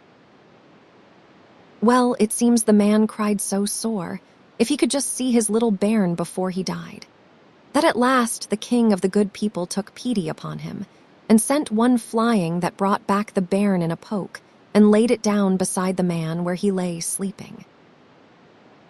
So when the man woke, there was a poke beside him, and something into the inside of it that moved. Well, it seems he was one of these gentry that think I the worst of things, and for greater security, he stuck his dirk throughout that poke before he opened it, and there was his bairn dead. I am thinking to myself, Mr. Balfour, that you and the man are very much alike. Bag. Do you mean you had no hand in it? Cried I, sitting up. I will tell you first of all, Mr. Balfour of Shaw's, as one friend to another, said Alan, that if I were going to kill a gentleman, it would not be in my own country to bring trouble on my clan, and I would not go wanting sword and gun and with a long fishing rod upon my back. Well, said I, that is true. And now, continued Alan, taking out his dirk and laying his hand upon it in a certain manner, I swear upon the holy iron I had neither art nor part, act nor thought in it. I thank God for that, cried I, and offered him my hand. He did not appear to see it. And here is a great deal of work about a Campbell, said he. They are not so scarce that I can. At least, said I, you cannot justly blame me, for you know very well what you told me in the brig. But the temptation and the act are different.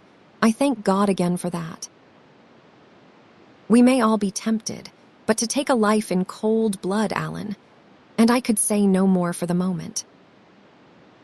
And do you know who did it? I added. Do you know that man in the black coat? I have nae clear mind about his coat, said Alan cunningly, but it sticks in my head that it was blue. Blue or black, did ye know him? Said I. I couldn't just conscientiously swear to him, says Alan. He God very close by me, to be sure, but it is a strange thing that I should just have been tying my brogues. Can you swear that you do not know him, Alan?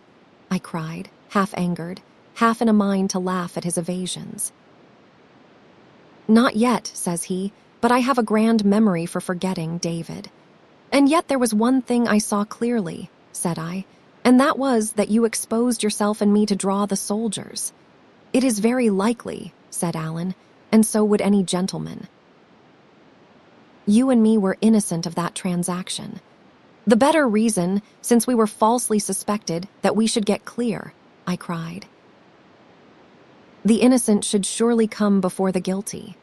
Why, David, said he, the innocent have I a chance to get assoiled in court, but for the lad that shot the bullet, I think the best place for him will be the heather. Them that have nie dipped their hands in any little difficulty should be very mindful of the case of them that have. And that is the good Christianity. For if it was the other way round about, and the lad whom I couldn't just clearly see had been in our shoes, and we in his, as might very well have been, I think we would be a good deal obliged to him ourselves if he would draw the soldiers. When it came to this, I gave Alan up. But he looked so innocent all the time, and was in such clear good faith in what he said, and so ready to sacrifice himself for what he deemed his duty, that my mouth was closed. Mr. Henderland's words came back to me, that we ourselves might take a lesson by these wild Highlanders. Well, here I had taken mine. Alan's morals were all tail first, but he was ready to give his life for them, such as they were. Alan, said I will not say it is the good Christianity as I understand it, but it is good enough. And here I offer ye my hand for the second time. Whereupon he gave me both of his, saying surely I had cast a spell upon him, for he could forgive me anything. Then he grew very grave, and said we had not much time to throw away, but must both flee that country. He, because he was a deserter, and the whole of a pin would now be searched like a chamber, and every one obliged to give a good account of himself. And I, because I was certainly involved in the murder. Oh, says I, willing to give him a little lesson, I have no fear of the justice of my country. As if this was your country, said he. Or as if you would be tried here in a country of Stuarts. It is all Scotland, said I. Man, I whiles wonder at ye, said Alan. This is a Campbell that has been killed. Well, it will be tried in Inverara, the Campbell's head place, with 15 Campbells in the jury box and the biggest Campbell of all, and that is the Duke sitting cocking on the bench. Justice, David. The same justice, by all the world, as Glenure found a while ago at the roadside. This frightened me a little, I confess, and would have frightened me more if I had known how nearly exact were Alan's predictions. Indeed, it was but in one point that he exaggerated, there being but 11 Campbells on the jury. Though as the other 4 were equally in the Duke's dependence, it mattered less than might appear. Still, I cried out that he was unjust to the Duke of Argyll, who, for all he was a Whig, was yet a wise and honest nobleman. Hoot, said Alan, the man's a Whig, nae doubt, but I would never deny he was a good chieftain to his clan. And what would the clan think if there was a Campbell shot, and nobody hanged, and their own chief the Justice General? But I have often observed, says Alan, that you low country bodies have no clear idea of what is right and wrong. At this, I did at last laugh out aloud, when to my surprise, Alan joined in and laughed as merrily as myself. Nah, said he, we are in the Hielands, David, and when I tell ye to run, take my word and run. Nae doubt it is a hard thing to skulk and starve in the heather, but it is harder yet to lie shackled in a red-coat prison. I asked him whither we should flee, and as he told me to the lowlands, I was a little better inclined to go with him, for indeed, I was growing impatient to get back and have the upper hand of my uncle.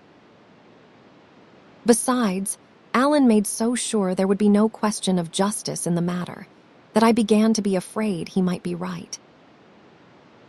Of all deaths, I would truly like least to die by the gallows, and the picture of that uncanny instrument came into my head with extraordinary clearness, as I had once seen it engraved at the top of a peddler's ballad, and took away my appetite for courts of justice. "I will chance it, Alan," said I. "I will go with you. But mind you," said Alan, "it is no small thing. Ye maun lie bare and hard, and brook many an empty belly. Your bed shall be the moorcocks, and your life shall be like the hunted deers, and ye shall sleep with your hand upon your weapons.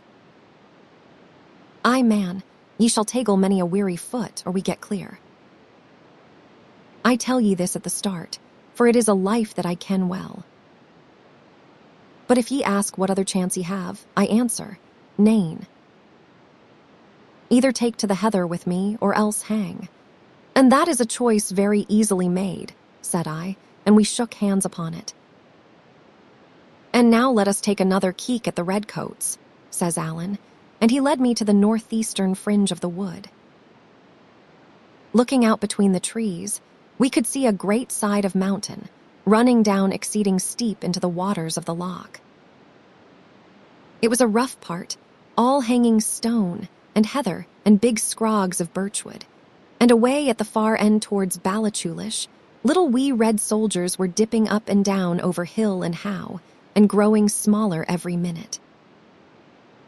There was no cheering now, for I think they had other uses for what breath was left them, but they still stuck to the trail, and doubtless thought that we were close in front of them. Alan watched them, smiling to himself. "Aye," said he, "they will be weary before they have got to the end of that employ. And so you and me, David, can sit down and eat a bite and breathe a bit longer, and take a dram from my bottle.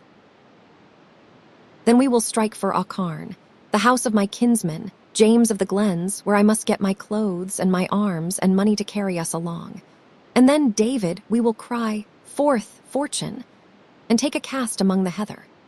So we sat again and ate and drank, in a place whence we could see the sun going down into a field of great, wild, and houseless mountains, such as I was now condemned to wander in with my companion.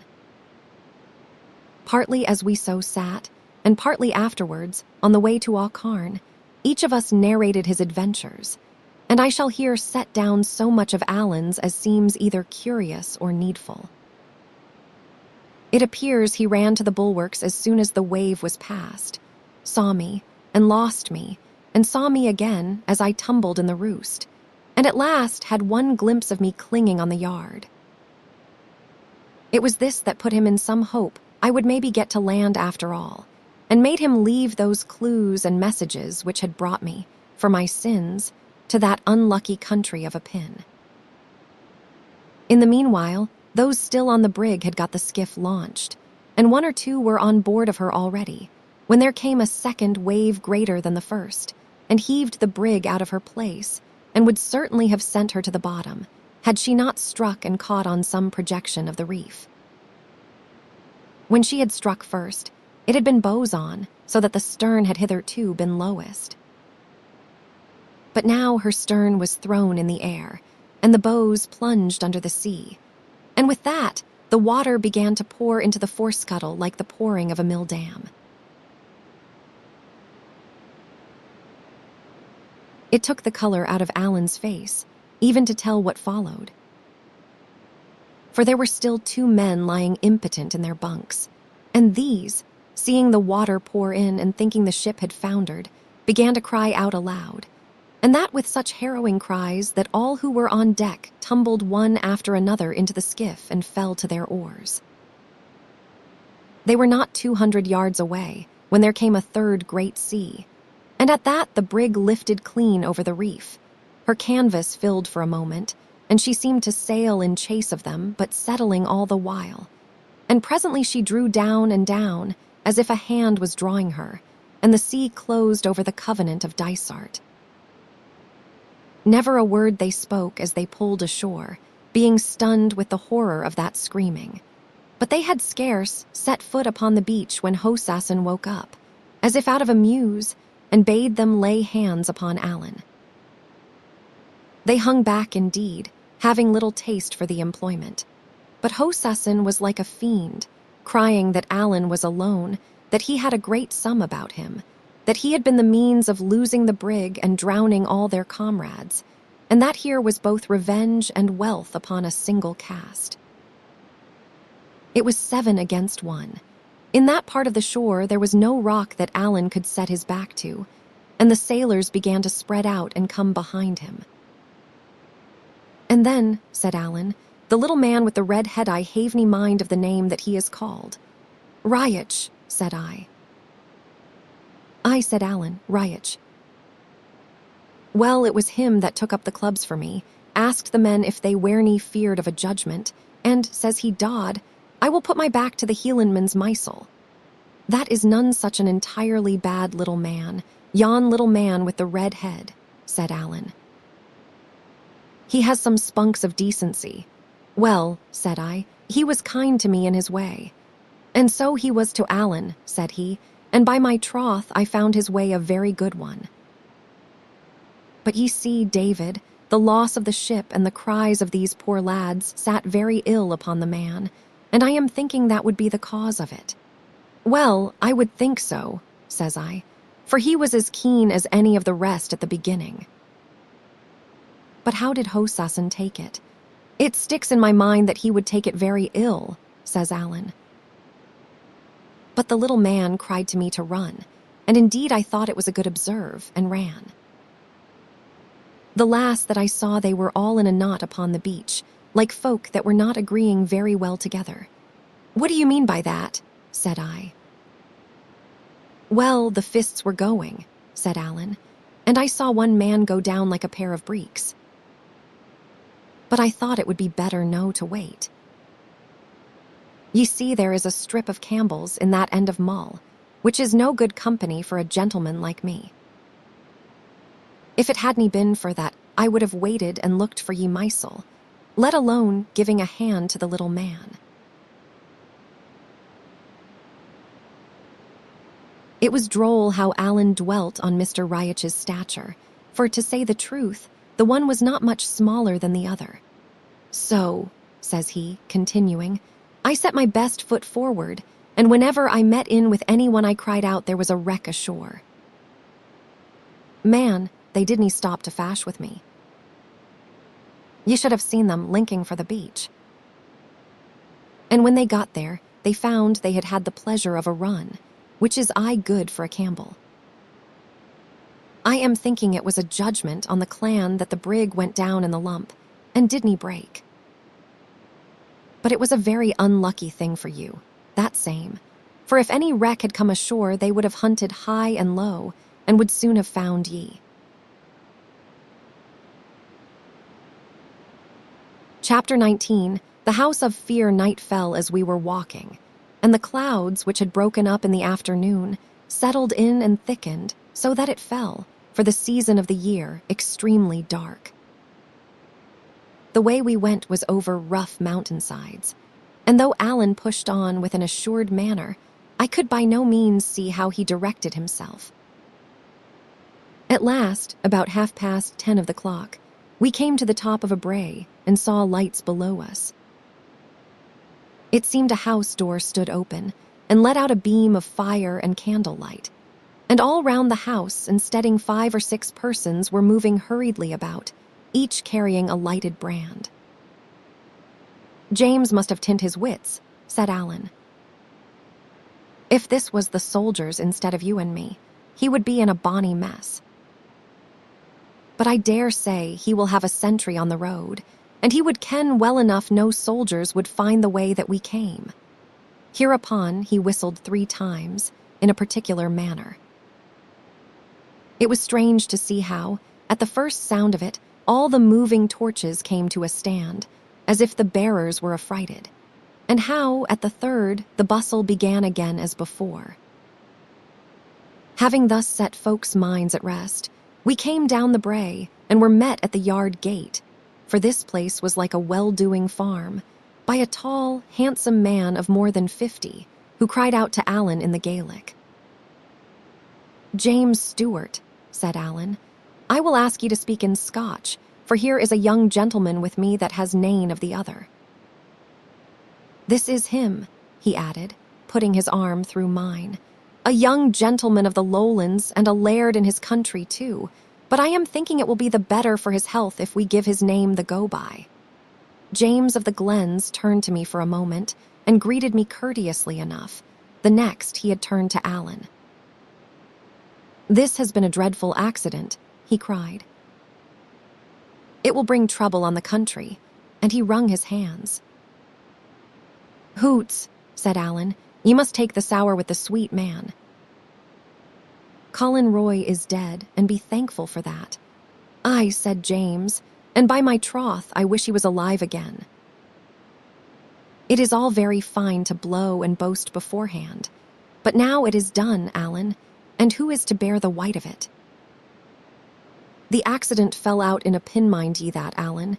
It is a pin that must pay, and I am a man that has a family. Blame."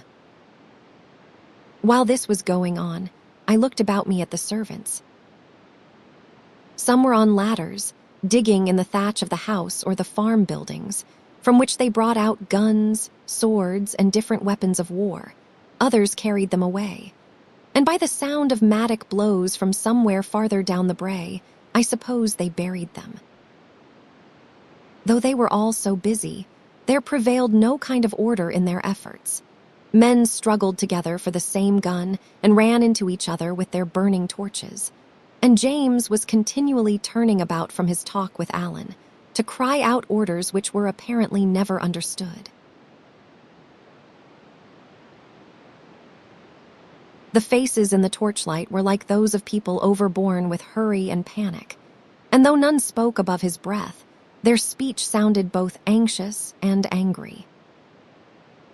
It was about this time that a lassie came out of the house carrying a pack or bundle, and it has often made me smile to think how Alan's instinct awoke at the mere sight of it. "What is that the lassie has?" he asked. "We are just setting the house in order, Alan," said James, in his frightened and somewhat fawning way. "They will search a pin with candles, and we must have all things straight. We are digging the bit guns and swords into the moss, ye see, and these, I am thinking, will be your ain French clothes. We will be to bury them, I believe." "Bury my French clothes," cried Alan. "Troth, no." And he laid hold upon the packet and retired into the barn to shift himself, recommending me in the meanwhile to his kinsman. James carried me accordingly into the kitchen and sat down with me at table, smiling and talking at first in a very hospitable manner. But presently the gloom returned upon him. He sat frowning and biting his fingers, only remembered me from time to time, and then gave me but a word or two and a poor smile, and back into his private terrors. His wife sat by the fire and wept, with her face in her hands. His eldest son was crouched upon the floor, running over a great mass of papers, and now and again setting one alight and burning it to the bitter end. All the while a servant lass with a red face was rummaging about the room, in a blind hurry of fear, and whimpering as she went. And every now and again one of the men would thrust in his face from the yard and cry for orders. At last James could keep his seat no longer, and begged my permission to be so unmannerly as walk about. "I am but poor company altogether, sir," says he, "but I can think of nothing but this dreadful accident, and the trouble it is like to bring upon quite innocent persons." A little after he observed his son burning a paper which he thought should have been kept, and at that his excitement burst out so that it was painful to witness. He struck the lad repeatedly. "Are you gone, Jite?" he cried. "Do you wish to hang your father?" And forgetful of my presence, carried on at him a long time together in the Gaelic, the young man answering nothing, only the wife, at the name of hanging, throwing her apron over her face and sobbing out louder than before. Mad. This was all wretched for a stranger like myself to hear and see, and I was right glad when Alan returned, looking like himself in his fine French clothes, though, to be sure, they were now grown almost too battered and withered to deserve the name of fine. I was then taken out in my turn by another of the sons, and given that change of clothing of which I had stood so long in need, and a pair of Highland brogues made of deer leather, rather strange at first, but after a little practice very easy to the feet. By the time I came back, Alan must have told his story, for it seemed understood that I was to fly with him, and they were all busy upon our equipment. They gave us each a sword and pistols, though I professed my inability to use the former. And with these and some ammunition, a bag of oatmeal, an iron pan, and a bottle of right French brandy, we were ready for the heather. Money, indeed, was lacking. I had about 2 guineas left, Alan's belt having been dispatched by another hand. That trusty messenger had no more than 17 pence to his whole fortune. And as for James, it appears he had brought himself so low with journeys to Edinburgh and legal expenses on behalf of the tenants that he could only scrape together 3 and 5 pence halfpenny, the most of it in coppers. "This'll no do," said Alan. "Ye must find a safe bit somewhere nearby," said James, "and get word sent to me. Ye see, ye'll have to get this business prettily off, Alan. This is no time to be stayed for a guinea or 2. They are sure to get wind of ye, sure to seek ye, and by my way of it, sure to lay on ye the white of this day's accident. If it falls on you, it falls on me that am your near kinsman and harbored ye while ye were in the country. And if it comes on me," he paused and bit his fingers with a white face. "It would be a painful thing for our friends if I was to hang," said he. "It would be an ill day for a pin," says Alan. "It is a day that sticks in my throat," said James. "Oh, man, Alan, you and me have spoken like 2 fools," he cried, striking his hand upon the wall so that the house rang again.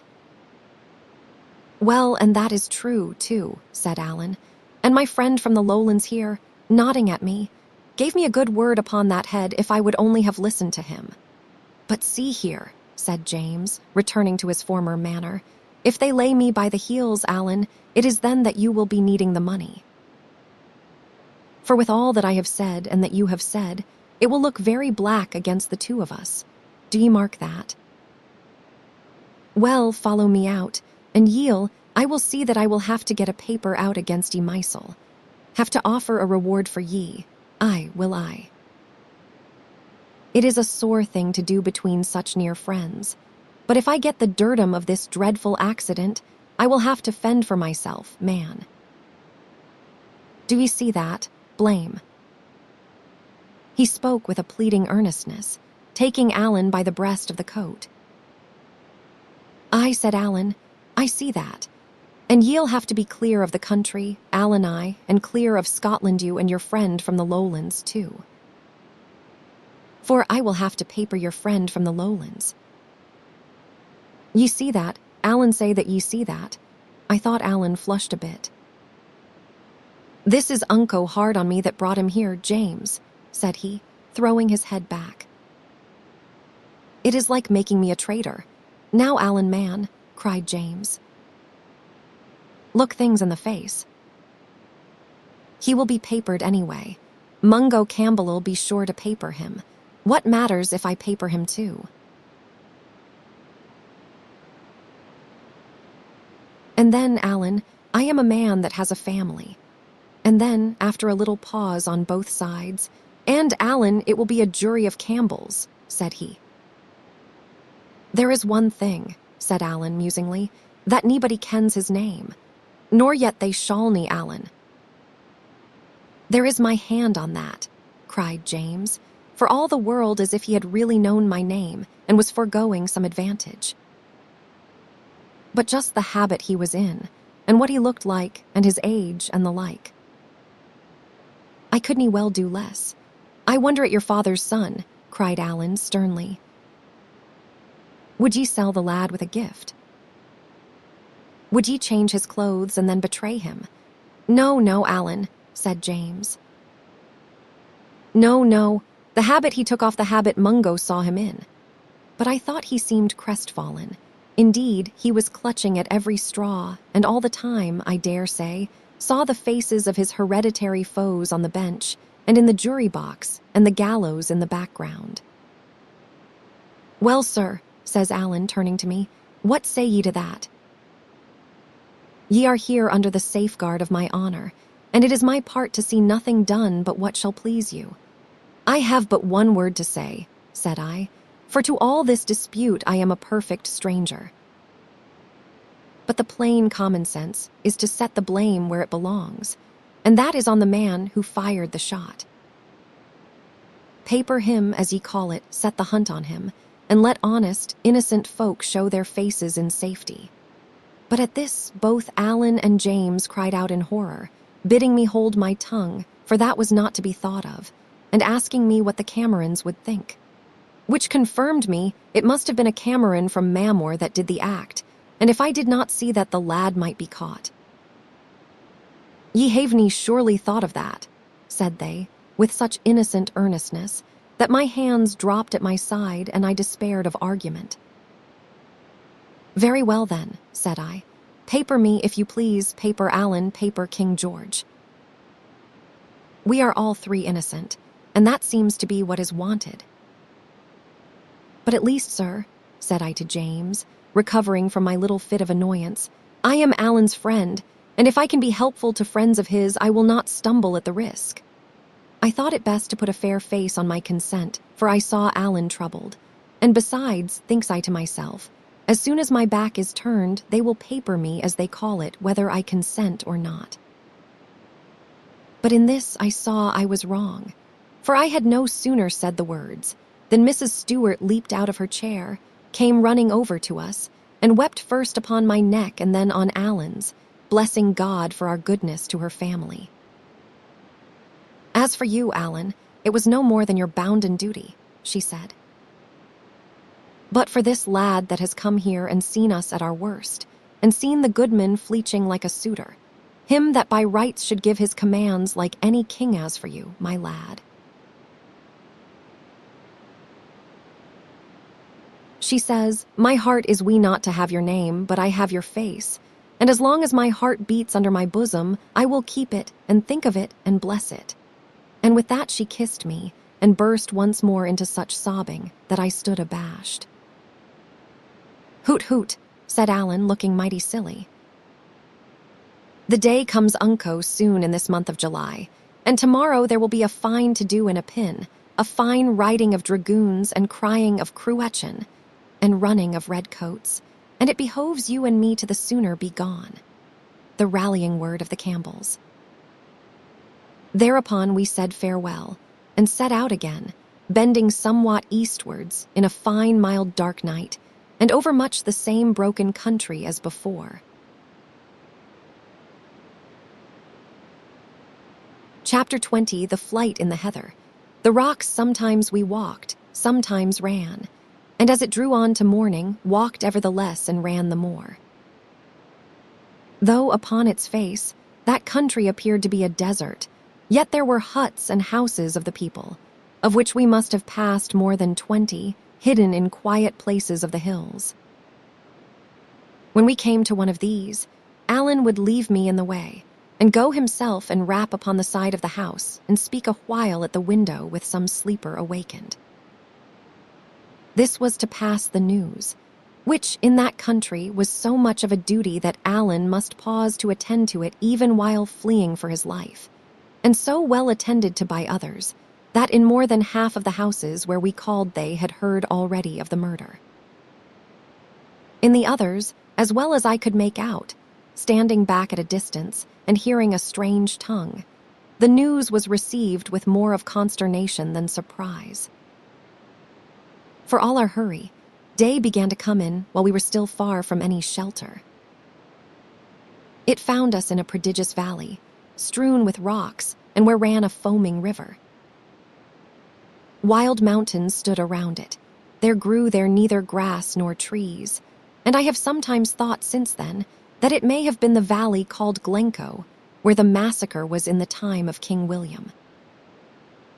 But for the details of our itinerary, I am all to seek.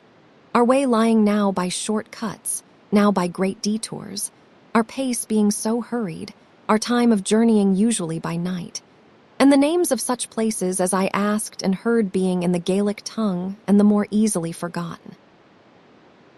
The first peep of morning, then, showed us this horrible place, and I could see Alan knit his brow. "This is no fit place for you and me," he said. "This is a place they are bound to watch." And with that, he ran harder than ever down to the waterside, in a part where the river was split in two among 3 rocks.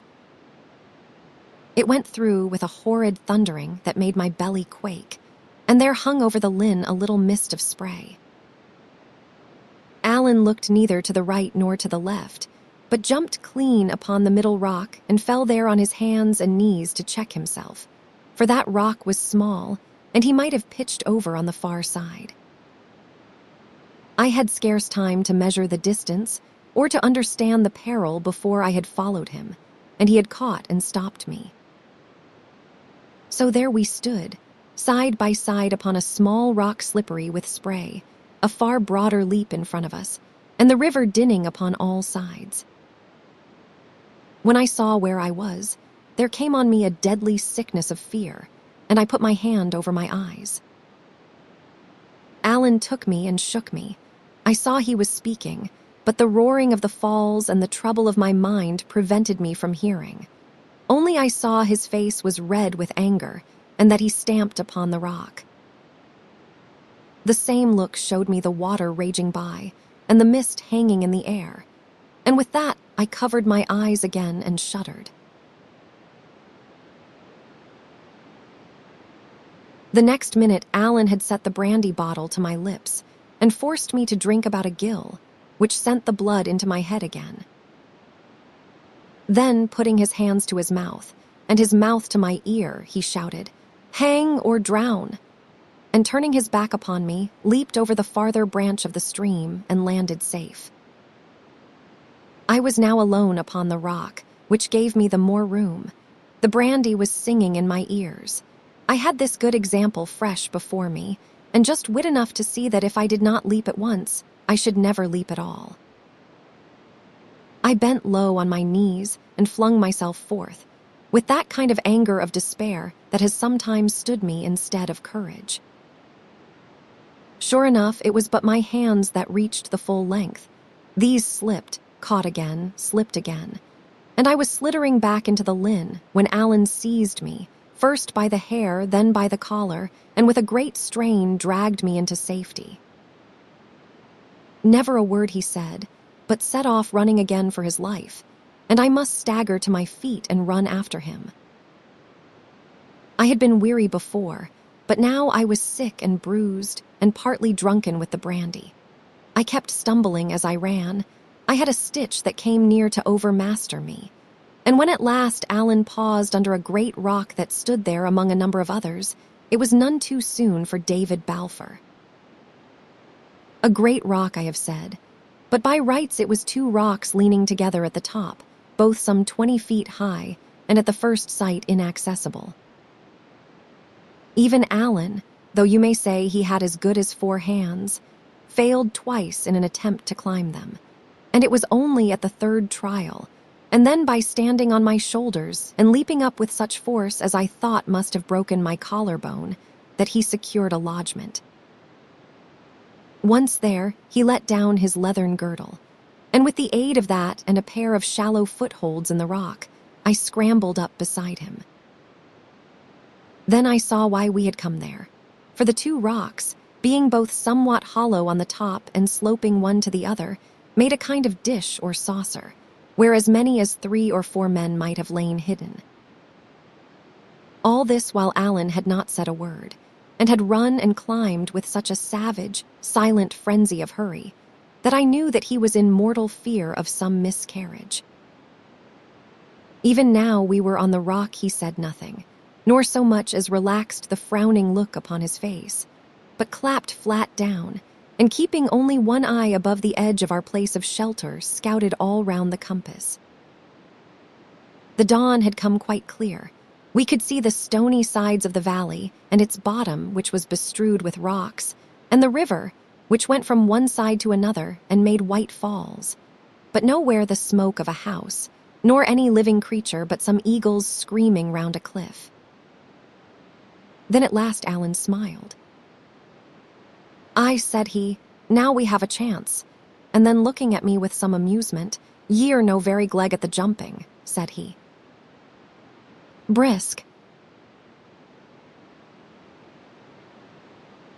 At this, I suppose, I colored with mortification, for he added at once, "Hoots, small blame to ye." To be feared of a thing, and yet to do it, is what makes the prettiest kind of a man.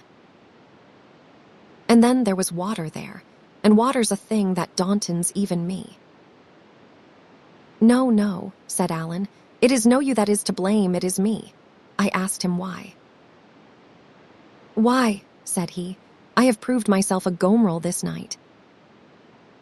For first of all, I take a wrong road, and that in my own country of a pin, so that the day has caught us where we should never have been, and thanks to that, we lie here in some danger and mere discomfort.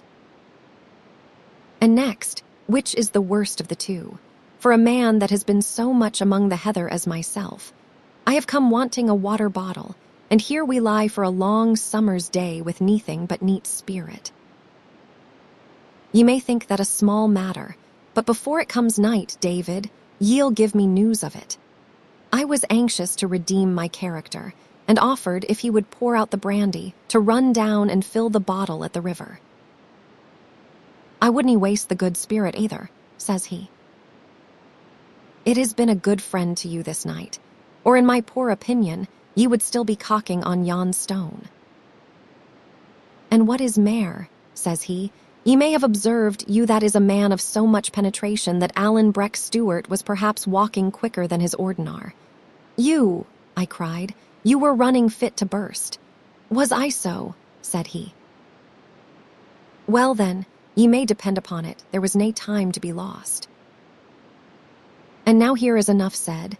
Gang you to your sleep, lad, and I will watch." Accordingly, I lay down to sleep. A little peaty earth had drifted in between the top of the two rocks, and some bracken grew there to be a bed to me. The last thing I heard was still the crying of the eagles. I dare say it would be 9 in the morning when I was roughly awakened, and found Alan's hand pressed upon my mouth. "Wheesht," he whispered. "Ye were snoring." "Well," said I, surprised at his anxious and dark face, "and why not?" He peered over the edge of the rock and signed to me to do the like. It was now high day, cloudless and very hot. The valley was as clear as in a picture. About half a mile up the water was a camp of redcoats. A big fire blazed in their midst, at which some were cooking, and nearby, on the top of a rock about as high as ours, there stood a sentry with the sun sparkling on his arms. All the way down along the riverside were posted other sentries. Here near together, there widely are scattered, some planted like the first, on places of command, some on the ground level and marching and countermarching so as to meet halfway. Higher up the glen, where the ground was more open, the chain of posts was continued by horse soldiers, whom we could see in the distance riding to and fro. Lower down, the infantry continued, but as the stream was suddenly swelled by the confluence of a considerable burn, they were more widely set, and only watched the fords and stepping stones. I took but one look at them, and ducked again into my place. It was strange indeed to see this valley, which had lain so solitary in the hour of dawn, bristling with arms and dotted with the red coats and breeches. "Ye see," said Alan, "this was what I was afraid of, Davy, that they would watch the burn side. They began to come in about 2 hours ago, and man, but ye're a grand hand at the sleeping. We are in a narrow place. If they get up the sides of the hill, they could easy spy us with a glass. But if they will only keep in the foot of the valley, we will do yet. The posts are thinner down the water, and come night we will try our hand at getting by them. And what are we to do till night? I asked. Lie here, says he, and bursel. That one good Scotch word, bursel, was indeed the most of the story of the day that we had now to pass. You are to remember that we lay on the bare top of a rock, like scones upon a girdle. The sun beat upon us cruelly. The rock grew so heated, a man could scarce endure the touch of it, and the little patch of earth and fern which kept cooler was only large enough for one at a time. We took turn about to lie on the naked rock, which was indeed like the position of that saint that was martyred on a gridiron.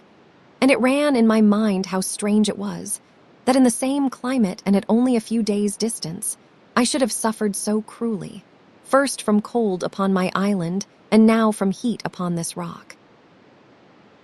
All the while we had no water, only raw brandy for a drink, which was worse than nothing. But we kept the bottle as cool as we could, burying it in the earth, and got some relief by bathing our breasts and temples. The soldiers kept stirring all day in the bottom of the valley, now changing guard, now in patrolling parties hunting among the rocks. These lay round in so great a number that to look for men among them was like looking for a needle in a bottle of hay, and being so hopeless a task, it was gone about with the less care. Yet we could see the soldiers pike their bayonets among the heather, which sent a cold thrill into my vitals, and they would sometimes hang about our rock, so that we scarce dared to breathe. It was in this way that I first heard the right English speech. One fellow, as he went by, actually clapping his hand upon the sunny face of the rock on which we lay, and plucking it off again with an oath. I tell you it is ought, says he, and I was amazed at the clipping tones and the odd sing-song in which he spoke, and no less at that strange trick of dropping out the letter H. To be sure, I had heard ransom, but he had taken his ways from all sorts of people, and spoke so imperfectly at the best, that I set down the most of it to childishness. My surprise was all the greater to hear that manner of speaking in the mouth of a grown man, and indeed I have never grown used to it, nor yet altogether with the English grammar, as perhaps a very critical eye might hear and there spy out even in these memoirs. The tediousness and pain of these hours upon the rock grew only the greater as the day went on, the rock getting still the hotter and the sun fiercer. There were giddiness and sickness and sharp pangs like rheumatism to be supported. I minded then, and have often minded since, on the lines in our Scotch psalm, "The moon by night thee shall not smite, nor yet the sun by day." And indeed it was only by God's blessing that we were neither of us sun-smitten. At last, about 2, it was beyond men's bearing, and there was now temptation to resist, as well as pain to thole. For the sun being now got a little into the west, there came a patch of shade on the east side of our rock, which was the side sheltered from the soldiers. "As well one death as another," said Alan, and slipped over the edge and dropped on the ground on the shadowy side. I followed him at once, and instantly fell all my length, so weak was I and so giddy with that long exposure. Here, then, we lay for an hour or two, aching from head to foot, as weak as water, and lying quite naked to the eye of any soldier who should have strolled that way. None came, however, all passing by on the other side, so that our rock continued to be our shield even in this new position. Presently we began again to get a little strength, and as the soldiers were now lying closer along the riverside, Alan proposed that we should try a start. I was by this time afraid of but one thing in the world, and that was to be set back upon the rock. Anything else was welcome to me. So we got ourselves at once in marching order and began to slip from rock to rock one after the other, now crawling flat on our bellies in the shade, now making a run for it, heart in mouth. The soldiers, having searched this side of the valley after a fashion, and being perhaps somewhat sleepy with the sultriness of the afternoon, had now laid by much of their vigilance, and stood dozing at their posts or only kept a lookout along the banks of the river. So that in this way, keeping down the valley and at the same time towards the mountains, we drew steadily away from their neighborhood. But the business was the most wearing I had ever taken part in. A man had need of 100 eyes in every part of him, to keep concealed in that uneven country and within cry of so many and scattered sentries. When we must pass an open place, quickness was not all, but a swift judgment not only of the lie of the whole country, but of the solidity of every stone on which we must set foot. For the afternoon was now fallen so breathless that the rolling of a pebble sounded abroad like a pistol shot, and would start the echo calling among the hills and cliffs. By sundown, we had made some distance, even by our slow rate of progress, though to be sure the sentry on the rock was still plainly in our view. But now we came on something that put all fears out of season, and that was a deep, rushing burn that tore down, in that part, to join the Glen River. At the sight of this, we cast ourselves on the ground and plunged head and shoulders in the water, and I cannot tell which was the more pleasant, the great shock as the cool stream went over us, or the greed with which we drank of it. We lay there, for the banks hid us, drank again and again, bathed our chests, let our wrists trail in the running water till they ached with the chill, and at last, being wonderfully renewed, we got out the meal bag and made drammach in the iron pan. This, though it is but cold water mingled with oatmeal, yet makes a good enough dish for a hungry man, and where there are no means of making fire, or, as in our case, good reason for not making one, it is the chief standby of those who have taken to the heather. As soon as the shadow of the night had fallen, we set forth again, at first with the same caution, but presently with more boldness, standing our full height and stepping out at a good pace of walking. The way was very intricate, lying up the steep sides of mountains and along the brows of cliffs. Clouds had come in with the sunset, and the night was dark and cool, so that I walked without much fatigue, but in continual fear of falling and rolling down the mountains, and with no guess at our direction. The moon rose at last and found us still on the road. It was in its last quarter, and was long beset with clouds, but after a while shone out and showed me many dark heads of mountains, and was reflected far underneath us on the narrow arm of a sea loch. At this sight we both paused. I struck with wonder to find myself so high and walking, as it seemed to me, upon clouds, Alan to make sure of his direction. Seemingly he was well pleased, and he must certainly have judged us out of earshot of all our enemies, for throughout the rest of our night march he beguiled the way with whistling of many tunes, warlike, merry, plaintive, real tunes that made the foot go faster, tunes of my own south country that made me fain to be home from my adventures, and all these, on the great, dark, desert mountains, making company upon the way. Chapter 21, The Flight in the Heather. The HUGH of CORRYNAKIGH early as day comes in the beginning of July. It was still dark when we reached our destination, a cleft in the head of a great mountain, with a water running through the midst, and upon the one hand, a shallow cave in a rock. Birches grew there in a thin, pretty wood, which a little farther on was changed into a wood of pines. The burn was full of trout, the wood of cushat doves. On the open side of the mountain beyond, wops would be always whistling, and cuckoos were plentiful.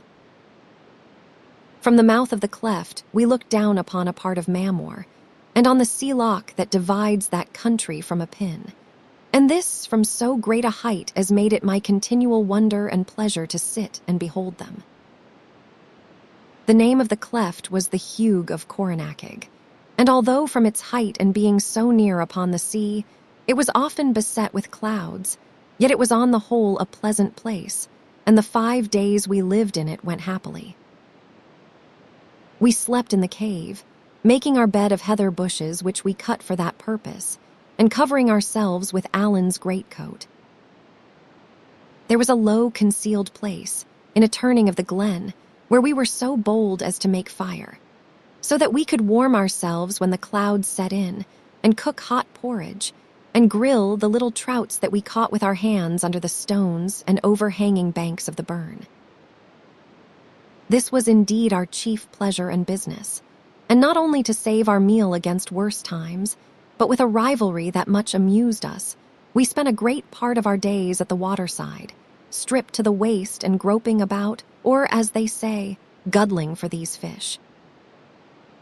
The largest we got might have been 1/4 pound, but they were of good flesh and flavor, and when broiled upon the coals, lacked only a little salt to be delicious. In any by time Alan must teach me to use my sword, for my ignorance had much distressed him, and I think besides, as I had sometimes the upper hand of him in the fishing, he was not sorry to turn to an exercise where he had so much the upper hand of me. He made it somewhat more of a pain than need have been, for he stormed at me all through the lessons in a very violent manner of scolding, and would push me so close that I made sure he must run me through the body. I was often tempted to turn tail, but held my ground for all that, and got some profit of my lessons, if it was but to stand on guard with an assured countenance, which is often all that is required. So, though I could never in the least please my master, I was not altogether displeased with myself. In the meanwhile, you are not to suppose that we neglected our chief business, which was to get away. "It will be many a long day," Alan said to me on our first morning, "before the redcoats think upon seeking Coronachig, so now we must get word sent to James, and he must find the siller for us." "And how shall we send that word?" says I. "We are here in a desert place, which yet we dare not leave, and unless ye get the fowls of the air to be your messengers, I see not what we shall be able to do." "Aye," said Alan. "Ye're a man of small contrivance, David." Thereupon he fell in a muse, looking in the embers of the fire, and presently, getting a piece of wood, he fashioned it in a cross, the 4 ends of which he blackened on the coals. Then he looked at me a little shyly. "Could ye lend me my button?" says he.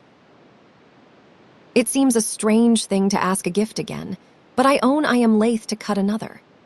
I gave him the button, whereupon he strung it on a strip of his greatcoat which he had used to bind the cross, and tying in a little sprig of birch and another of fir, he looked upon his work with satisfaction.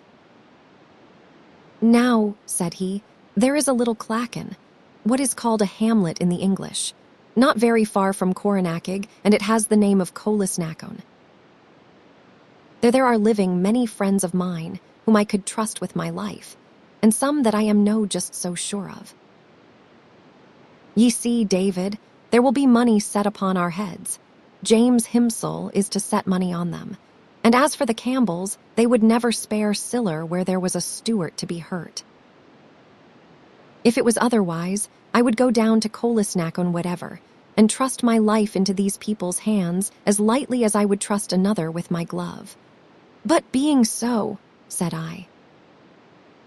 Being so, said he, I would as lief they didn't see me.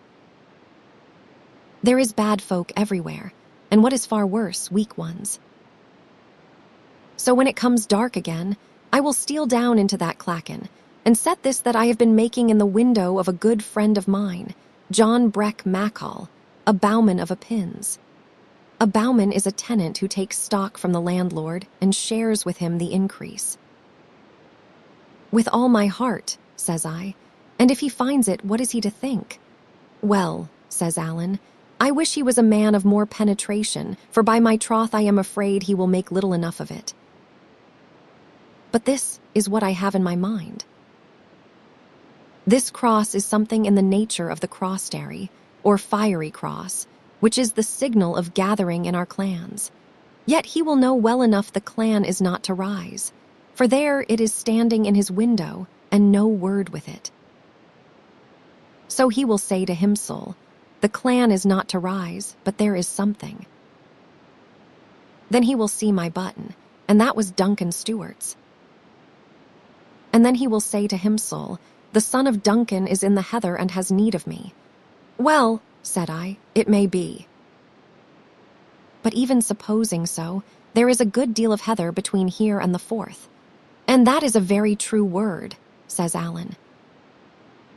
But then John Breck will see the sprig of birch and the sprig of pine, and he will say to Himsel, if he is a man of any penetration at all, which I misdoubt, Alan will be lying in a wood which is both of pines and birches.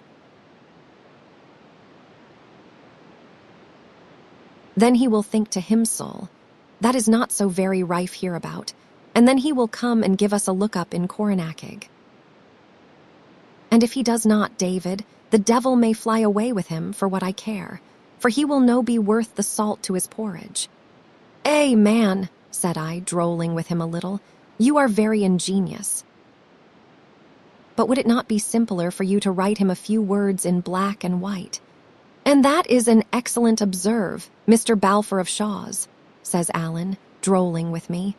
And it would certainly be much simpler for me to write to him, but it would be a sore job for John Breck to read it. He would have to go to the school for 2-3 years, and it is possible we might be wearied waiting on him. So that night, Alan carried down his fiery cross and set it in the bowman's window. He was troubled when he came back, for the dogs had barked and the folk run out from their houses, and he thought he had heard a clatter of arms and seen a redcoat come to one of the doors. On all accounts, we lay the next day in the borders of the wood and kept a close lookout, so that if it was John Breck that came, we might be ready to guide him, and if it was the redcoats, we should have time to get away. About noon, a man was to be spied, straggling up the open side of the mountain in the sun, and looking round him as he came, from under his hand. No sooner had Alan seen him than he whistled. The man turned and came a little towards us. Then Alan would give another peep, and the man would come still nearer, and so by the sound of whistling, he was guided to the spot where we lay. He was a ragged, wild, bearded man, about 40, grossly disfigured with the small pox, and looked both dull and savage. Although his English was very bad and broken, yet Alan, according to his very handsome use, whenever I was by, would suffer him to speak no Gaelic. Perhaps the strange language made him appear more backward than he really was, but I thought he had little goodwill to serve us, and what he had was the child of terror. Alan would have had him carry a message to James, but the bowman would hear of no message. She was forget it, he said in his screaming voice, and would either have a letter or wash his hands of us. I thought Alan would be gravelled at that, for we lacked the means of writing in that desert. But he was a man of more resources than I knew, searched the wood until he found the quill of a cushat dove, which he shaped into a pen, made himself a kind of ink with gunpowder from his horn and water from the running stream, and tearing a corner from his French military commission, which he carried in his pocket, like a talisman to keep him from the gallows, he sat down and wrote as follows: "Dear kinsman, please send the money by the bearer to the place he kens of. Your affectionate cousin, A. S." This he entrusted to the bowman, who promised to make what manner of speed he best could, and carried it off with him down the hill. He was 3 full days gone, but about 5 in the evening of the 3rd, we heard a whistling in the wood, which Alan answered. And presently the bowman came up the water side, looking for us, right and left. He seemed less sulky than before, and indeed, he was no doubt well pleased to have got to the end of such a dangerous commission. He gave us the news of the country, that it was alive with redcoats, that arms were being found, and poor folk brought in trouble daily, and that James and some of his servants were already clapped in prison at Fort William, under strong suspicion of complicity. It seemed it was noised on all sides that Alan Breck had fired the shot, and there was a bill issued for both him and me, with £100 reward. This was all as bad as could be, and the little note the bowman had carried us from Mrs. Stewart was of a miserable sadness. In it she besought Alan not to let himself be captured, assuring him, if he fell in the hands of the troops, both he and James were no better than dead men. The money she had sent was all that she could beg or borrow, and she prayed heaven we could be doing with it. Lastly, she said, she enclosed us one of the bills in which we were described. This we looked upon with great curiosity and not a little fear, partly as a man may look in a mirror, partly as he might look into the barrel of an enemy's gun to judge if it be truly aimed. Alan was advertised as a small, pockmarked, active man of 35 or thereby, dressed in a feathered hat, a French side coat of blue with silver buttons, and lace a great deal tarnished, a red waistcoat and breeches of black shag. And I as a tall, strong lad of about 18, wearing an old blue coat, very ragged, an old Highland bonnet, a long homespun waistcoat, blue breeches. His legs bare, low country shoes, wanting the toes, speaks like a lowlander, and has no beard. Alan was well enough pleased to see his finery so fully remembered and set down. Only when he came to the word tarnish, he looked upon his lace like one a little mortified. As for myself, I thought I cut a miserable figure in the bill, and yet was well enough pleased too, for since I had changed these rags, the description had ceased to be a danger and become a source of safety. "Alan," said I, "you should change your clothes." "Na troth," said Alan, "I have nae others." A fine sight I would be if I went back to France in a bonnet. This put a second reflection in my mind, that if I were to separate from Alan and his telltale clothes, I should be safe against arrest, and might go openly about my business. Nor was this all, for suppose I was arrested when I was alone, there was little against me. But suppose I was taken in company with the reputed murderer, my case would begin to be grave. For generosity's sake, I dare not speak my mind upon this head, but I thought of it none the less. I thought of it all the more, too, when the bowman brought out a green purse with 4 guineas in gold, and the best part of another in small change. True, it was more than I had. But then Alan, with less than 5 guineas, had to get as far as France. I, with my less than 2, not beyond Queensferry. So that taking things in their proportion, Alan's society was not only a peril to my life, but a burden on my purse. But there was no thought of the sort in the honest head of my companion. He believed he was serving, helping, and protecting me. And what could I do but hold my peace, and chafe, and take my chance of it? "It is little enough," said Alan, putting the purse in his pocket, "but it will do my business. And now, John Breck, if you will hand me over my button, this gentleman and me will be for taking the road." But the bowman, after feeling about in a hairy purse that hung in front of him in the Highland manner, though he wore otherwise the lowland habit, with sea trousers, began to roll his eyes strangely, and at last said, "Her mainsail will loss it," meaning he thought he had lost it. "What?" cried Alan. "You will lose my button, that was my father's before me." "Now I will tell you what is in my mind, John Breck. It is in my mind this is the worst day's work that ever ye did since ye was born." And as Alan spoke, he set his hands on his knees and looked at the bowman with a smiling mouth, and that dancing light in his eyes that meant mischief to his enemies. Perhaps the bowman was honest enough. Perhaps he had meant to cheat and then, finding himself alone with 2 of us in a desert place, cast back to honesty as being safer. At least, and all at once, he seemed to find that button and handed it to Alan. "Well, and it is a good thing for the honor of the Machalls," said Alan, and then to me, Here is my button back again, and I thank you for parting with it, which is of a piece with all your friendships to me." Then he took the warmest parting of the bowman. "For," says he, "ye have done very well by me, and set your neck at a venture, and I will always give you the name of a good man." Lastly, the bowman took himself off by one way, and Alan and I, getting our chattels together, struck into another to resume our flight. Chapter 22, The Flight in the Heather. The moor, some 7 hours incessant, hard traveling, brought us early in the morning to the end of a range of mountains. In front of us there lay a piece of low, broken desert land, which we must now cross. The sun was not long up, and shone straight in our eyes. A little thin mist went up from the face of the moorland like a smoke, so that, as Alan said, there might have been 20 squadron of dragoons there, and we none the wiser.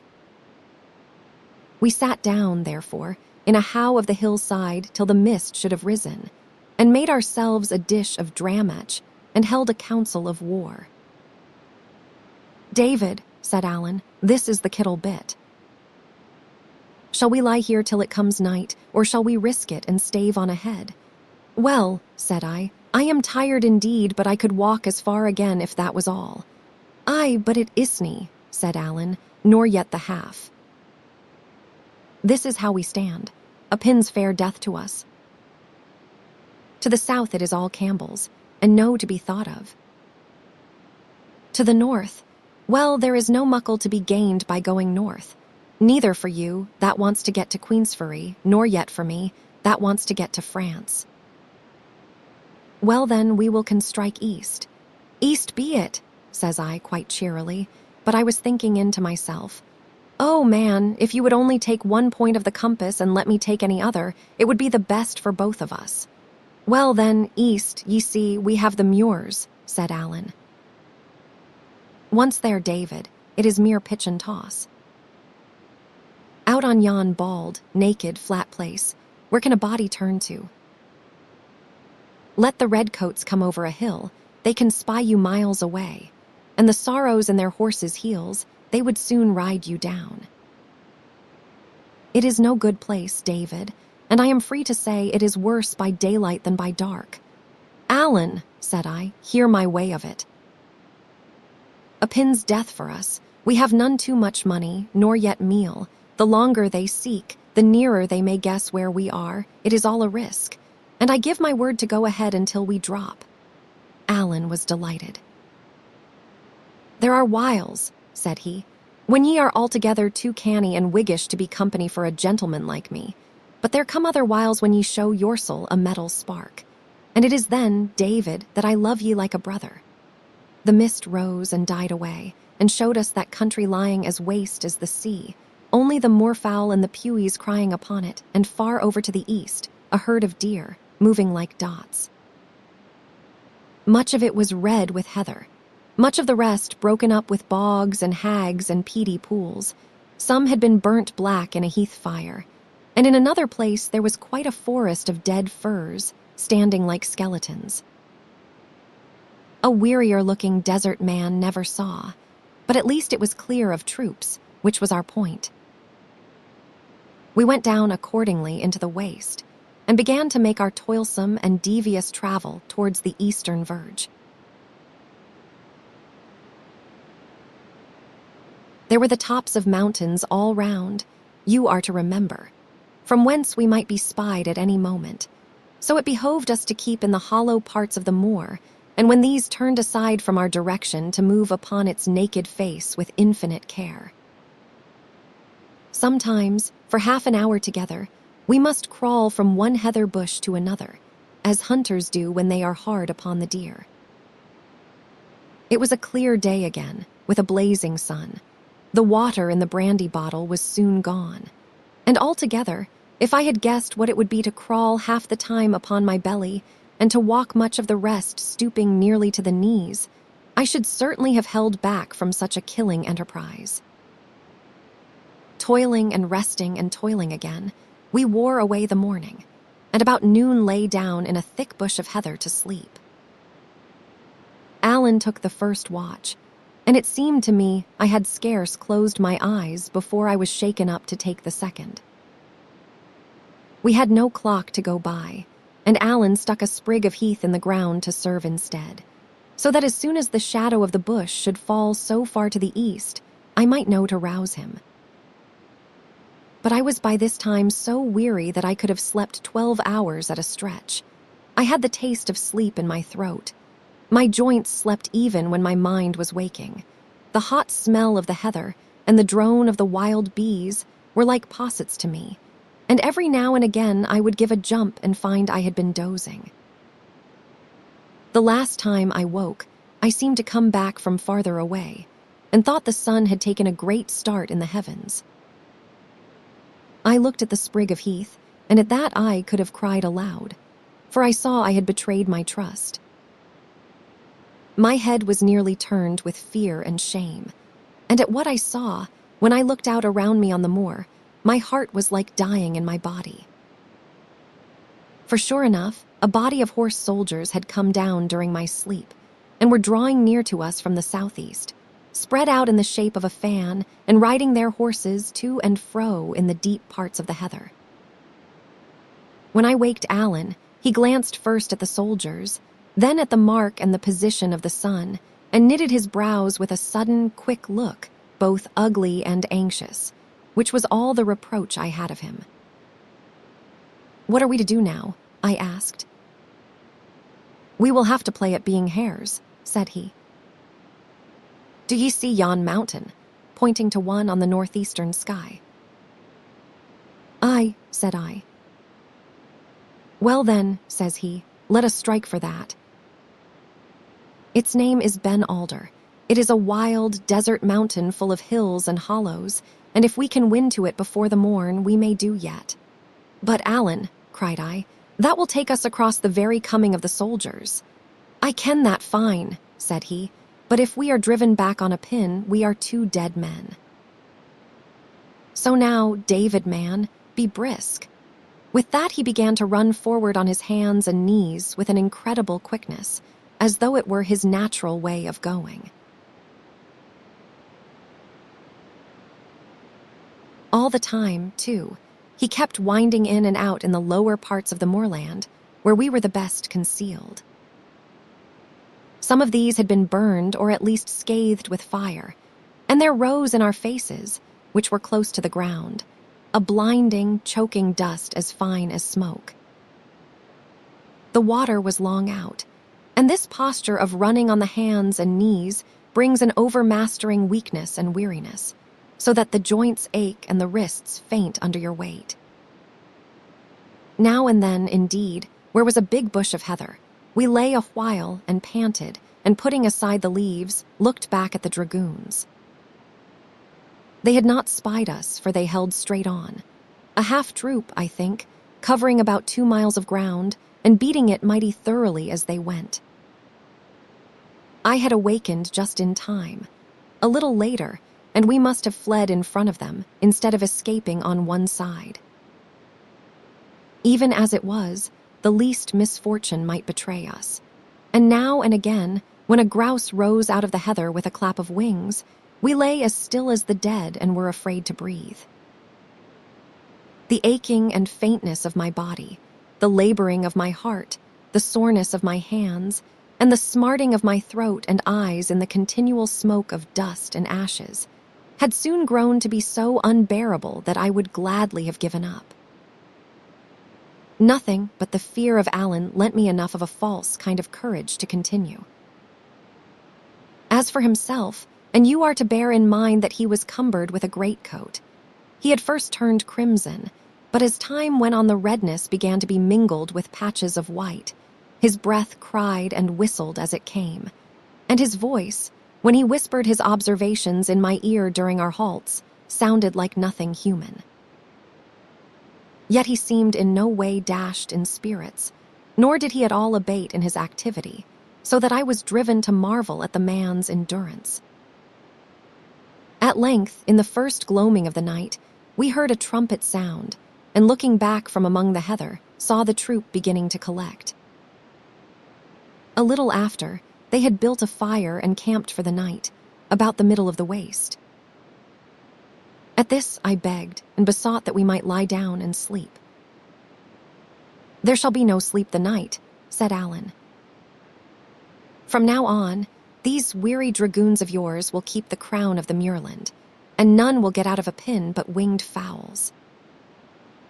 We got through in the nick of time, and shall we jeopard what we have gained?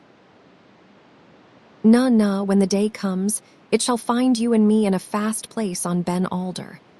"Alan," I said, "it is not the want of will, it is the strength that I want." "If I could, I would, but as sure as I am alive, I cannot." "Very well, then," said Alan. "I will carry ye." I looked to see if he were jesting, but no, the little man was in dead earnest, and the sight of so much resolution shamed me. "Lead away," said I. "I will follow." He gave me one look as much as to say, "Well done, David," and off he set again at his top speed. It grew cooler and even a little darker, but not much with the coming of the night. The sky was cloudless. It was still early in July and pretty far north. In the darkest part of that night, you would have needed pretty good eyes to read, but for all that, I have often seen it darker in a winter midday. Heavy dew fell and drenched the moor like rain, and this refreshed me for a while. When we stopped to breathe, and I had time to see all about me, the clearness and sweetness of the night, the shapes of the hills like things asleep, and the fire dwindling away behind us, like a bright spot in the midst of the moor, anger would come upon me in a clap that I must still drag myself in agony and eat the dust like a worm. By what I have read in books, I think few that have held a pen were ever really wearied, or they would write of it more strongly. I had no care of my life, neither past nor future, and I scarce remembered there was such a lad as David Balfour. I did not think of myself, but just of each fresh step which I was sure would be my last, with despair, and of Alan, who was the cause of it, with hatred. Alan was in the right trade as a soldier. This is the officer's part, to make men continue to do things, they know not wherefore, and when, if the choice was offered, they would lie down where they were and be killed. And I dare say I would have made a good enough private. For in these last hours, it never occurred to me that I had any choice but just to obey as long as I was able, and die obeying. Day began to come in, after years, I thought, and by that time we were past the greatest danger and could walk upon our feet like men, instead of crawling like brutes. But dear heart, have mercy. What a pair we must have made, going double like old grandfathers, stumbling like babes, and as white as dead folk. Never a word passed between us. Each set his mouth and kept his eyes in front of him, and lifted up his foot and set it down again, like people lifting weights at a country play, all the while with the moorfowl crying "peep" in the heather, and the light coming slowly clearer in the east. Village fair. I say Alan did as I did. Not that ever I looked at him, for I had enough ado to keep my feet, but because it is plain he must have been as stupid with weariness as myself, and looked as little where we were going, or we should not have walked into an ambush like blind men. It fell in this way. We were going down a heathery brae, Alan leading and I following a pace or two behind, like a fiddler and his wife, when upon a sudden the heather gave a rustle, 3 or 4 ragged men leaped out, and the next moment we were lying on our backs, each with a dirk at his throat. I do not think I cared. The pain of this rough handling was quite swallowed up by the pains of which I was already full, and I was too glad to have stopped walking to mind about a dirk. I lay looking up in the face of the man that held me, and I mind his face was black with the sun, and his eyes very light, but I was not afraid of him. I heard Alan and another whispering in the Gaelic, and what they said was all one to me. Then the dirks were put up, our weapons were taken away, and we were set face to face, sitting in the heather. "They are Cluny's men," said Alan. "We couldn't have fallen better.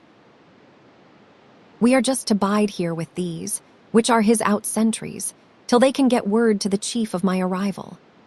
Now Cluny Macpherson, the chief of the clan Vurich, had been one of the leaders of the great rebellion 6 years before.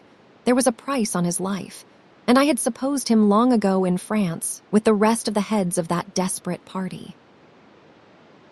Even tired as I was, the surprise of what I heard half wakened me. "What," I cried, "is Cluny still here?"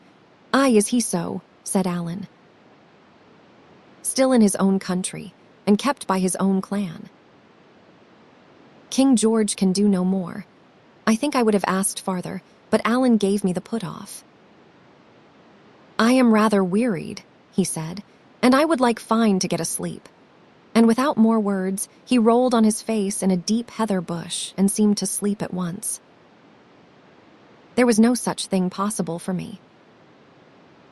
You have heard grasshoppers whirring in the grass in the summer time.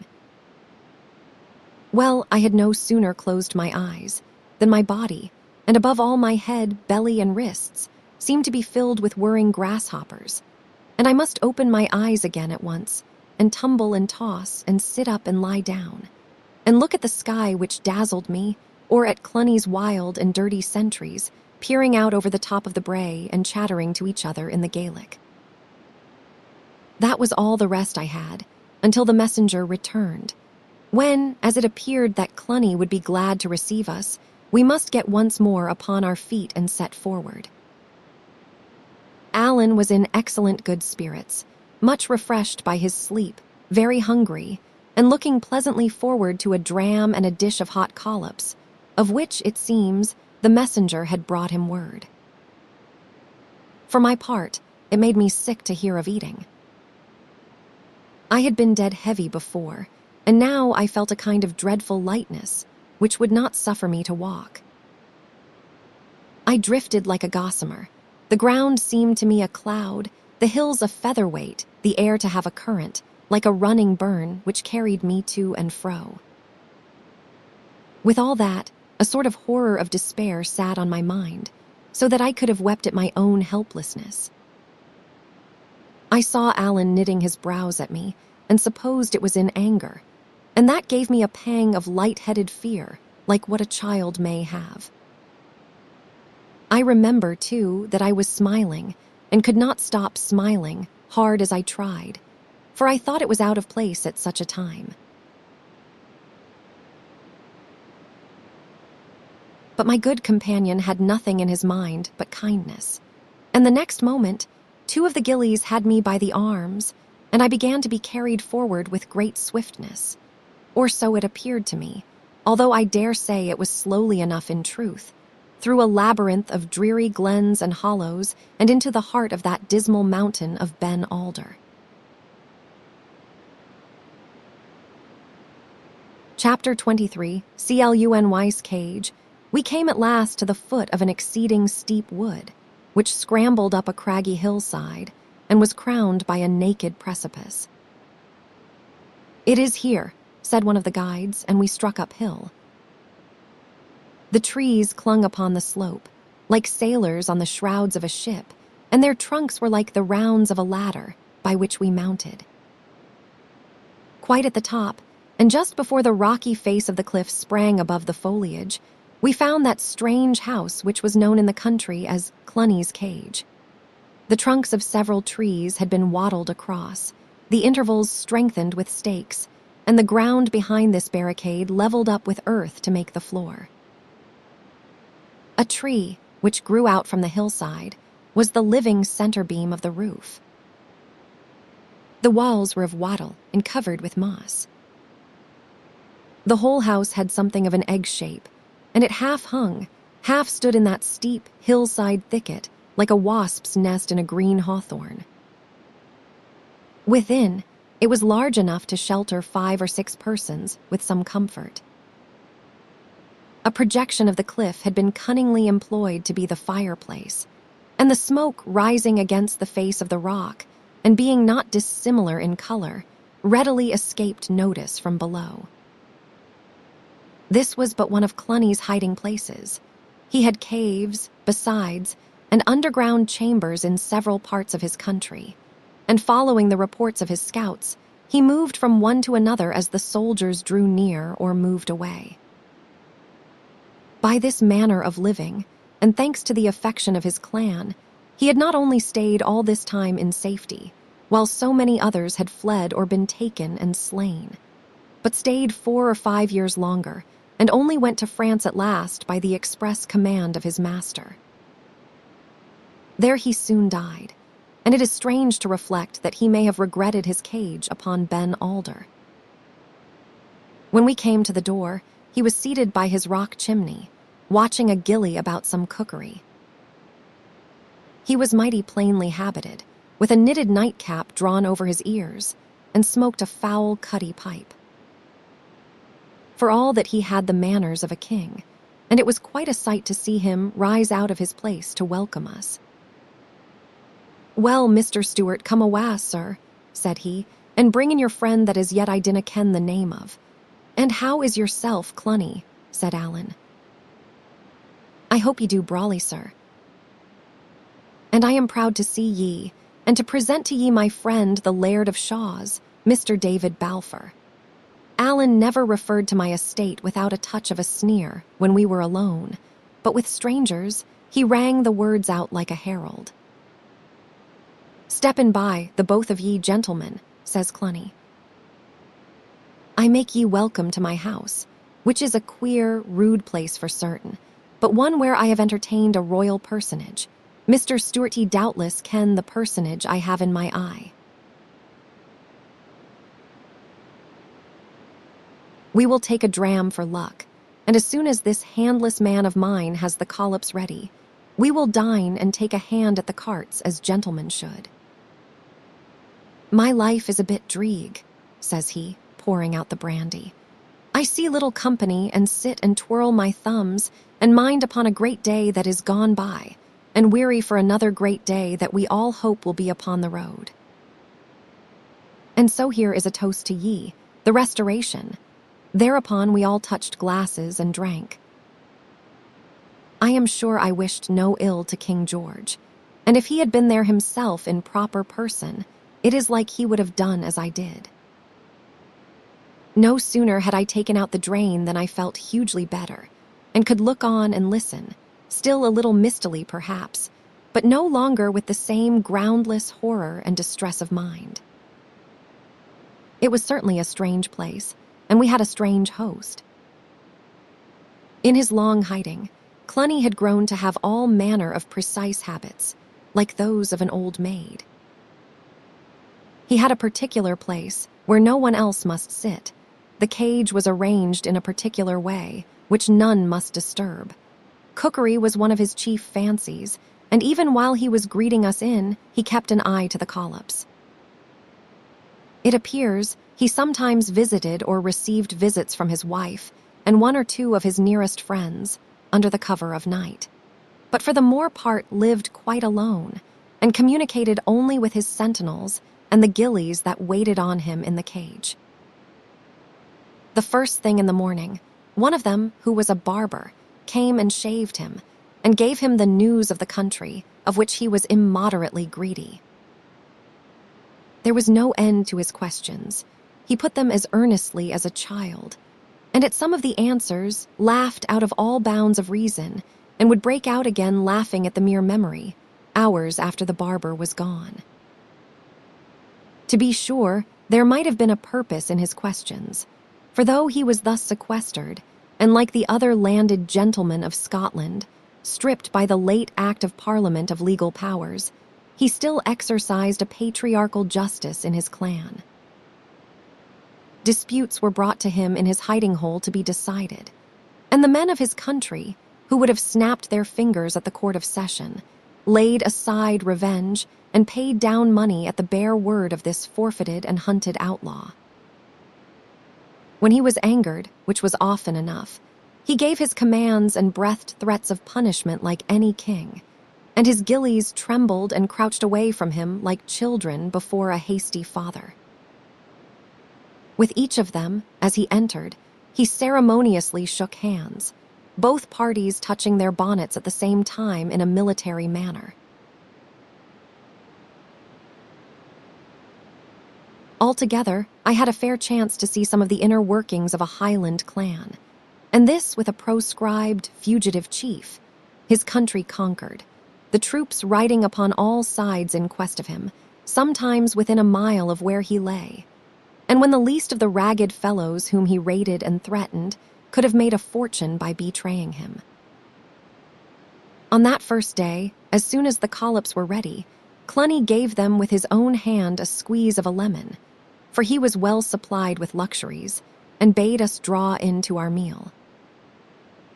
"They," said he, meaning the collops, "are such as I gave his royal highness in this very house," baiting the lemon juice, for at that time we were glad to get the meat and never fashed for kitchen. Indeed, there were mere dragoons than lemons in my country in the year 46. Condiment.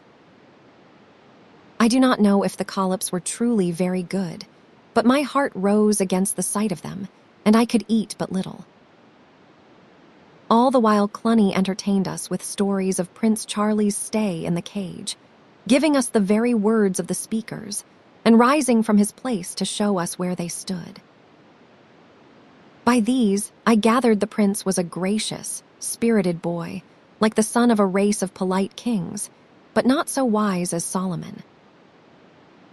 I gathered, too, that while he was in the cage, he was often drunk, so the fault that has since, by all accounts, made such a wreck of him, had even then begun to show itself. We were no sooner done eating than Cluny brought out an old, thumbed, greasy pack of cards, such as you may find in a mean inn, and his eyes brightened in his face as he proposed that we should fall to playing.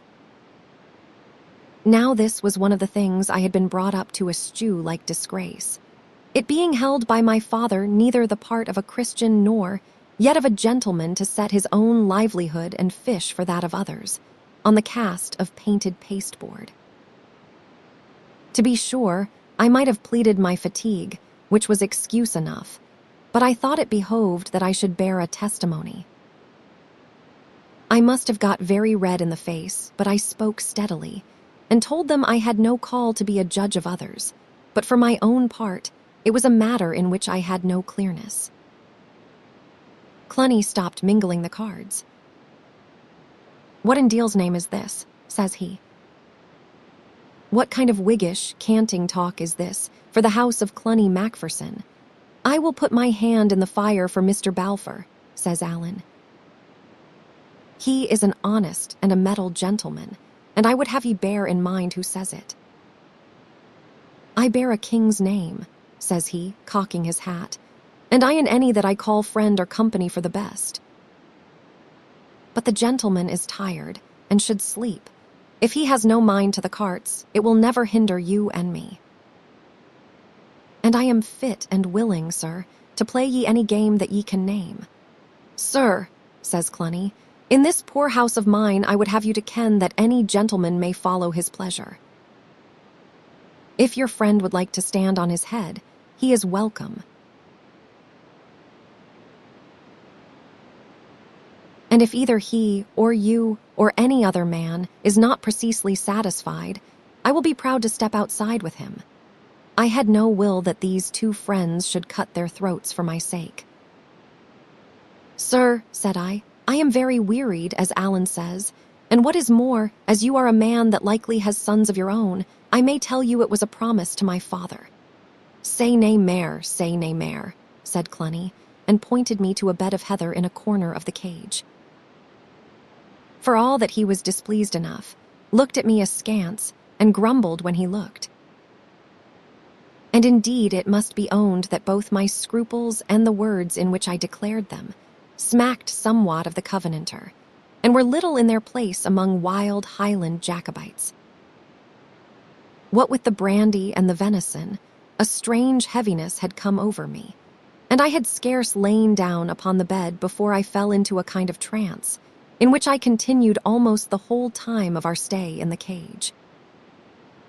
Sometimes I was broad awake and understood what passed. Sometimes I only heard voices or men snoring like the voice of a silly river, and the plaids upon the wall dwindled down and swelled out again, like firelight shadows on the roof. I must sometimes have spoken or cried out, for I remember I was now and then amazed at being answered.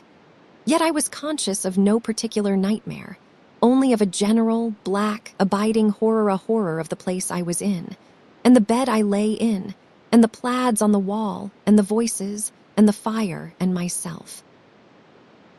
The barber Gilly, who was a doctor too, was called in to prescribe for me. But as he spoke in the Gaelic, I understood not a word of his opinion, and was too sick even to ask for a translation. I knew well enough I was ill, and that was all I cared about. I paid little heed while I lay in this poor pass. But Alan and Cluny were most of the time at the cards, and I am clear that Alan must have begun by winning, for I remember sitting up and seeing them hard at it, and a great glittering pile of as much as 60 or 100 guineas on the table. It looked strange enough to see all this wealth in a nest upon a cliffside, wattled about growing trees. And even then, I thought it seemed deep water for Alan to be riding, who had no better battle horse than a green purse and a matter of 5 pounds. The luck, it seems, changed on the second day. About noon, I was wakened as usual for dinner, and as usual refused to eat, and was given a dram with some bitter infusion which the barber had prescribed. The sun was shining in at the open door of the cage, and this dazzled and offended me. Cluny sat at the table, biting the pack of cards. Alan had stooped over the bed and had his face close to my eyes, to which, troubled as they were with the fever, it seemed of the most shocking bigness. He asked me for a loan of my money. "What for?" said I. "Oh, just for a loan," said he. "But why?" I repeated. "I do not see. Hut David," said Alan, "you wouldn't grudge me a loan." I would, though, if I had had my senses. But all I thought of then was to get his face away, and I handed him my money. On the morning of the third day, when we had been 48 hours in the cage, I awoke with a great relief of spirits, very weak and weary indeed, but seeing things of the right size and with their honest, everyday appearance. I had a mind to eat, moreover, rose from bed of my own movement, and as soon as we had breakfasted, stepped to the entry of the cage and sat down outside in the top of the wood. It was a gray day with a cool, mild air, and I sat in a dream all morning, only disturbed by the passing by of Cluny's scouts and servants coming with provisions and reports. For as the coast was at that time clear, you might almost say he held court openly. When I returned, he and Alan had laid the cards aside and were questioning a gillie, and the chief turned about and spoke to me in the Gaelic. "I have no Gaelic, sir," said I. Now, since the card question, everything I said or did had the power of annoying Cluny. "Your name has more sense than yourself, then," said he angrily, "for it is good Gaelic. But the point is this. My scout reports all clear in the south, and the question is, have ye the strength to go? I saw cards on the table, but no gold, only a heap of little written papers, and these all on Cluny's side. Alan, besides, had an odd look, like a man not very well content, and I began to have a strong misgiving. "I do not know if I am as well as I should be," said I, looking at Alan, "but the little money we have has a long way to carry us." Alan took his underlip into his mouth and looked upon the ground. "David," says he at last, "I have lost it, there is the naked truth." "My money too," said I. "Your money too," says Alan with a groan. Ye shouldn't have given it me. I am daft when I get to the carts. Hoot toot, said Cluny. It was all daffing. It is all nonsense. Of course you will have your money back again, and the double of it, if ye'll make so free with me. It would be a singular thing for me to keep it. It is not to be supposed that I would be any hindrance to gentlemen in your situation. That would be a singular thing, cries he, and began to pull gold out of his pocket with a mighty red face. Alan said nothing, only looked on the ground. Will you step to the door with me, sir? Said I. Cluny said he would be very glad, and followed me readily enough, but he looked flustered and put out. And now, sir, says I must first acknowledge your generosity. Nonsensical nonsense, cries Cluny. Where's the generosity? This is just a most unfortunate affair. But what would ye have me do boxed up in this beast-scap of a cage of mine but just set my friends to the carts, when I can get them? And if they lose, of course, it is not to be supposed, and here he came to a pause. Yes, said I, if they lose, you give them back their money, and if they win, they carry away yours in their pouches. I have said before that I grant your generosity, but to me, sir, it is a very painful thing to be placed in this position. There was a little silence, in which Cluny seemed always as if he was about to speak, but said nothing. All the time he grew redder and redder in the face. I am a young man, said I, and I ask your advice. Advise me as you would your son. My friend fairly lost his money, after having fairly gained a far greater sum of yours. Can I accept it back again? Would that be the right part for me to play? Whatever I do, you can see for yourself it must be hard upon a man of any pride. It is rather hard on me, too, Mr. Balfour, said Cluny, and ye give me very much the look of a man that has entrapped poor people to their hurt. I wouldn't have my friends come to any house of mine to accept affronts. No, he cried with a sudden heat of anger, nor yet to give them. And so you see, sir, said I, there is something to be said upon my side, and this gambling is a very poor employ for gentlefolks. But I am still waiting your opinion. I am sure if ever Cluny hated any man it was David Balfour. He looked me all over with a warlike eye, and I saw the challenge at his lips. But either my youth disarmed him, or perhaps his own sense of justice. Certainly it was a mortifying matter for all concerned, and not least Cluny, the more credit that he took it as he did. Mr. Balfour, said he, I think you are too nice and covenanting, but for all that you have the spirit of a very pretty gentleman. Upon my honest word, you may take this money, it is what I would tell my son, and here is my hand along with it.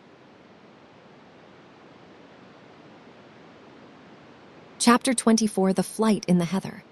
The quarrel Alan and I were put across Loch Eracht under cloud of night, and went down its eastern shore to another hiding place near the head of Loch Rannoch, whither we were led by one of the gillies from the cage. This fellow carried all our luggage and Alan's greatcoat in the bargain, trotting along under the burthen, far less than the half of which used to weigh me to the ground, like a stout hill pony with a feather. Yet he was a man that, in plain contest, I could have broken on my knee. Doubtless it was a great relief to walk disencumbered, and perhaps without that relief, and the consequent sense of liberty and lightness, I could not have walked at all. I was but new risen from a bed of sickness, and there was nothing in the state of our affairs to hearten me for much exertion. Traveling, as we did, over the most dismal deserts in Scotland, under a cloudy heaven, and with divided hearts among the travelers. For long we said nothing, marching alongside or one behind the other, each with a set countenance. I, angry and proud, and drawing what strength I had from these two violent and sinful feelings. Alan angry and ashamed that he had lost my money, angry that I should take it so ill. The thought of a separation ran always the stronger in my mind, and the more I approved of it, the more ashamed I grew of my approval. It would be a fine, handsome, generous thing indeed for Alan to turn round and say to me, "Go, I am in the most danger, and my company only increases yours." But for me to turn to the friend who certainly loved me and say to him, "You are in great danger, I am in but little. Your friendship is a burden. Go, take your risks and bear your hardships alone." No, that was impossible, and even to think of it privily to myself made my cheeks to burn. And yet Alan had behaved like a child, and, what is worse, a treacherous child. Wheedling my money from me while I lay half-conscious was scarce better than theft. And yet here he was trudging by my side, without a penny to his name, and by what I could see, quite blithe to sponge upon the money he had driven me to beg. True, I was ready to share it with him, but it made me rage to see him count upon my readiness. These were the two things uppermost in my mind, and I could open my mouth upon neither without black ungenerosity. So I did the next worst, and said nothing, nor so much as looked once at my companion, save with the tail of my eye. At last, upon the other side of Loch Eracht, going over a smooth, rushy place, where the walking was easy, he could bear it no longer, and came close to me. "David," says he, "this is no way for two friends to take a small accident." I have to say that I am sorry, and so that is said. "And now if you have anything, ye'd better say it." "Oh," says I have nothing." He seemed disconcerted, at which I was meanly pleased. "No," said he with rather a trembling voice, "but when I say I was to blame—" "Why, of course, ye were to blame," said I coolly, "and you will bear me out that I have never reproached you." "Never," says he, "but ye ken very well that ye have done worse." "Are we to part?" "Ye said so once before." "Are ye to say it again?" "There is hills and heather enough between here and the two seas, David, and I will own I am no very keen to stay where I am no wanted." This pierced me like a sword, and seemed to lay bare my private disloyalty. "Alan Breck," I cried, and then, "do you think I am one to turn my back on you in your chief need?" "You dursn't say it to my face." "My whole conduct's there to give the lie to it.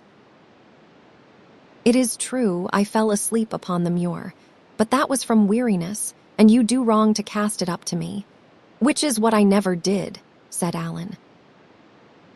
"But aside from that," I continued, "what have I done that you should even me to dogs by such a supposition? I never yet failed a friend, and it is not likely I will begin with you. There are things between us that I can never forget, even if you can. I will only say this to ye, David," said Alan very quietly, "that I have long been owing ye my life, and now I owe ye money. Ye should try to make that burden light for me. This ought to have touched me, and in a manner it did, but the wrong manner. I felt I was behaving badly, and was now not only angry with Alan, but angry with myself in the bargain, and it made me the more cruel. "You asked me to speak," said I. "Well then, I will. You own yourself that you have done me a disservice. I have had to swallow an affront. I have never reproached you. I never named the thing till you did. And now you blame me," cried I, "because I canna laugh and sing as if I was glad to be affronted. The next thing will be that I am to go down upon my knees and thank you for it. Ye should think more of others, Alan Breck. If ye thought more of others, ye would perhaps speak less about yourself. And when a friend that likes you very well has passed over an offense without a word, you would be blithe to let it lie, instead of making it a stick to break his back with. By your own way of it, it was you that was to blame. Then it shouldn't be you to seek the quarrel. Aweel, said Alan, say nae mair. And we fell back into our former silence, and came to our journey's end and supped and lay down to sleep without another word. The gillie put us across Loch Rannoch in the dusk of the next day, and gave us his opinion as to our best route. This was to get us up at once into the tops of the mountains, to go round by a circuit, turning the heads of Glen Lyon, Glen Lache, and Glen Dochart, and come down upon the lowlands by Kippen and the upper waters of the Forth. Alan was little pleased with a route which led us through the country of his blood foes, the Glenorchy Campbells. He objected that, by turning to the east, we should come almost at once among the Athole Stewarts, a race of his own name and lineage, although following a different chief, and come besides by a far easier and swifter way to the place whither we were bound. But the gillie, who was indeed the chief man of Cluny's scouts, had good reasons to give him on all hands, naming the force of troops in every district, and alleging finally, as well as I could understand, that we should nowhere be so little troubled as in a country of the Campbells. Alan gave way at last, but with only half a heart. It is one of the dowiest countries in Scotland, said he. There is nothing there that I ken, but heath and crows and Campbells. But I see that ye are a man of some penetration, and be it as ye please. We set forth accordingly by this itinerary, and for the best part of 3 nights travelled on eerie mountains and among the wellheads of wild rivers, often buried in mist, almost continually blown and rained upon, and not once cheered by any glimpse of sunshine. By day, we lay and slept in the drenching heather. By night, incessantly clambered upon breakneck hills and among rude crags. We often wandered.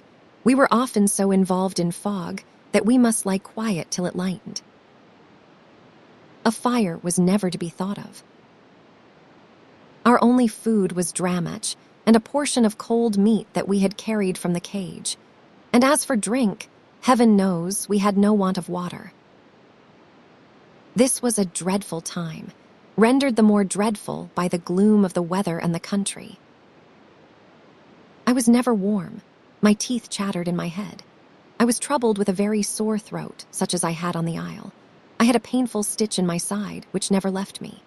And when I slept in my wet bed, with the rain beating above and the mud oozing below me, it was to live over again in fancy the worst part of my adventures, to see the Tower of Shaws lit by lightning, Ransom carried below on the men's backs, Shewan dying on the roundhouse floor, or Colin Campbell grasping at the bosom of his coat. From such broken slumbers, I would be aroused in the gloaming, to sit up in the same puddle where I had slept, and sup cold dramach, the rain driving sharp in my face or running down my back in icy trickles, the mist enfolding us like as in a gloomy chamber, or perhaps, if the wind blew, falling suddenly apart and showing us the gulf of some dark valley where the streams were crying aloud. The sound of an infinite number of rivers came up from all round. In this steady rain, the springs of the mountain were broken up. Every glen gushed water like a cistern. Every stream was in high spate and had filled and overflowed its channel. During our night tramps, it was solemn to hear the voice of them below in the valleys, now booming like thunder, now with an angry cry. I could well understand the story of the water kelpie, that demon of the streams, who is fabled to keep wailing and roaring at the ford until the coming of the doomed traveler. Alan, I saw, believed it, or half believed it, and when the cry of the river rose more than usually sharp, I was little surprised, though, of course, I would still be shocked, to see him cross himself in the manner of the Catholics. During all these horrid wanderings, we had no familiarity, scarcely even that of speech. The truth is that I was sickening for my grave, which is my best excuse. But besides that I was of an unforgiving disposition from my birth, slow to take offense, slower to forget it, and now incensed both against my companion and myself. For the best part of 2 days, he was unweariedly kind. Silent, indeed, but always ready to help, and always hoping, as I could very well see, that my displeasure would blow by. For the same length of time I stayed in myself, nursing my anger, roughly refusing his services, and passing him over with my eyes as if he had been a bush or a stone. The second night, or rather the peep of the third day, found us upon a very open hill, so that we could not follow our usual plan and lie down immediately to eat and sleep. Before we had reached a place of shelter, the gray had come pretty clear, for though it still rained, the clouds ran higher, and Alan, looking in my face, showed some marks of concern.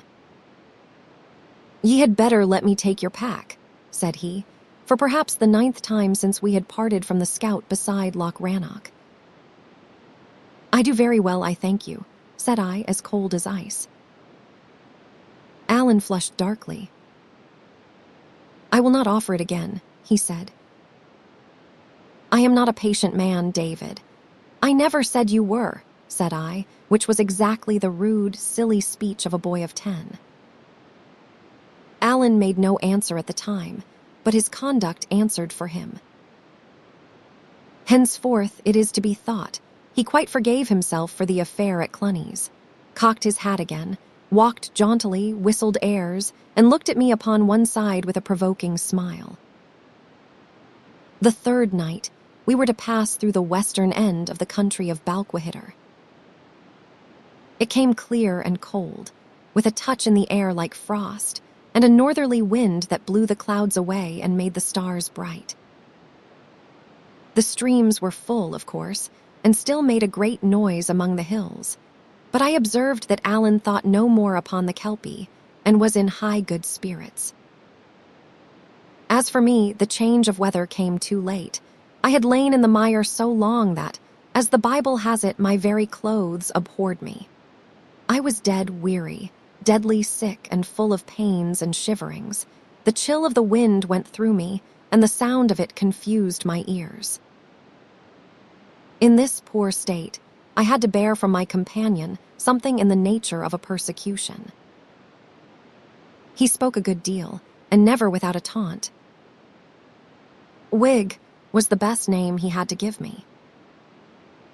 "Here," he would say, "here is a dub for you to jump, my Wiggy."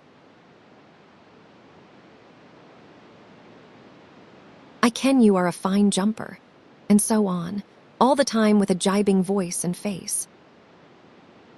I knew it was my own doing, and no one else's, but I was too miserable to repent. I felt I could drag myself but little farther. Pretty soon, I must lie down and die on these wet mountains like a sheep or a fox, and my bones must whiten there like the bones of a beast. My head was light, perhaps, but I began to love the prospect. I began to glory in the thought of such a death, alone in the desert, with the wild eagles besieging my last moments. Alan would repent then, I thought. He would remember, when I was dead, how much he owed me, and the remembrance would be torture. So I went like a sick, silly, and bad-hearted schoolboy, feeding my anger against a fellow man, when I would have been better on my knees, crying on God for mercy. And at each of Alan's taunts, I hugged myself. "Ah," thinks I to myself, "I have a better taunt in readiness. When I lie down and die, you will feel it like a buffet in your face. Ah, what a revenge! Ah, how you will regret your ingratitude and cruelty." All the while, I was growing worse and worse. Once I had fallen, my leg simply doubling under me, and this had struck Alan for the moment. But I was afoot so briskly, and set off again with such a natural manner, that he soon forgot the incident. Flushes of heat went over me, and then spasms of shuddering. The stitch in my side was hardly bearable. At last I began to feel that I could trail myself no farther. And with that, there came on me all at once the wish to have it out with Alan, let my anger blaze, and be done with my life in a more sudden manner. He had just called me Whig. I stopped. "Mr. Stewart," said I, in a voice that quivered like a fiddle string, "you are older than I am and should know your manners. Do you think it either very wise or very witty to cast my politics in my teeth?" I thought where folk differed, it was the part of gentlemen to differ civilly, and if I did not, I may tell you I could find a better taunt than some of yours. Alan had stopped opposite to me, his hat cocked, his hands in his breeches pockets, his head a little on one side. He listened, smiling evilly, as I could see by the starlight, and when I had done, he began to whistle a Jacobite air. It was the air made in mockery of General Cope's defeat at Preston Pans. "Hey, Johnny Cope, are ye walkin' yet? And are your drums a-beatin' yet?" And it came in my mind that Alan, on the day of that battle, had been engaged upon the royal side. "Why do you take that air, Mr. Stewart?" said I. "Is that to remind me you have been beaten on both sides?" The air stopped on Alan's lips. "David," said he. "But it is time these manners ceased," I continued, "and I mean you shall henceforth speak civilly of my king and my good friends the Campbells." "I am a Stewart," began Alan. "Oh," says I can ye bear a king's name?" "But you are to remember, since I have been in the Highlands, I have seen a good many of those that bear it, and the best I can say of them is this, that they would be none the worse of washing." "Do you know that you insult me?" said Alan, very low. "I am sorry for that," said I, "for I am not done, and if you distaste the sermon, I doubt the purr like you will please you as little. You have been chased in the field by the grown men of my party. It seems a poor kind of pleasure to outface a boy. Both the Campbells and the Whigs have beaten you. You have run before them like a hare. It behoves you to speak of them as of your betters." A second sermon. Alan stood quite still, the tails of his greatcoat clapping behind him in the wind. "This is a pity," he said at last. "There are things said that cannot be passed over. I never asked you to," said I. "I am as ready as yourself." "Ready," said he. "Ready," I repeated. "I am no blower and boaster like some that I could name. Come on," and drawing my sword, I fell on guard as Alan himself had taught me. "David," he cried. "Are ye daft? I canna draw upon ye, David.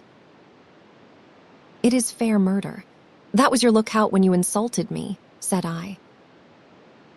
"It is the truth," cried Alan, and he stood for a moment, wringing his mouth in his hand like a man in sore perplexity. "It is the bare truth," he said, and drew his sword. But before I could touch his blade with mine, he had thrown it from him and fallen to the ground. "Nuh," he kept saying, "nuh, I canna." At this the last of my anger oozed all out of me, and I found myself only sick and sorry and blank and wondering at myself. I would have given the world to take back what I had said, but a word once spoken, who can recapture it?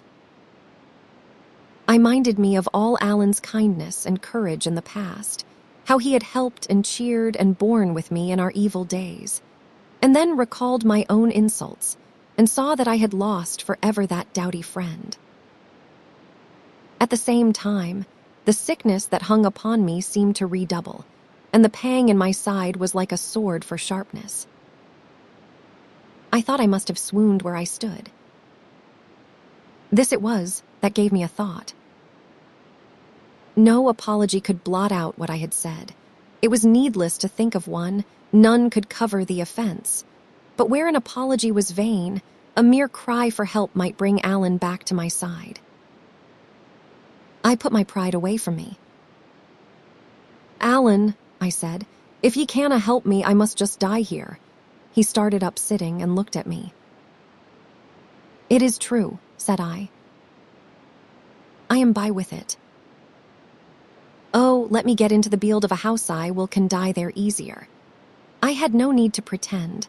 Whether I chose or not, I spoke in a weeping voice that would have melted a heart of stone. "Can ye walk?" asked Alan. "No," said I, "not without help. This last hour my legs have been fainting under me. I have a stitch in my side like a red-hot iron. I canna breathe right. If I die, ye'll can forgive me, Alan." In my heart, I liked ye fine even when I was the angriest. "Wheesht, wheesht," cried Alan. "Dinna say that. David, man, ye ken he shut his mouth upon a sob." "Let me get my arm about ye," he continued. "That is the way. Now lean upon me hard. Gude kens where there is a house. We are in Balwitter, too. There should be no want of houses, no, nor friends' houses here. Do ye gang easier so, Davy?" "Aye," said I can be doing this way," and I pressed his arm with my hand. Again he came near sobbing. "Davy," said he, "I am no a right man at all. I have neither sense nor kindness. I could nae remember ye were just a bairn. I couldn't see ye were dying on your feet. Davy, ye'll have to try and forgive me." "Oh, man, let us say no more about it," said I.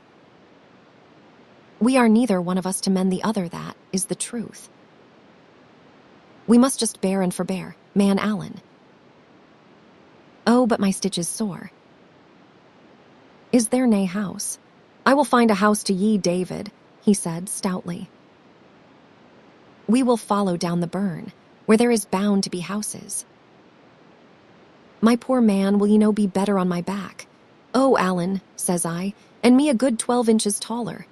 "Ye're no such a thing," cried Alan with a start. "There may be a trifling matter of an inch or two. I am no saying I am just exactly what you would call a tall man, whatever. And I dare say," he added, his voice tailing off in a laughable manner, "now when I come to think of it, I dare say ye'll be just about right. Aye, it will be a foot, or near hand, or maybe even mair." It was sweet and laughable to hear Alan eat his words up in the fear of some fresh quarrel. I could have laughed, had not my stitch caught me so hard. But if I had laughed, I think I must have wept too. "Alan," cried I, "what makes ye so good to me? What makes ye care for such a thankless fellow?" "Deed, and I do not know," said Alan. "For just precisely what I thought I liked about ye was that ye never quarreled, and now I like ye better." Chapter 25 in Balqhidder. At the door of the first house we came to, Alan knocked, which was of no very safe enterprise in such a part of the Highlands as the braes of Balquhidder. No great clan held rule there. It was filled and disputed by small septs and broken remnants, and what they call chiefless folk, driven into the wild country about the springs of Forth and Teeth by the advance of the Campbells. Here were Stuarts and MacLarens, which came to the same thing, for the MacLarens followed Alan's chief in war, and made but one clan with a pin. Here, too, were many of that old, proscribed, nameless, red-handed clan of the MacGregors. They had always been ill-considered, and now worse than ever, having credit with no side or party in the whole country of Scotland. Their chief, MacGregor of MacGregor, was in exile. The more immediate leader of that part of them about Balquhidder, James More, Rob Roy's eldest son, lay waiting his trial in Edinburgh Castle. They were in ill blood with Highlander and Lowlander, with the Grahams, the MacLarens, and the Stuarts. And Alan, who took up the quarrel of any friend, however distant, was extremely wishful to avoid them. Chance served us very well, for it was a household of MacLarens that we found, where Alan was not only welcome for his name's sake, but known by reputation. Here then I was got to bed without delay, and a doctor fetched, who found me in a sorry plight. But whether because he was a very good doctor, or I a very young, strong man, I lay bedridden for no more than a week, and before a month I was able to take the road again with a good heart. All this time, Alan would not leave me, though I often pressed him, and indeed his foolhardiness in staying was a common subject of outcry with the 2 or 3 friends that were let into the secret. He hid by day in a hole of the braes under a little wood, and at night, when the coast was clear, would come into the house to visit me. I need not say if I was pleased to see him. Mrs. McLaren, our hostess, thought nothing good enough for such a guest, and as Duncan Dhu, which was the name of our host, had a pair of pipes in his house, and was much of a lover of music, this time of my recovery was quite a festival, and we commonly turned night into day. The soldiers let us be, although once a party of 2 companies and some dragoons went by in the bottom of the valley, where I could see them through the window as I lay in bed. What was much more astonishing, no magistrate came near me, and there was no question put of whence I came or whither I was going. And in that time of excitement, I was as free of all inquiry as though I had lain in a desert.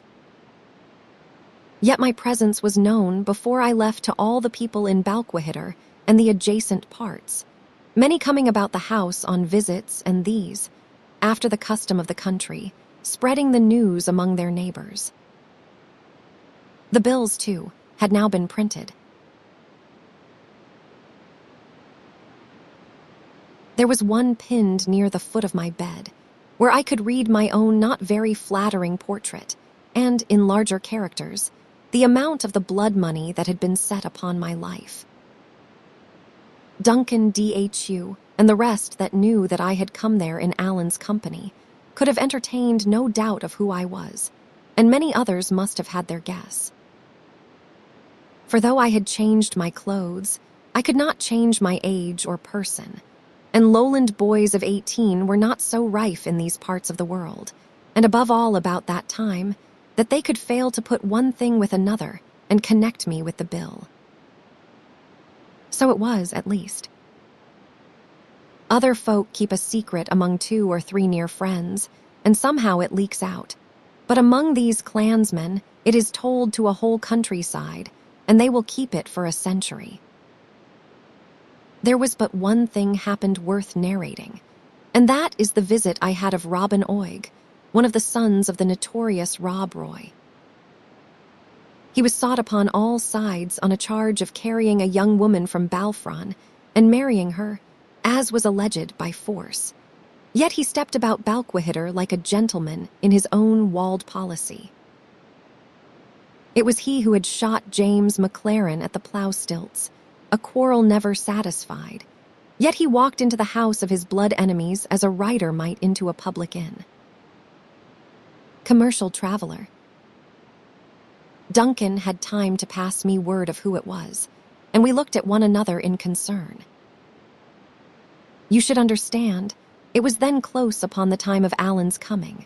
The 2 were little likely to agree, and yet if we sent word or sought to make a signal, it was sure to arouse suspicion in a man under so dark a cloud as the MacGregor.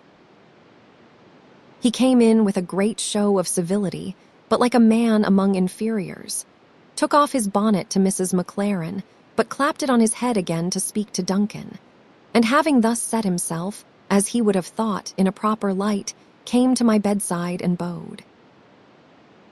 "I am given to know, sir," says he, "that your name is Balfour." "They call me David Balfour," said I, "at your service."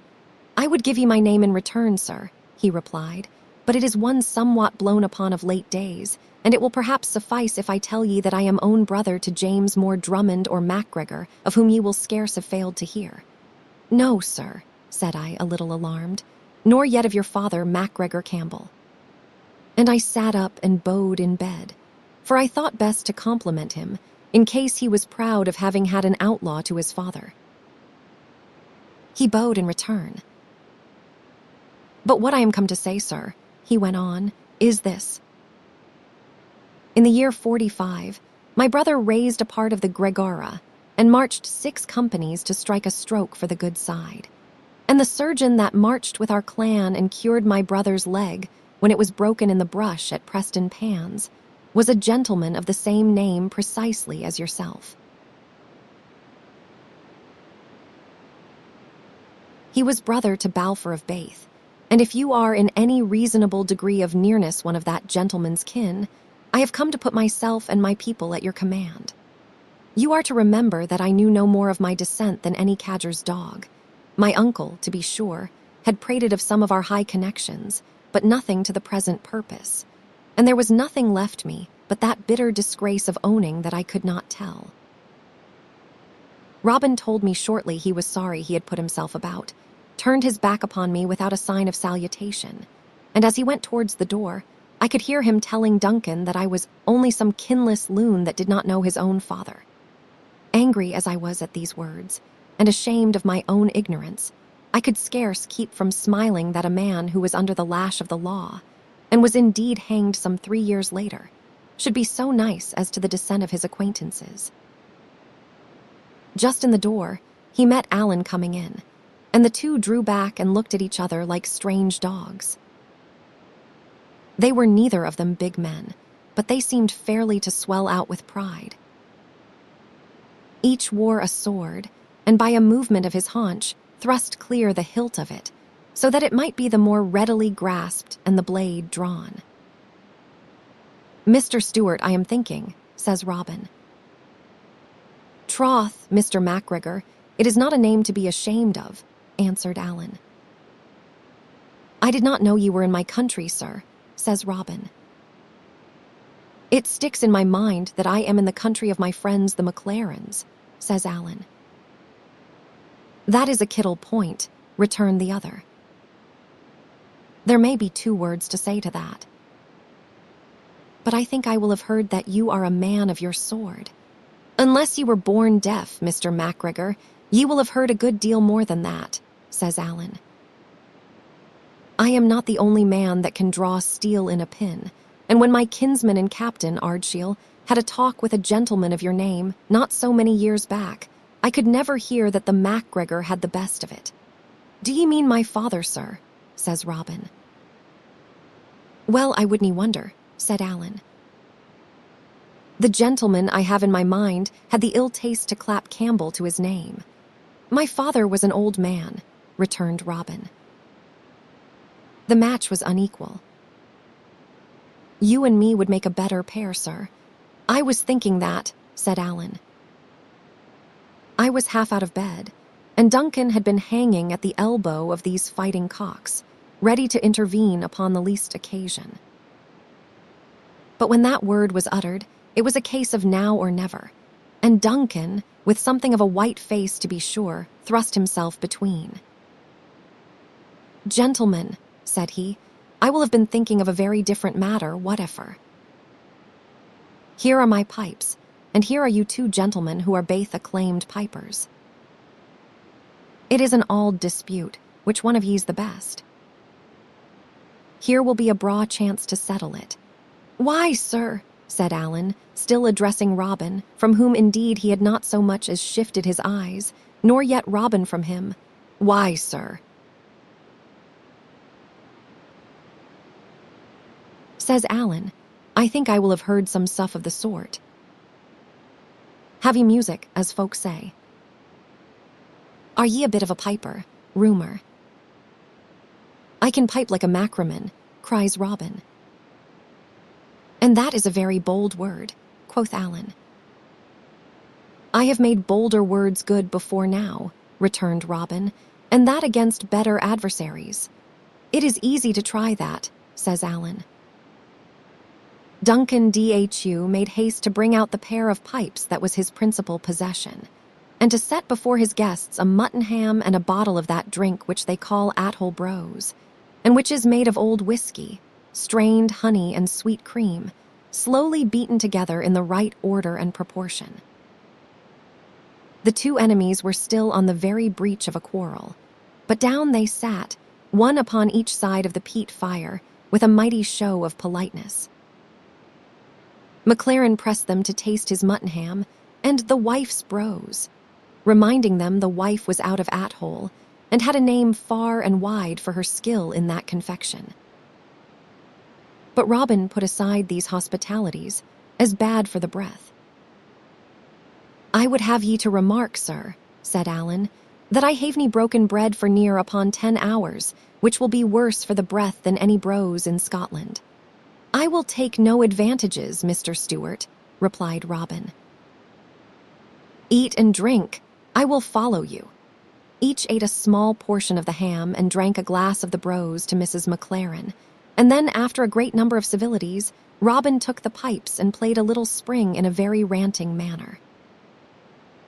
"Aye, ye can blow," said Allen, and taking the instrument from his rival, he first played the same spring in a manner identical with Robin's, and then wandered into variations, which, as he went on, he decorated with a perfect flight of grace notes, such as pipers love and call the warblers. I had been pleased with Robin's playing. Allen's ravished me. "That is no very bad, Mr. Stewart," said the rival, "but ye show a poor device in your warblers." "Me!" cried Allen, the blood starting to his face. "I give ye the lie. Do ye own yourself beaten at the pipes, then," said Robin, "that ye seek to change them for the sword?" "And that is very well said, Mr. MacGregor," returned Allen, "and in the meantime, laying a strong accent on the word, I take back the lie. I appeal to Duncan." "Indeed, ye need appeal to nobody," said Robin. "Ye're a far better judge than any McLaren in Balquhidder, for it is a God's truth that you are a very creditable piper for a Stewart." "Hand me the pipes." Allen did as he asked, and Robin proceeded to imitate and correct some part of Allen's variations, which it seemed that he remembered perfectly. "Ah, ye have music," said Allen gloomily. "And now be the judge yourself, Mr. Stewart," said Robin, and taking up the variations from the beginning, he worked them throughout to so new a purpose, with such ingenuity and sentiment, and with so odd a fancy and so quick a knack in the grace notes, that I was amazed to hear him. As for Allen, his face grew dark and hot, and he sat and gnawed his fingers, like a man under some deep affront. "Enough," he cried. "Ye can blow the pipes make the most of that," and he made as if to rise.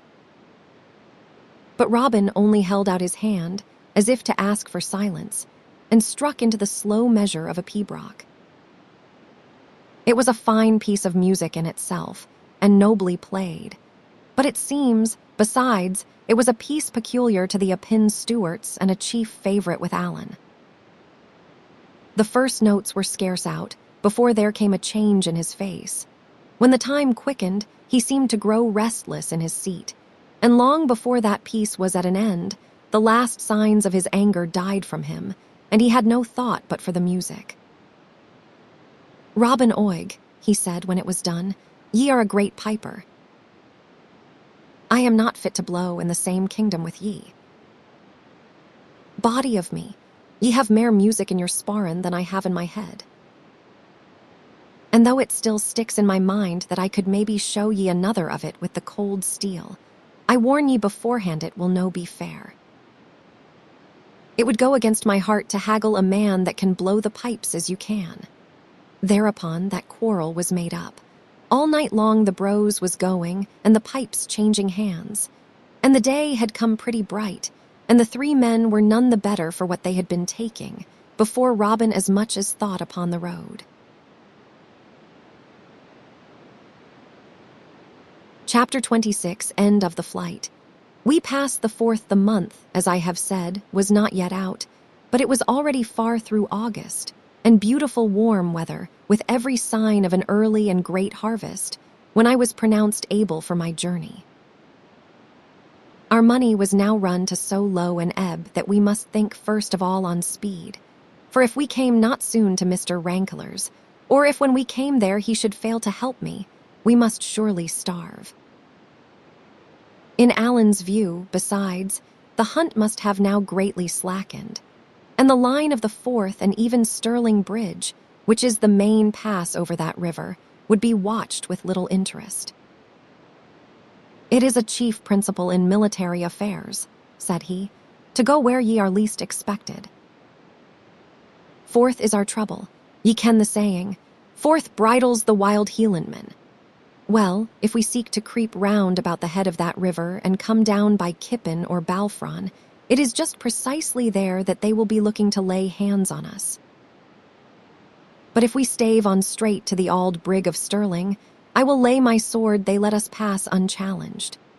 The first night, accordingly, we pushed to the house of a MacLaren in Strathyre, a friend of Duncan's, where we slept the 21st of the month, and whence we set forth again about the fall of night to make another easy stage. The 22nd we lay in a heather bush on the hillside in Var, within view of a herd of deer, the happiest 10 hours of sleep in a fine, breathing sunshine and on bone-dry ground that I have ever tasted. That night we struck Allan Water and followed it down, and coming to the edge of the hills saw the whole carse of Stirling underfoot, as flat as a pancake, with the town and castle on a hill in the midst of it, and the moon shining on the links of Forth. "Now," said Allan, "I kenna if ye care, but ye're in your own land again." We passed the Hieland line in the first hour, and now if we could but pass yon crooked water, we might cast our bonnets in the air. In Allan Water, near by where it falls into the Forth, we found a little sandy islet, overgrown with burdock, butterbur, and the like low plants, that would just cover us if we lay flat. Here it was we made our camp, within plain view of Stirling Castle, whence we could hear the drums beat as some part of the garrison paraded. Shearers worked all day in a field on one side of the river, and we could hear the stones going on the hooks and the voices, and even the words of the men talking. It behoved to lie close and keep silent. But the sand of the little isle was sun-warm. The green plants gave us shelter for our heads. We had food and drink in plenty, and to crown all, we were within sight of safety. As soon as the shearers quit their work and the dusk began to fall, we waded ashore and struck for the bridge of Stirling, keeping to the fields and under the field fences. The bridge is close under the castle hill, an old, high, narrow bridge with pinnacles along the parapet, and you may conceive with how much interest I looked upon it, not only as a place famous in history, but as the very doors of salvation to Allan and myself. The moon was not yet up when we came there. A few lights shone along the front of the fortress, and lower down a few lighted windows in the town, but it was all mighty still, and there seemed to be no guard upon the passage. I was for pushing straight across, but Allan was more wary. "It looks unco quiet," said he, "but for all that we will lie down here cannily behind a dike and make sure." So we lay for about a quarter of an hour, whiles whispering, whiles lying still and hearing nothing earthly but the washing of the water on the piers. At last there came by an old, hobbling woman with a crutch stick, who first stopped a little, close to where we lay, and bemoaned herself and the long way she had traveled, and then set forth again up the steep spring of the bridge.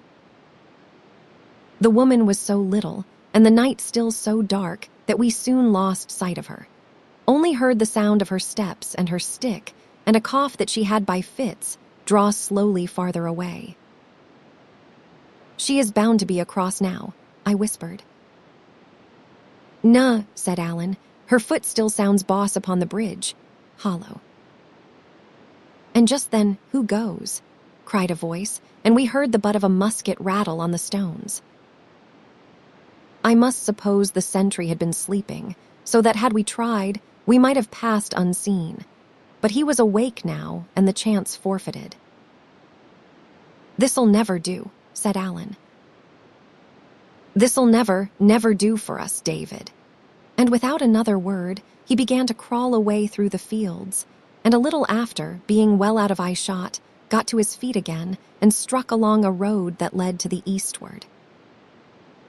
I could not conceive what he was doing, and indeed I was so sharply cut by the disappointment that I was little likely to be pleased with anything.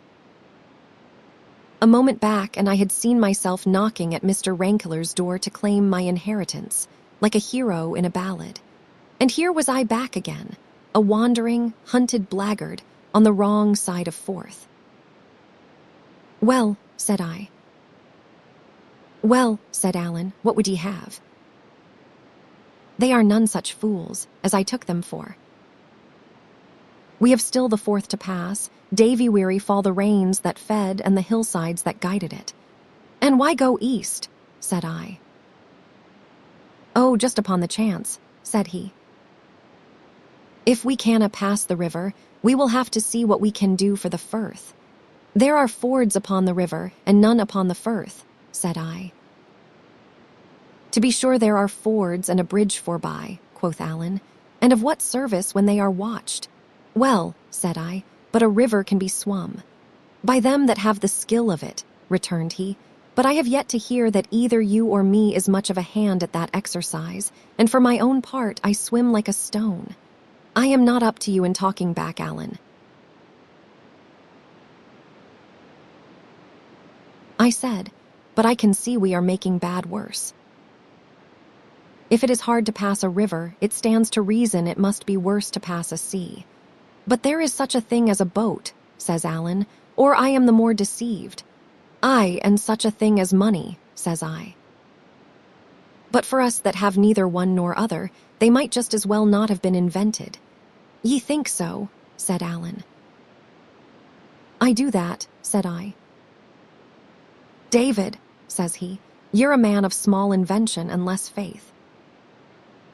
But let me set my wits upon the hone, and if I canna beg, borrow, nor yet steal a boat, I will make one." "I think I see ye," said I. "And what is more than all that, if ye pass a bridge, it can tell no tales. But if we pass the Firth, there is the boat on the wrong side somebody must have brought at the countryside will all be in a biz." "Man," cried Alan, "if I make a boat, I will make a body to take it back again. So deave me with no more of your nonsense, but walk, for that is what you have got to do, and let Alan think for ye." All night, then, we walked through the north side of the Carse under the high line of the Ochil Mountains, and by Alloa and Clackmennan and Culross, all of which we avoided, and about 10 in the morning, mighty hungry and tired, came to the little clachan of Limekilns. This is a place that sits near in by the waterside, and looks across the Hope to the town of the Queensferry. Smoke went up from both of these, and from other villages and farms upon all hands. The fields were being reaped, 2 ships lay anchored, and boats were coming and going on the Hope. It was altogether a right pleasant sight to me, and I could not take my fill of gazing at these comfortable, green, cultivated hills, and the busy people both of the field and sea. For all that, there was Mr. Rankler's house on the south shore, where I had no doubt wealth awaited me. And here was I upon the north, clad in poor enough attire of an outlandish fashion, with 3 silver shillings left to me of all my fortune, a price set upon my head, and an outlawed man for my sole company. "Oh, Alan," said I, to think of it. "Over there is all that heart could want waiting me, and the birds go over, and the boats go over all that please can go, but just me only. Oh, man, but it is a heartbreak. In Limekilns we entered a small change house, which we only knew to be a public by the wand over the door, and bought some bread and cheese from a good-looking lass that was the servant. This we carried with us in a bundle, meaning to sit and eat it in a bush of wood on the seashore, that we saw some 1/3 part of a mile in front. As we went, I kept looking across the water and sighing to myself, and though I took no heed of it, Alan had fallen into a muse. At last he stopped in the way. "Did ye take heed of the lass we bought this of?" says he, tapping on the bread and cheese. "To be sure," said I, "and a bonny lass she was. Ye thought that," cries he. "Man, David, that is good news." "In the name of all that is wonderful, why so?" says I. "What good can that do?" "Well," said Alan with one of his droll looks, "I was rather in hopes it would maybe get us that boat." "If it were the other way about, it would be liker it," said I. "That is all that you can, ye see," said Alan. "I do not want the lass to fall in love with ye. I want her to be sorry for ye, David. To which end there is no manner of need that she should take you for a beauty." "Let me see," looking me curiously over. "I wish ye were a wee thing paler. But apart from that, ye'll do fine for my purpose. Ye have a fine, hang-dog, rag-and-tatter, clapper-macklaw kind of a look to ye, as if ye had stolen the coat from a potato bogle. Come, right about, and back to the change-house for that boat of ours." I followed him, laughing. "David Balfour," said he, "ye're a very funny gentleman by your way of it, and this is a very funny employ for ye, no doubt. For all that, if ye have any affection for my neck, to say nothing of your own, ye will perhaps be kind enough to take this matter responsibly. I am going to do a bit of play acting, the bottom ground of which is just exactly as serious as the gallows for the pair of us. So bear it, if ye please, in mind, and conduct yourself according." "Well, well," said I, "have it as you will." As we got near the clachan, he made me take his arm and hang upon it like one almost helpless with weariness, and by the time he pushed open the change-house door, he seemed to be half carrying me. The maid appeared surprised, as well she might be, at our speedy return. But Alan had no words to spare for her in explanation, helped me to a chair, called for a tass of brandy with which he fed me in little sips, and then breaking up the bread and cheese helped me to eat it like a nursery lass, the whole with that grave, concerned, affectionate countenance that might have imposed upon a judge. It was small wonder if the maid were taken with the picture we presented, of a poor, sick, overwrought lad and his most tender comrade. She drew quite near, and stood leaning with her back on the next table. "What is like wrong with him?" said she at last. Alan turned upon her, to my great wonder, with a kind of fury. "Wrong," cries he. "He has walked more hundreds of miles than he has hairs upon his chin, and slept oftener in wet heather than dry sheets." "Wrong," quoth she. "Wrong enough, I would think."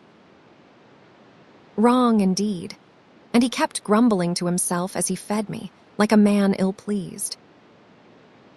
"He is young for the like of that," said the maid. "O'er young," said Alan with his back to her. "He would be better riding," says she. "And where could I get a horse to him?" cried Alan, turning on her with the same appearance of fury. "Would ye have me steal?" I thought this roughness would have sent her off in dudgeon, as indeed it closed her mouth for the time. But my companion knew very well what he was doing, and for as simple as he was in some things of life, had a great fund of roguishness in such affairs as these. "Ye needn't tell me," she said at last, "ye're gentry." "Well," said Alan, softened a little, I believe against his will, by this artless comment, "and suppose we were. Did ever you hear that gentress put money in folks' pockets?" She sighed at this, as if she were herself some disinherited great lady. "No," says she, "that is true indeed." I was all this while chafing at the part I played, and sitting tongue-tied between shame and merriment. But somehow at this I could hold in no longer, and bade Alan let me be, for I was better already.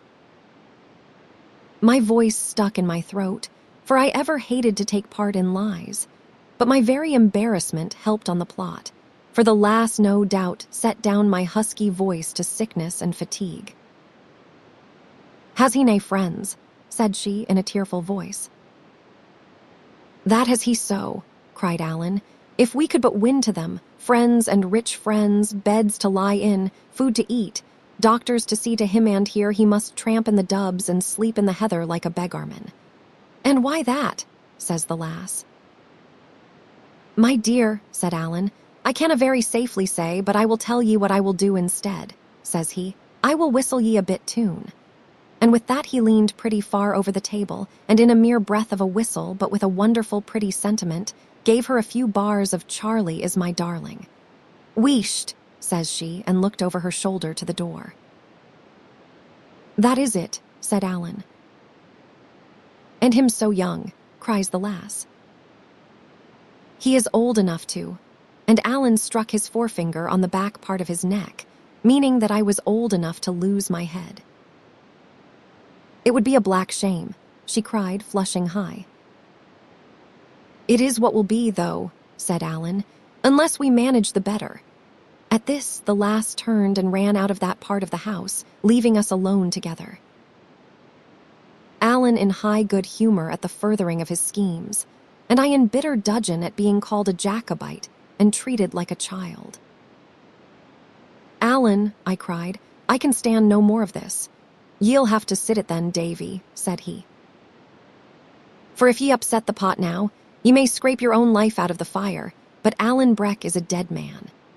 This was so true that I could only groan, and even my groan served Alan's purpose, for it was overheard by the lass as she came flying in again with a dish of white puddings and a bottle of strong ale. Poor lamb, says she, and had no sooner set the meat before us than she touched me on the shoulder with a little friendly touch, as much as to bid me cheer up. Then she told us to fall to, and there would be no more to pay, for the inn was her own, or at least her father's, and he was gone for the day to Pittencrieff. We waited for no second bidding, for bread and cheese is but cold comfort and the puddings smelt excellently well. And while we sat and ate, she took up that same place by the next table, looking on, and thinking and frowning to herself, and drawing the string of her apron through her hand. I am thinking ye have rather a long tongue, she said at last to Alan. Aye, said Alan, but ye see I ken the folk I speak to. I would never betray ye, said she, if ye mean that. No, said he, ye are not that kind. But I will tell ye what ye would do, ye would help. I couldn't, said she, shaking her head. No, I couldn't. No, said he, but if ye could. She answered him nothing. Look here, my lass, said Alan. There are boats in the kingdom of Fife, for I saw two, no less, upon the beach, as I came in by your town's end. Now if we could have the use of a boat to pass under cloud of night into Lothian, and some secret, decent kind of a man to bring that boat back again and keep his counsel, there would be 2 souls saved, mine to all likelihood, his to a dead surety. If we lack that boat, we have but 3 shillings left in this wide world, and where to go and how to do, and what other place there is for us, except the chains of a gibbet, give you my naked word, I canna. Shall we go wanting, lassie? Are ye to lie in your warm bed and think upon us, when the wind gowls in the chimney and the rain turls on the roof? Are ye to eat your meat by the cheeks of a red fire, and think upon this poor sick lad of mine, biting his finger ends on a blee muir for cold and hunger? Sick or sound, he must I be moving. With the death grapple at his throat, he must I be trailing in the rain on the lang roads. And when he gants his last on a rickle of cauld stands, there will be nae friends near him but only me and God. At this appeal, I could see the lass was in great trouble of mind, being tempted to help us, and yet in some fear she might be helping malefactors, and so now I determined to step in myself and to allay her scruples with a portion of the truth. Did ever you hear, said I, of Mr. Rankeler of the Ferry? Rankeler the writer, said she. I dare say that. Well, said I, it is to his door that I am bound, so you may judge by that if I am an ill-doer.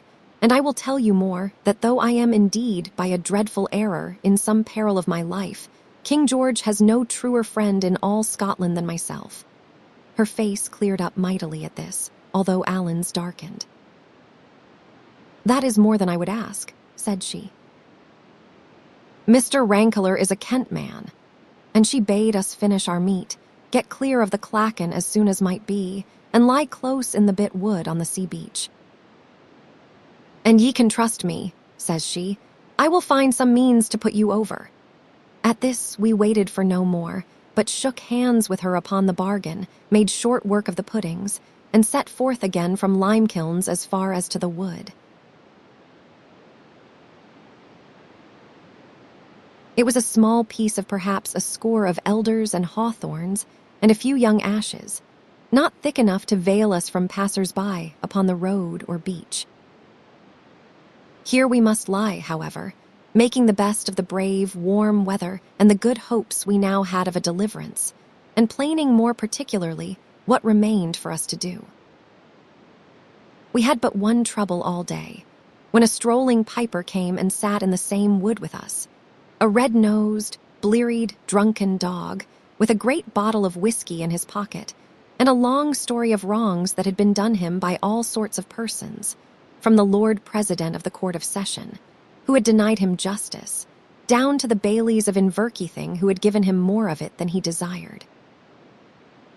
It was impossible, but he should conceive some suspicion of two men lying all day concealed in a thicket and having no business to allege. As long as he stayed there, he kept us in hot water with prying questions, and after he was gone, as he was a man not very likely to hold his tongue, we were in the greater impatience to be gone ourselves. The day came to an end with the same brightness. The night fell quiet and clear. Lights came out in houses and hamlets, and then, one after another, began to be put out.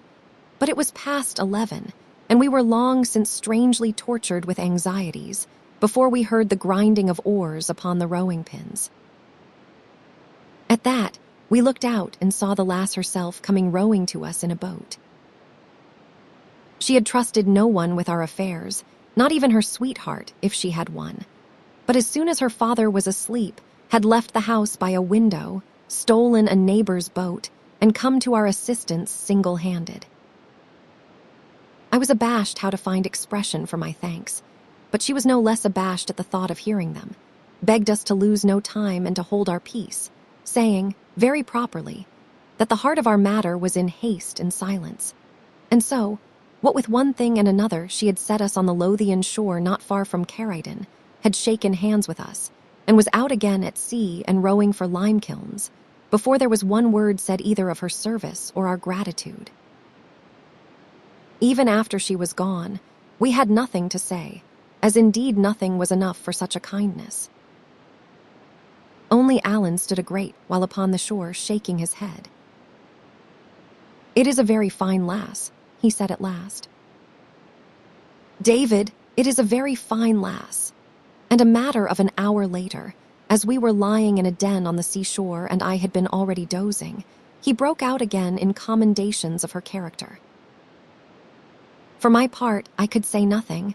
She was so simple a creature that my heart smote me both with remorse and fear. Remorse because we had traded upon her ignorance, and fear lest we should have anyway involved her in the dangers of our situation. Chapter 27.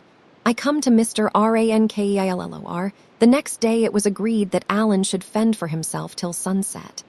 But as soon as it began to grow dark, he should lie in the fields by the roadside near to Newhalls, and stir for naught until he heard me whistling. At first I proposed I should give him for a signal the bonny house of Airlie, which was a favourite of mine. But he objected that, as the piece was very commonly known, any ploughman might whistle it by accident, and taught me instead a little fragment of a Highland air, which has run in my head from that day to this, and will likely run in my head when I lie dying. Every time it comes to me, it takes me off to that last day of my uncertainty, with Alan sitting up in the bottom of the den, whistling and beating the measure with a finger, and the grey of the dawn coming on his face. I was in the long street of Queensferry before the sun was up.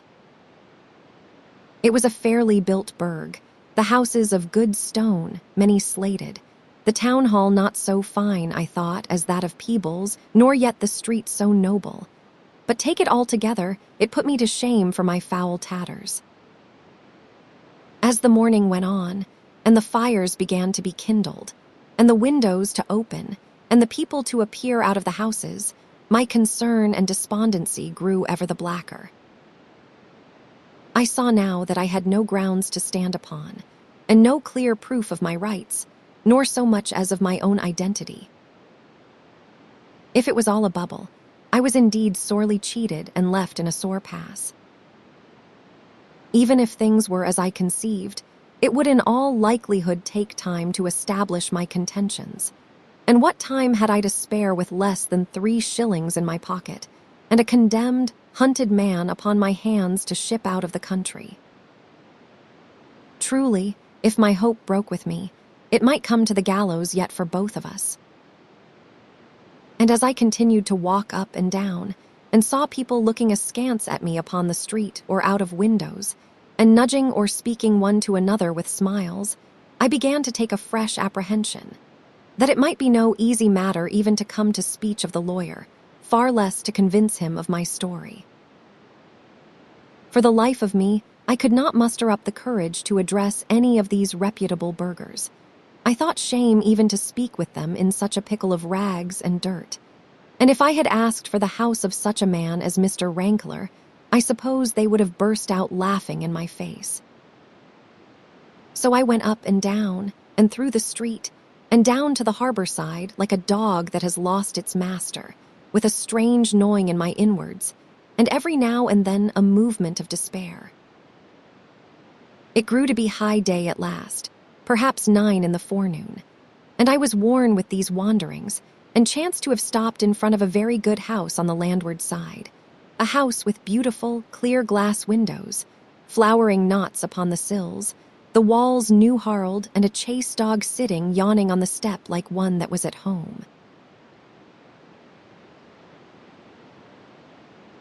Well, I was even envying this dumb brute, when the door fell open, and there issued forth a shrewd, ruddy, kindly, consequential man in a well-powdered wig and spectacles.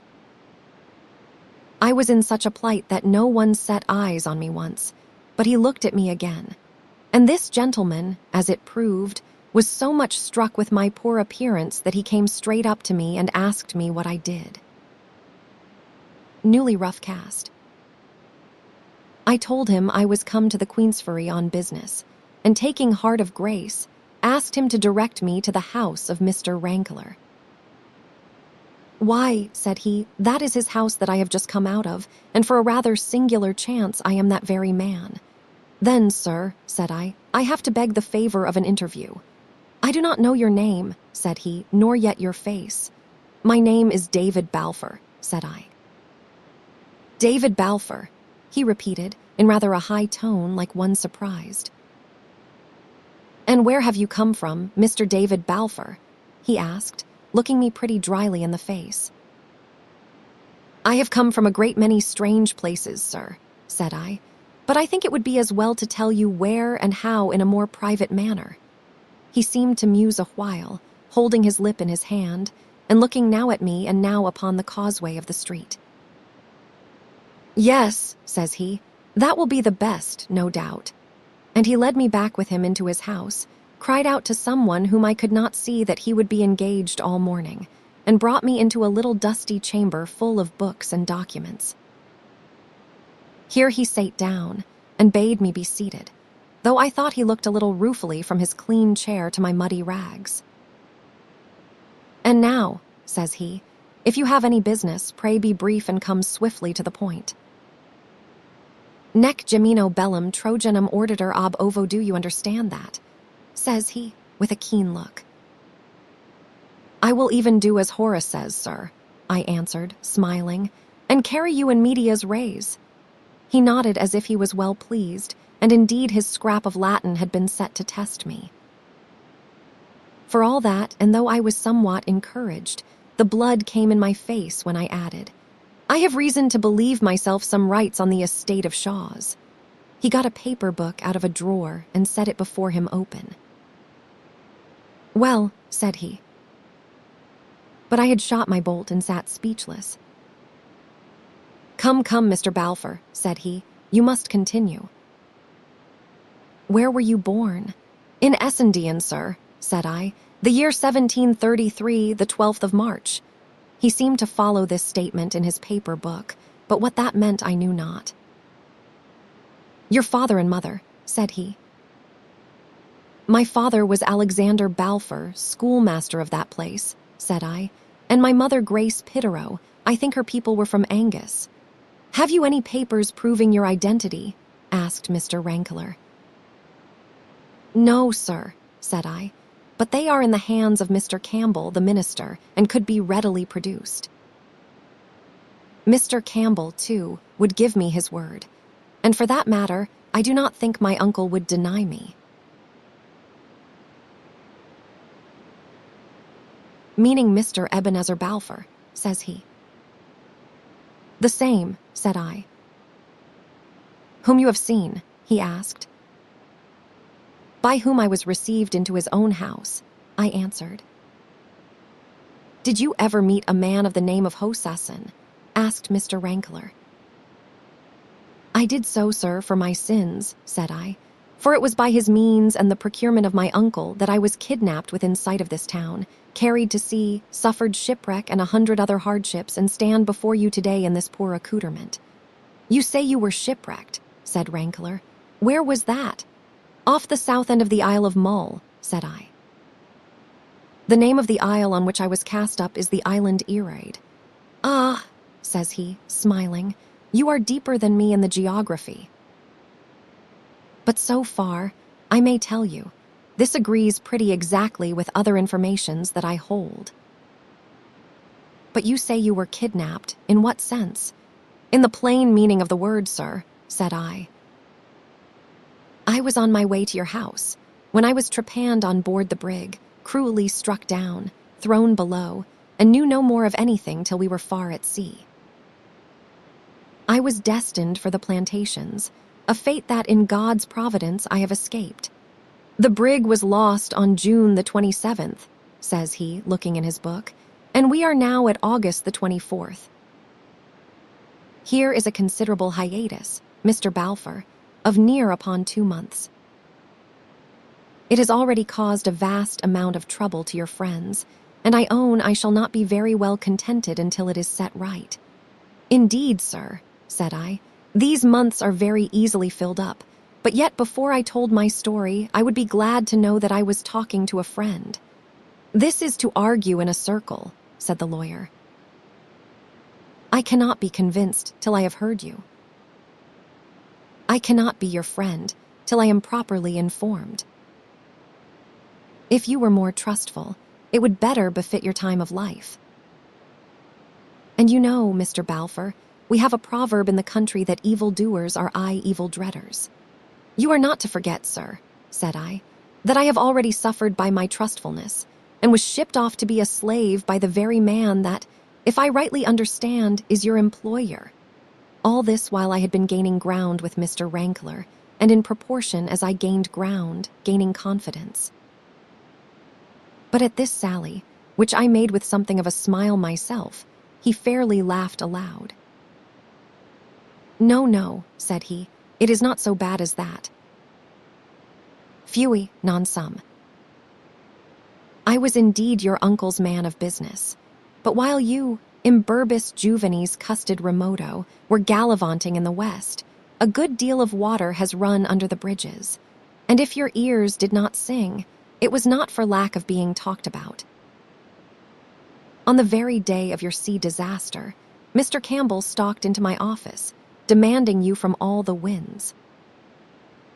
I had never heard of your existence, but I had known your father, and from matters in my competence to be touched upon hereafter, I was disposed to fear the worst.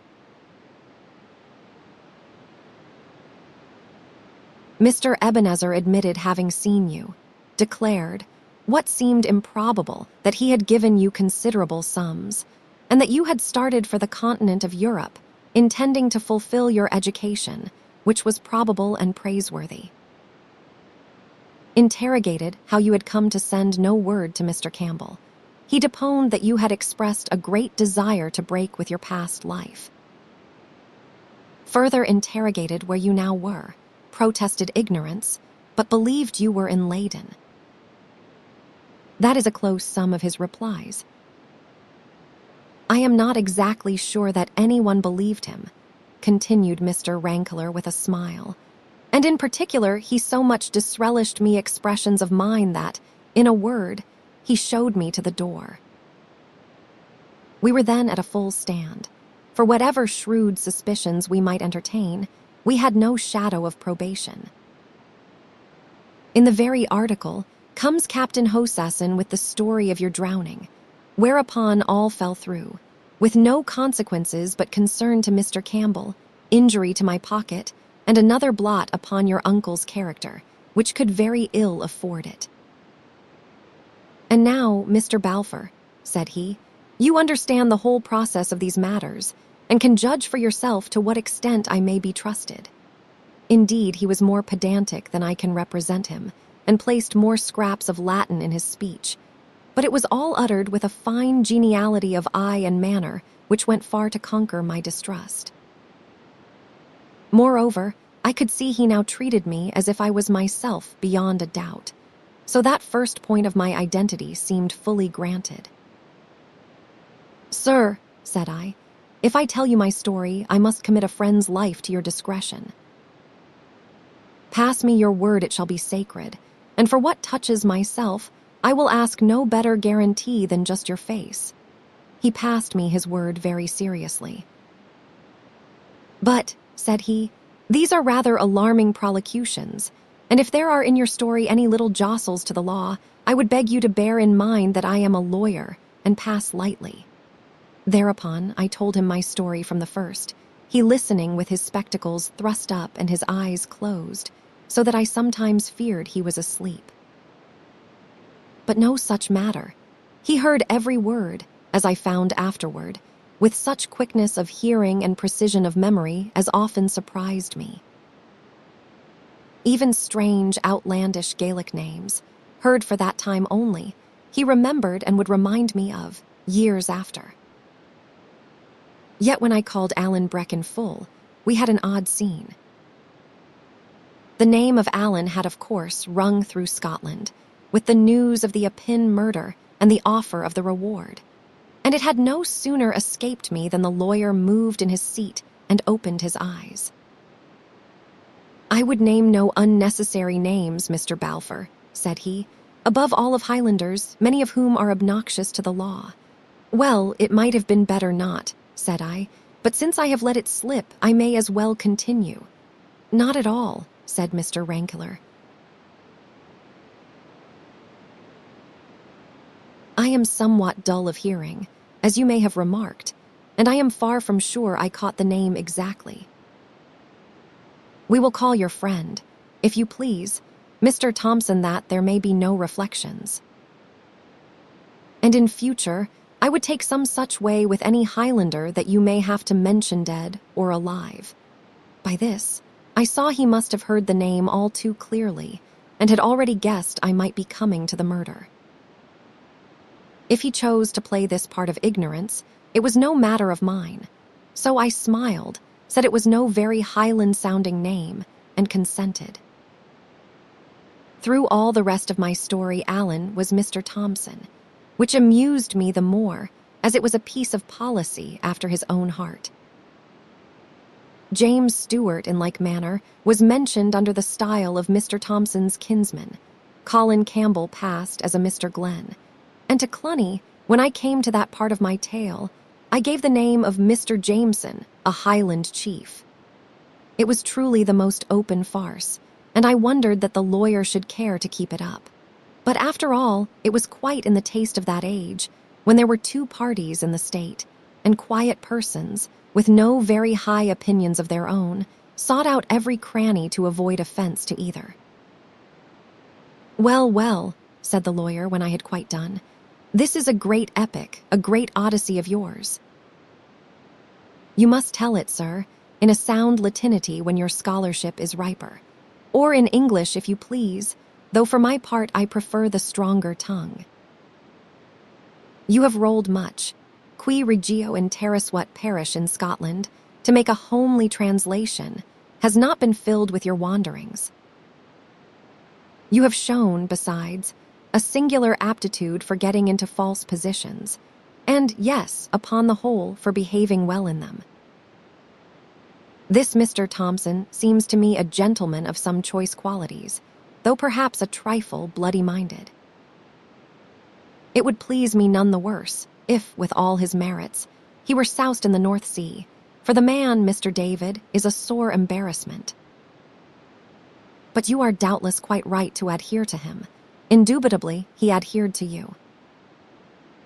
It comes we may say he was your true companion, nor less paribus curis vestigia fidget, for I dare say you would both take an aura thought upon the gallows.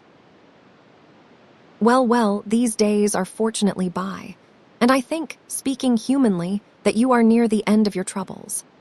As he thus moralized on my adventures, he looked upon me with so much humor and benignity that I could scarce contain my satisfaction. I had been so long wandering with lawless people, and making my bed upon the hills and under the bare sky, that to sit once more in a clean, covered house, and to talk amicably with a gentleman in broadcloth, seemed mighty elevations. Even as I thought so, my eye fell on my unseemly tatters, and I was once more plunged in confusion. But the lawyer saw and understood me. He rose, called over the stair to lay another plate, for Mr. Balfour would stay to dinner, and led me into a bedroom in the upper part of the house. Here he set before me water and soap, and a comb, and laid out some clothes that belonged to his son, and here, with another apposite tag, he left me to my toilet. Chapter 28. I go in quest of my inheritance, having made what change I could in my appearance. And blithe was I to look in the glass and find the beggarman a thing of the past, and David Balfour come to life again. And yet I was ashamed of the change too, and above all, of the borrowed clothes. When I had done, Mr. Rankler caught me on the stair, made me his compliments, and had me again into the cabinet. "Sit ye down, Mr. David," said he, "and now that you are looking a little more like yourself, let me see if I can find you any news. You will be wondering, no doubt, about your father and your uncle. To be sure, it is a singular tale, and the explanation is one that I blush to have to offer you. For, says he, really with embarrassment, the matter hinges on a love affair. Truly, said I cannot very well join that notion with my uncle. But your uncle, Mr. David, was not always old, replied the lawyer, and what may perhaps surprise you more, not always ugly. He had a fine, gallant air. People stood in their doors to look after him, as he went by upon a mettle horse. I have seen it with these eyes, and I ingenuously confess, not altogether without envy, for I was a plain lad myself and a plain man's son, and in those days it was a case of odt qui bellis ease, say Bell. It sounds like a dream, said I. Aye, said the lawyer, that is how it is with youth and age. Nor was that all, but he had a spirit of his own that seemed to promise great things in the future. In 1715, what must he do but run away to join the rebels? It was your father that pursued him, found him in a ditch, and brought him back multum gementem, to the mirth of the whole country. However, majora canimus the two lads fell in love, and that with the same lady. Mr. Ebenezer, who was the admired and the beloved and the spoiled one, made, no doubt, mighty certain of the victory, and when he found he had deceived himself, screamed like a peacock. The whole country heard of it. Now he lay sick at home, with his silly family standing round the bed in tears. Now he rode from public house to public house, and shouted his sorrows into the lug of Tom, Dick, and Harry. Your father, Mr. David, was a kind gentleman, but he was weak, dolefully weak, took all this folly with a long countenance, and one day by your leave, resigned the lady. She was no such fool, however. It is from her you must inherit your excellent good sense, and she refused to be bandied from one to another. Both got upon their knees to her, and the upshot of the matter for that while was that she showed both of them the door. That was in August, dear me, the same year I came from college. The scene must have been highly farcical. I thought myself it was a silly business, but I could not forget my father had a hand in it. Surely, sir, it had some note of tragedy, said I. Why, no, sir, not at all, returned the lawyer. For tragedy implies some ponderable matter in dispute, some dignus vindis notis. And this piece of work was all about the petulance of a young ass that had been spoiled, and wanted nothing so much as to be tied up and soundly belted. However, that was not your father's view, and the end of it was that from concession to concession on your father's part, and from one height to another of squalling, sentimental selfishness upon your uncle's, they came at last to drive a sort of bargain, from whose ill results you have recently been smarting. The one man took the lady, the other the estate. Now, Mr. David, they talk a great deal of charity and generosity, but in this disputable state of life, I often think the happiest consequences seem to flow when a gentleman consults his lawyer and takes all the law allows him. Anyhow, this piece of quixotry on your father's part, as it was unjust in itself, has brought forth a monstrous family of injustices. Your father and mother lived and died poor folk. You were poorly reared. And in the meanwhile, what a time it has been for the tenants on the estate of Shaw's. And I might add, if it was a matter I cared much about, what a time for Mr. Ebenezer. And yet that is certainly the strangest part of all, said I, that a man's nature should thus change. True, said Mr. Rankler. And yet I imagine it was natural enough. He could not think that he had played a handsome part. Those who knew the story gave him the cold shoulder. Those who knew it not, seeing one brother disappear and the other succeed in the estate, raised a cry of murder, so that upon all sides he found himself evided. Money was all he got by his bargain. Well, he came to think the more of money. He was selfish when he was young. He is selfish now that he is old, and the latter end of all these pretty manners and fine feelings you have seen for yourself. Well, sir, said I, and in all this, what is my position? The estate is yours beyond a doubt, replied the lawyer. It matters nothing what your father signed. You are the heir of entail.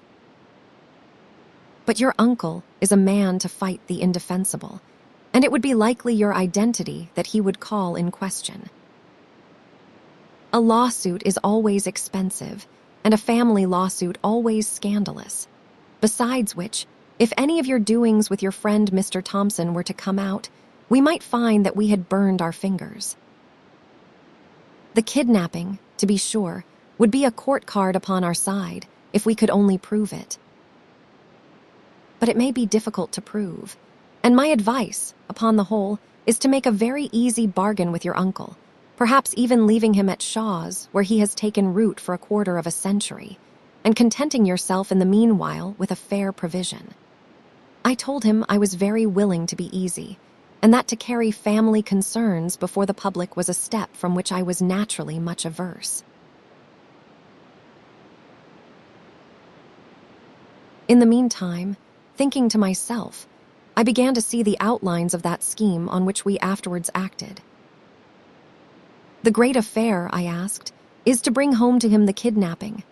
Surely, said Mr. Rankler, and if possible out of court. For mark you here, Mr. David, we could no doubt find some men of the covenant who would swear to your reclusion, but once they were in the box, we could no longer check their testimony, and some word of your friend, Mr. Thompson, must certainly crop out. Which, from what you have let fall, I cannot think to be desirable. Well, sir, said I. "Here is my way of it," and I opened my plot to him. "But this would seem to involve my meeting the man Thompson," says he, when I had done. "I think so indeed, sir," said I. "Dear doctor," cries he, rubbing his brow. "Dear doctor."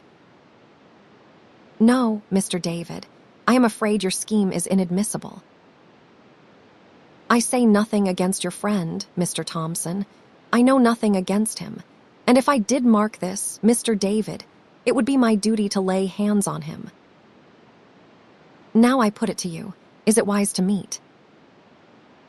He may have matters to his charge. He may not have told you all. His name may not be even Thompson," cries the lawyer, twinkling. "For some of these fellows will pick up names by the roadside as another would gather haws. You must be the judge, sir," said I. But it was clear my plan had taken hold upon his fancy, for he kept musing to himself till we were called to dinner and the company of Mrs. Rankler. And that lady had scarce left us again to ourselves and a bottle of wine, ere he was back harping on my proposal. When and where was I to meet my friend Mr. Thompson? Was I sure of Mr. T's discretion? Supposing we could catch the old fox tripping, would I consent to such and such a term of an agreement? These and the like questions he kept asking at long intervals, while he thoughtfully rolled his wine upon his tongue. When I had answered all of them, seemingly to his contentment, he fell into a still deeper muse, even the claret being now forgotten. Then he got a sheet of paper and a pencil, and set to work writing and weighing every word, and at last touched a bell and had his clerk into the chamber. "Torrance," said he, "I must have this written out fair against tonight, and when it is done you will be so kind as put on your hat and be ready to come along with this gentleman and me, for you will probably be wanted as a witness." "What, sir?" cried I as soon as the clerk was gone. "Are you to venture it?" "Why, so it would appear," says he, filling his glass. "But let us speak no more of business. The very sight of Torrance brings in my head a little droll matter of some years ago, when I had made a tryst with the poor oaf at the Cross of Edinburgh. Each had gone his proper errand, and when it came 4 o'clock, Torrance had been taking a glass and did not know his master, and I, who had forgot my spectacles, was so blind without them that I give you my word I did not know my own clerk. And thereupon he laughed heartily. I said it was an odd chance, and smiled out of politeness. But what held me all the afternoon in wonder, he kept returning and dwelling on this story, and telling it again with fresh details and laughter, so that I began at last to be quite put out of countenance and feel ashamed for my friend's folly. Towards the time I had appointed with Allen, we set out from the house, Mr. Rankler and I arm in arm, and Torrance following behind with the deed in his pocket and a covered basket in his hand. All through the town, the lawyer was bowing right and left, and continually being buttonholed by gentlemen on matters of burgh or private business, and I could see he was one greatly looked up to in the county. At last we were clear of the houses, and began to go along the side of the haven and towards the Hawes Inn and the ferry pier, the scene of my misfortune. I could not look upon the place without emotion, recalling how many that had been there with me that day were now no more. Ransom taken, I could hope, from the evil to come. Shewan passed where I dared not follow him, and the poor souls that had gone down with the brig in her last plunge. All these, and the brig herself, I had outlived, and come through these hardships and fearful perils without scath. My only thought should have been of gratitude, and yet I could not behold the place without sorrow for others and a chill of recollected fear. I was so thinking when, upon a sudden, Mr. Rankler cried out, clapped his hand to his pockets, and began to laugh. "Why," he cries, "if this be not a farcical adventure? After all that I said, I have forgot my glasses." At that, of course, I understood the purpose of his anecdote and knew that if he had left his spectacles at home, it had been done on purpose so that he might have the benefit of Alan's help without the awkwardness of recognizing him. And indeed it was well thought upon. For now, suppose things to go the very worst. How could Rankler swear to my friend's identity, or how be made to bear damaging evidence against myself? For all that, he had been a long while of finding out his want, and had spoken to and recognized a good few persons as we came through the town, and I had little doubt myself that he saw reasonably well. As soon as we were past the Hawes, where I recognized the landlord smoking his pipe in the door, and was amazed to see him look no older, Mr. Rankler changed the order of march, walking behind with Torrance and sending me forward in the manner of a scout. I went up the hill, whistling from time to time my Gaelic air, and at length I had the pleasure to hear it answered and to see Alan rise from behind a bush. He was somewhat dashed in spirits, having passed a long day alone skulking in the county, and made but a poor meal in an alehouse near Dundas. But at the mere sight of my clothes, he began to brighten up, and as soon as I had told him in what a forward state our matters were, and the part I looked to him to play in what remained, he sprang into a new man. "And that is a very good notion of yours," says he, "and I dare to say that you could lay your hands upon no better man to put it through than Alan Breck. It is not a thing, mark ye, that anyone could do, but takes a gentleman of penetration. But it sticks in my head your lawyer man will be somewhat wearying to see me," says Alan. Accordingly, I cried and waved on Mr. Rankler, who came up alone and was presented to my friend, Mr. Thompson. "Mr. Thompson, I am pleased to meet you," said he. "But I have forgotten my glasses, and our friend, Mr. David here, clapping me on the shoulder, will tell you that I am little better than blind, and that you must not be surprised if I pass you by tomorrow." This he said, thinking that Alan would be pleased, but the Highlandman's vanity was ready to startle at a less matter than that.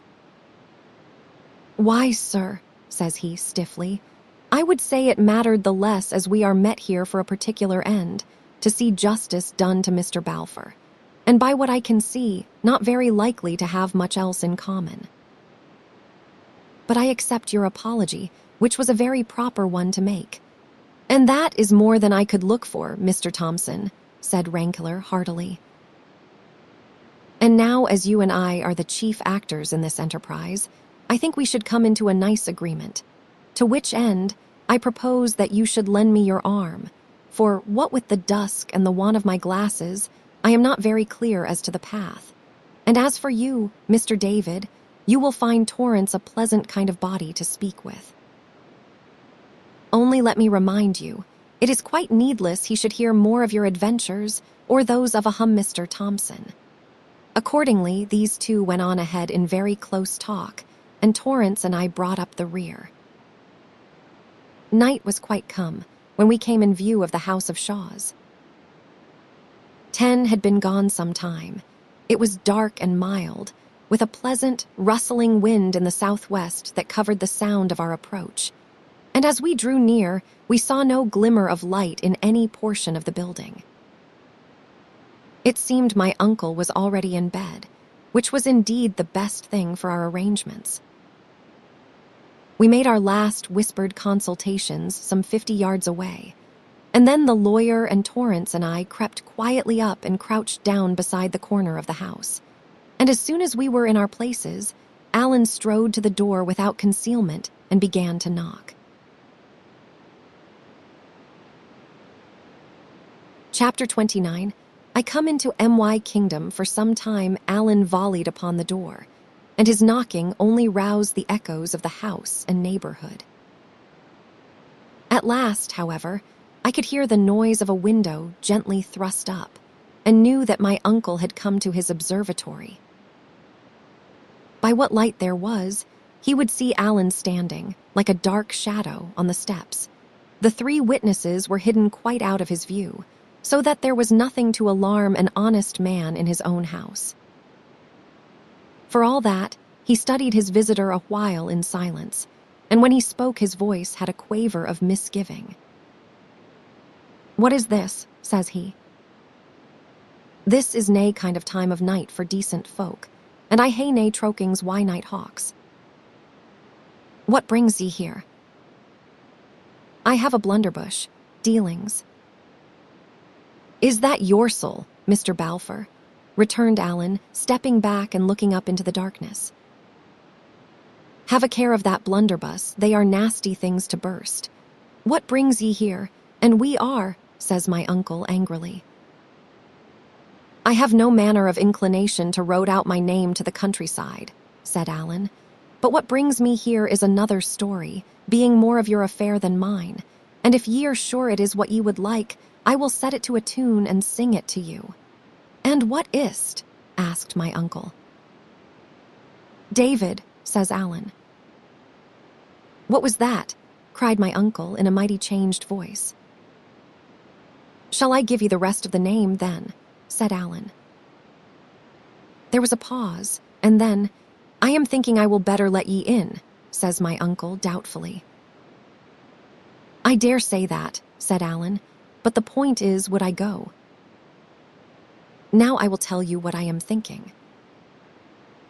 I am thinking that it is here upon this doorstep that we must confer upon this business, and it shall be here or nowhere at all whatever, for I would have you to understand that I am as stiff-necked as Yorsel, and a gentleman of better family." This change of note disconcerted Ebenezer. He was a little while digesting it, and then says he, "Weel, weel, what must be must," and shut the window. But it took him a long time to get downstairs, and a still longer to undo the fastenings, repenting, I dare say, and taken with fresh claps of fear at every second step and every bolt and bar. At last, however, we heard the creak of the hinges, and it seems my uncle slipped gingerly out, and seeing that Alan had stepped back a pace or 2, sate him down on the top doorstep with the blunderbuss ready in his hands. "And now," says he, "mind I have my blunderbush, and if ye take a step nearer ye're as good as dade." "And a very civil speech," says Alan, "to be sure." "Na," says my uncle, "but this is no a very chanty kind of a proceeding, and I am bound to be prepared.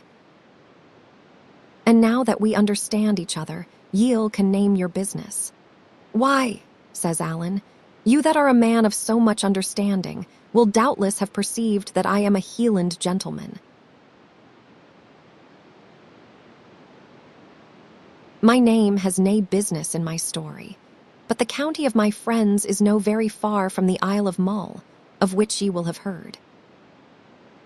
It seems there was a ship lost in those parts, and the next day a gentleman of my family was seeking wreckwood for his fire along the sands, when he came upon a lad that was half drowned. Well, he brought him to, and he and some other gentlemen took and clapped him in an auld, ruined castle, where from that day to this he has been a great expense to my friends. My friends are a wee wild-like, and not so particular about the law as some that I could name, and finding that the lad owned some decent folk, and was your born nephew, Mr. Balfour, they asked me to give ye a bit call and confer upon the matter. And I may tell ye at the off-go, unless we can agree upon some terms, ye are little likely to set eyes upon him. For my friends, added Alan simply, are no very well off. My uncle cleared his throat. I am no very caring, says he. He wasn't a good lad at the best of it, and I have nae call to interfere. Aye, said Alan, I see what ye would be at, pretending ye do not care to make the ransom smaller. Na, said my uncle, it is the mere truth. I take nae manner of interest in the lad, and I will pay nae ransom, and ye can make a kirk and a mill of him for what I care. Hoot, sir, says Alan. Blood's thicker than water, in the deal's name. Ye canna desert your brother's son for the fair shame of it, and if ye did, and it came to be kent, ye wouldn't be very popular in your countryside, or I am the more deceived. I am no just very popular the way it is, returned Ebenezer, and I didn't see how it would come to be Kent. No by me, anyway, nor yet by you or your friends. So that is idle talk, my bucky, says he. Then it will have to be David that tells it, said Alan. How that? Says my uncle sharply. Oh, just this way, says Alan. My friends would doubtless keep your nephew as long as there was any likelihood of siller to be made of it. But if there was nane, I am clearly of opinion they would let him gang where he pleased, and be damned to him. Aye, but I am no very caring about that either, said my uncle. I wouldn't be muckle made up with that. I was thinking that, said Alan. And what for why? Asked Ebenezer. Why, Mr. Balfour, replied Alan, by all that I could hear, there were two ways of it. Either ye liked David and would pay to get him back, or else ye had very good reasons for not wanting him, and would pay for us to keep him. It seems it is not the first. Well then, it is the second, and blithe am I to ken it, for it should be a pretty penny in my pocket and the pockets of my friends. I didn't follow ye there, said my uncle. No, said Alan. Well, see here, you didn't want the lad back. Well, what do you want done with him, and how much will ye pay? My uncle made no answer, but shifted uneasily on his seat. Come, sir, cried Alan. I would have you to ken that I am a gentleman. I bear a king's name. I am nae rider to kick my shanks at your hall door. Either give me an answer in civility, and that out of hand, or by the top of Glencoe I will ram 3 feet of iron through your vitals. Eh, man, cried my uncle, scrambling to his feet, give me a minute. What is like wrong with ye? I am just a plain man, and nae dancing master, and I am trying to be as civil as it is morally possible.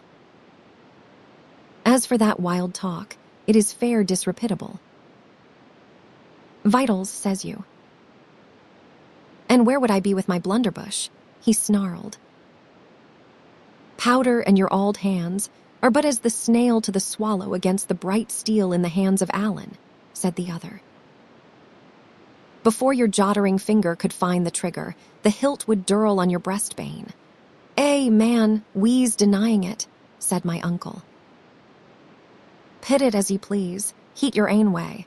I will do nothing to cross ye.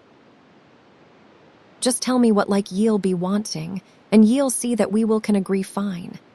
Troth, sir, said Alan, I ask for nothing but plain dealing.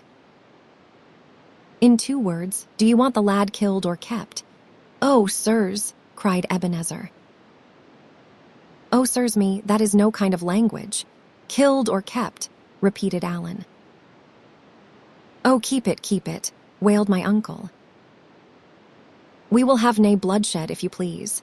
Well, says Alan, as ye please, that will be the dearer. The dearer, cries Ebenezer. Would ye file your hands why crime? Hoot, said Alan, they are baith crime whatever. And the killing's easier, and quicker and surer. Keeping the lad'll be a fascious job, a fascious kittle business. Troublesome. I will have him keep it, though, returned my uncle. I never had anything to do with onything morally wrong, and I am no gone to begin to pleasure a wild Hielandman. Ye are unco scrupulous, sneered Alan. I am a man o' principle, said Ebenezer simply, and if I have to pay for it, I will have to pay for it. And besides, says he, ye forget the lad's my brother's son. Well, well, said Alan, and now about the price. It is no very easy for me to set a name upon it. I would first have to ken some small matters. I would have to ken, for instance, what ye gave Hosessin at the first off-go. Hosessin, cries my uncle, struck aback. What for? For kidnapping David, says Alan. It is a lee, it is a black lee, cried my uncle. He was never kidnapped. He lead in his throat that told ye that. Kidnapped. He never was. That is no fault of mine, nor yet of yours, said Alan, nor yet of Hosassen's, if he is a man that can be trusted. What do ye mean? Cried Ebenezer. Did Hosassen tell? Why, ye donnered auld runt, how else would I ken? Cried Alan. Hosassen and me are partners. We gang shares, so ye can see for yoursel what good ye can do leeing. And I must plainly say ye drove a fool's bargain when ye let a man like the sailor man so far forward in your private matters. But that is past praying for, and ye must lie on your bed the way ye made it. And the point in hand is just this, what did ye pay him? Has he told ye himsel? Asked my uncle. That is my concern, said Alan. Weel, said my uncle, I didn't care what he said, he lead, and the solemn God's truth is this, that I gave him £20. But I will be perfectly honest with ye, forby that he was to have the selling of the lad in Caroliny, whilk would be as muckle mair, but no from my pocket, ye see. Thank you, Mr. Thompson. That will do excellently well, said the lawyer, stepping forward, and then mighty civilly. Good evening, Mr. Balfour, said he. And good evening, Uncle Ebenezer, said I. And it is a braw nisht, Mr. Balfour, added Torrance. Never a word said my uncle, neither black nor white, but just sat where he was on the top doorstep and stared upon us like a man turned to stone. Alan filched away his blunderbuss, and the lawyer, taking him by the arm, plucked him up from the doorstep, led him into the kitchen, whither we all followed, and set him down in a chair beside the hearth, where the fire was out and only a rushlight burning. There we all looked upon him for a while, exulting greatly in our success, but yet with a sort of pity for the man's shame. Come, come, Mr. Ebenezer, said the lawyer. You must not be downhearted, for I promise you we shall make easy terms. In the meanwhile, give us the cellar key, and Torrance shall draw us a bottle of your father's wine in honor of the event. Then, turning to me and taking me by the hand, Mr. David, says he, I wish you all joy in your good fortune, which I believe to be deserved. And then to Alan, with a spice of drollery, Mr. Thompson, I pay you my compliment. It was most artfully conducted, but in one point you somewhat outran my comprehension. Do I understand your name to be James, or Charles, or is it George, perhaps? And why should it be any of the three, sir? Quoth Alan, drawing himself up, like one who smelt an offence. Only, sir, that you mentioned a king's name, replied Rankler. And as there has never yet been a King Thompson, or his fame at least has never come my way, I judged you must refer to that you had in baptism. This was just the stab that Alan would feel keenest, and I am free to confess he took it very ill. Not a word would he answer, but stepped off to the far end of the kitchen and sat down and sulked. And it was not till I stepped after him and gave him my hand and thanked him by title as the chief spring of my success that he began to smile a bit and was at last prevailed upon to join our party. By that time we had the fire lighted and a bottle of wine uncorked. A good supper came out of the basket, to which Torrance and I and Alan set ourselves down, while the lawyer and my uncle passed into the next chamber to consult. They stayed there closeted about an hour, at the end of which period they had come to a good understanding, and my uncle and I set our hands to the agreement in a formal manner. By the terms of this, my uncle bound himself to satisfy Rankler as to his intermissions, and to pay me 2 clear thirds of the yearly income of Shaw's. So the beggar in the ballad had come home, and when I lay down that night on the kitchen chests, I was a man of means and had a name in the country. Alan and Torrance and Rankler slept and snored on their hard beds, but for me who had lain out under heaven and upon dirt and stones, so many days and nights, and often with an empty belly, and in fear of death, this good change in my case unmanned me more than any of the former evil ones, and I lay till dawn, looking at the fire on the roof and planning the future. Chapter XXX Goodbye. So far as I was concerned myself, I had come to port, but I had still Alan, to whom I was so much beholden, on my hands, and I felt besides a heavy charge in the matter of the murder and James of the Glens. On both these heads I unbosomed to Rankler the next morning, walking to and fro about 6 of the clock before the house of Shaw's, and with nothing in view but the fields and woods that had been my ancestors' and were now mine. Even as I spoke on these grave subjects, my eye would take a glad bit of a run over the prospect, and my heart jump with pride. About my clear duty to my friend, the lawyer had no doubt. I must help him out of the county at whatever risk, but in the case of James, he was of a different mind. "Mr. Thompson," says he, "is one thing, Mr. Thompson's kinsman quite another. I know little of the facts, but I gather that a great noble, whom we will call, if you like, the D of A, has some concern and is even supposed to feel some animosity in the matter. The D of A is doubtless an excellent nobleman, but, Mr. David, timeo qui nocura Dios. If you interfere to balk his vengeance, you should remember there is one way to shut your testimony out, and that is to put you in the dock. There, you would be in the same pickle as Mr. Thompson's kinsman. You will object that you are innocent. Well, but so is he. And to be tried for your life before a Highland jury, on a Highland quarrel and with a Highland judge upon the bench, would be a brief transition to the gallows.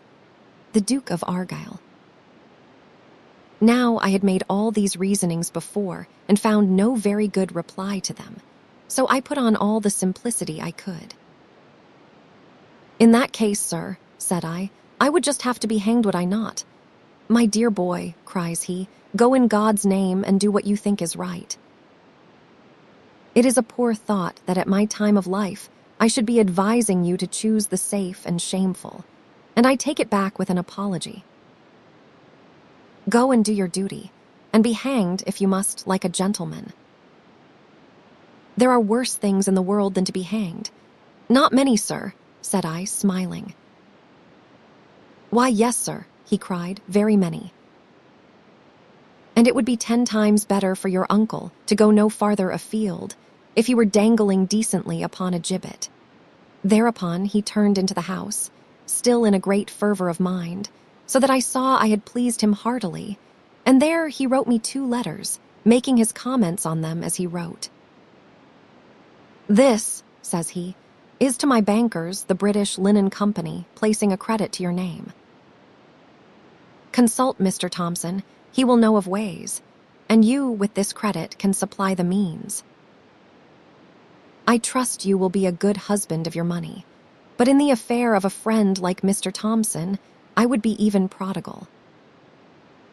Then for his kinsman, there is no better way than that you should seek the advocate, tell him your tale, and offer testimony. Whether he may take it or not is quite another matter, and will turn on the D of A. Now that you may reach the Lord Advocate well recommended, I give you here a letter to a namesake of your own, the learned Mr. Balfour of Pilrig, a man whom I esteem.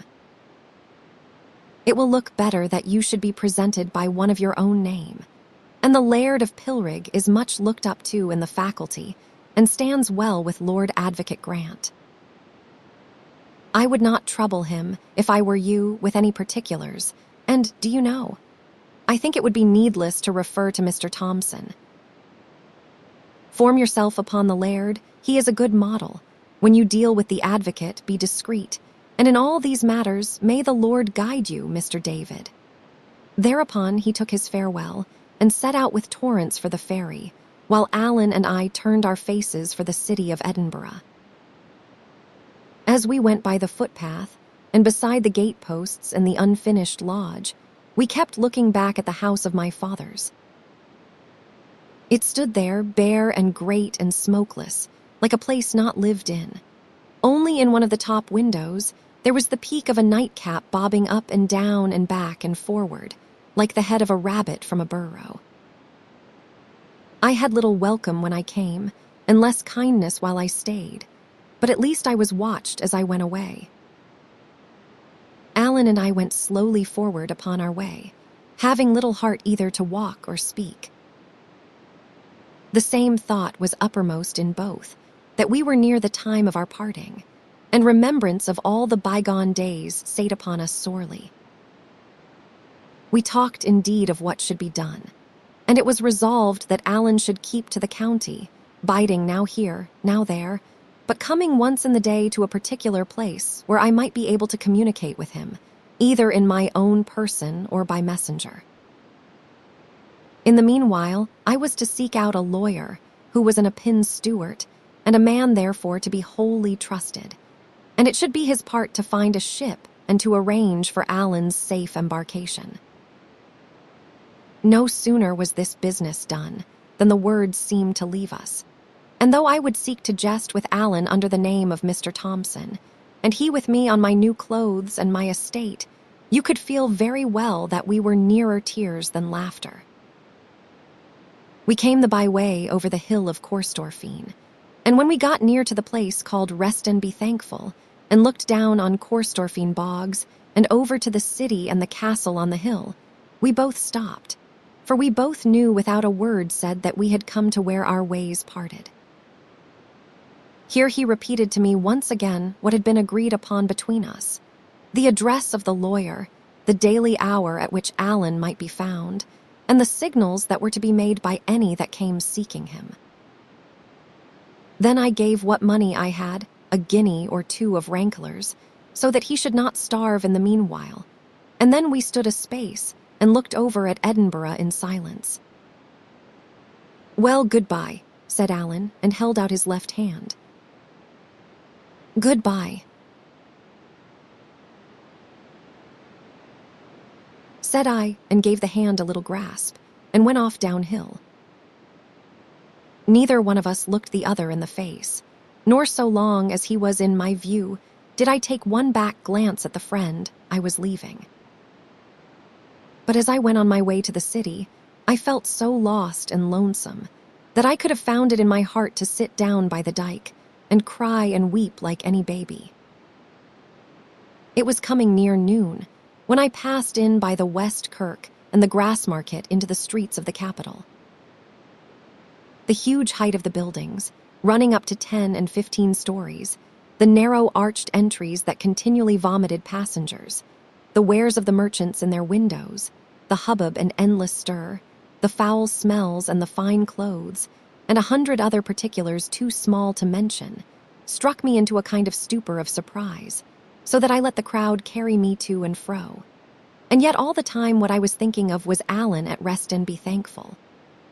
And all the time, although you would think I would not choose, but be delighted with these bras and novelties, there was a cold gnawing in my inside like a remorse for something wrong. The hand of Providence brought me in my drifting to the very doors of the British Linen Company's bank.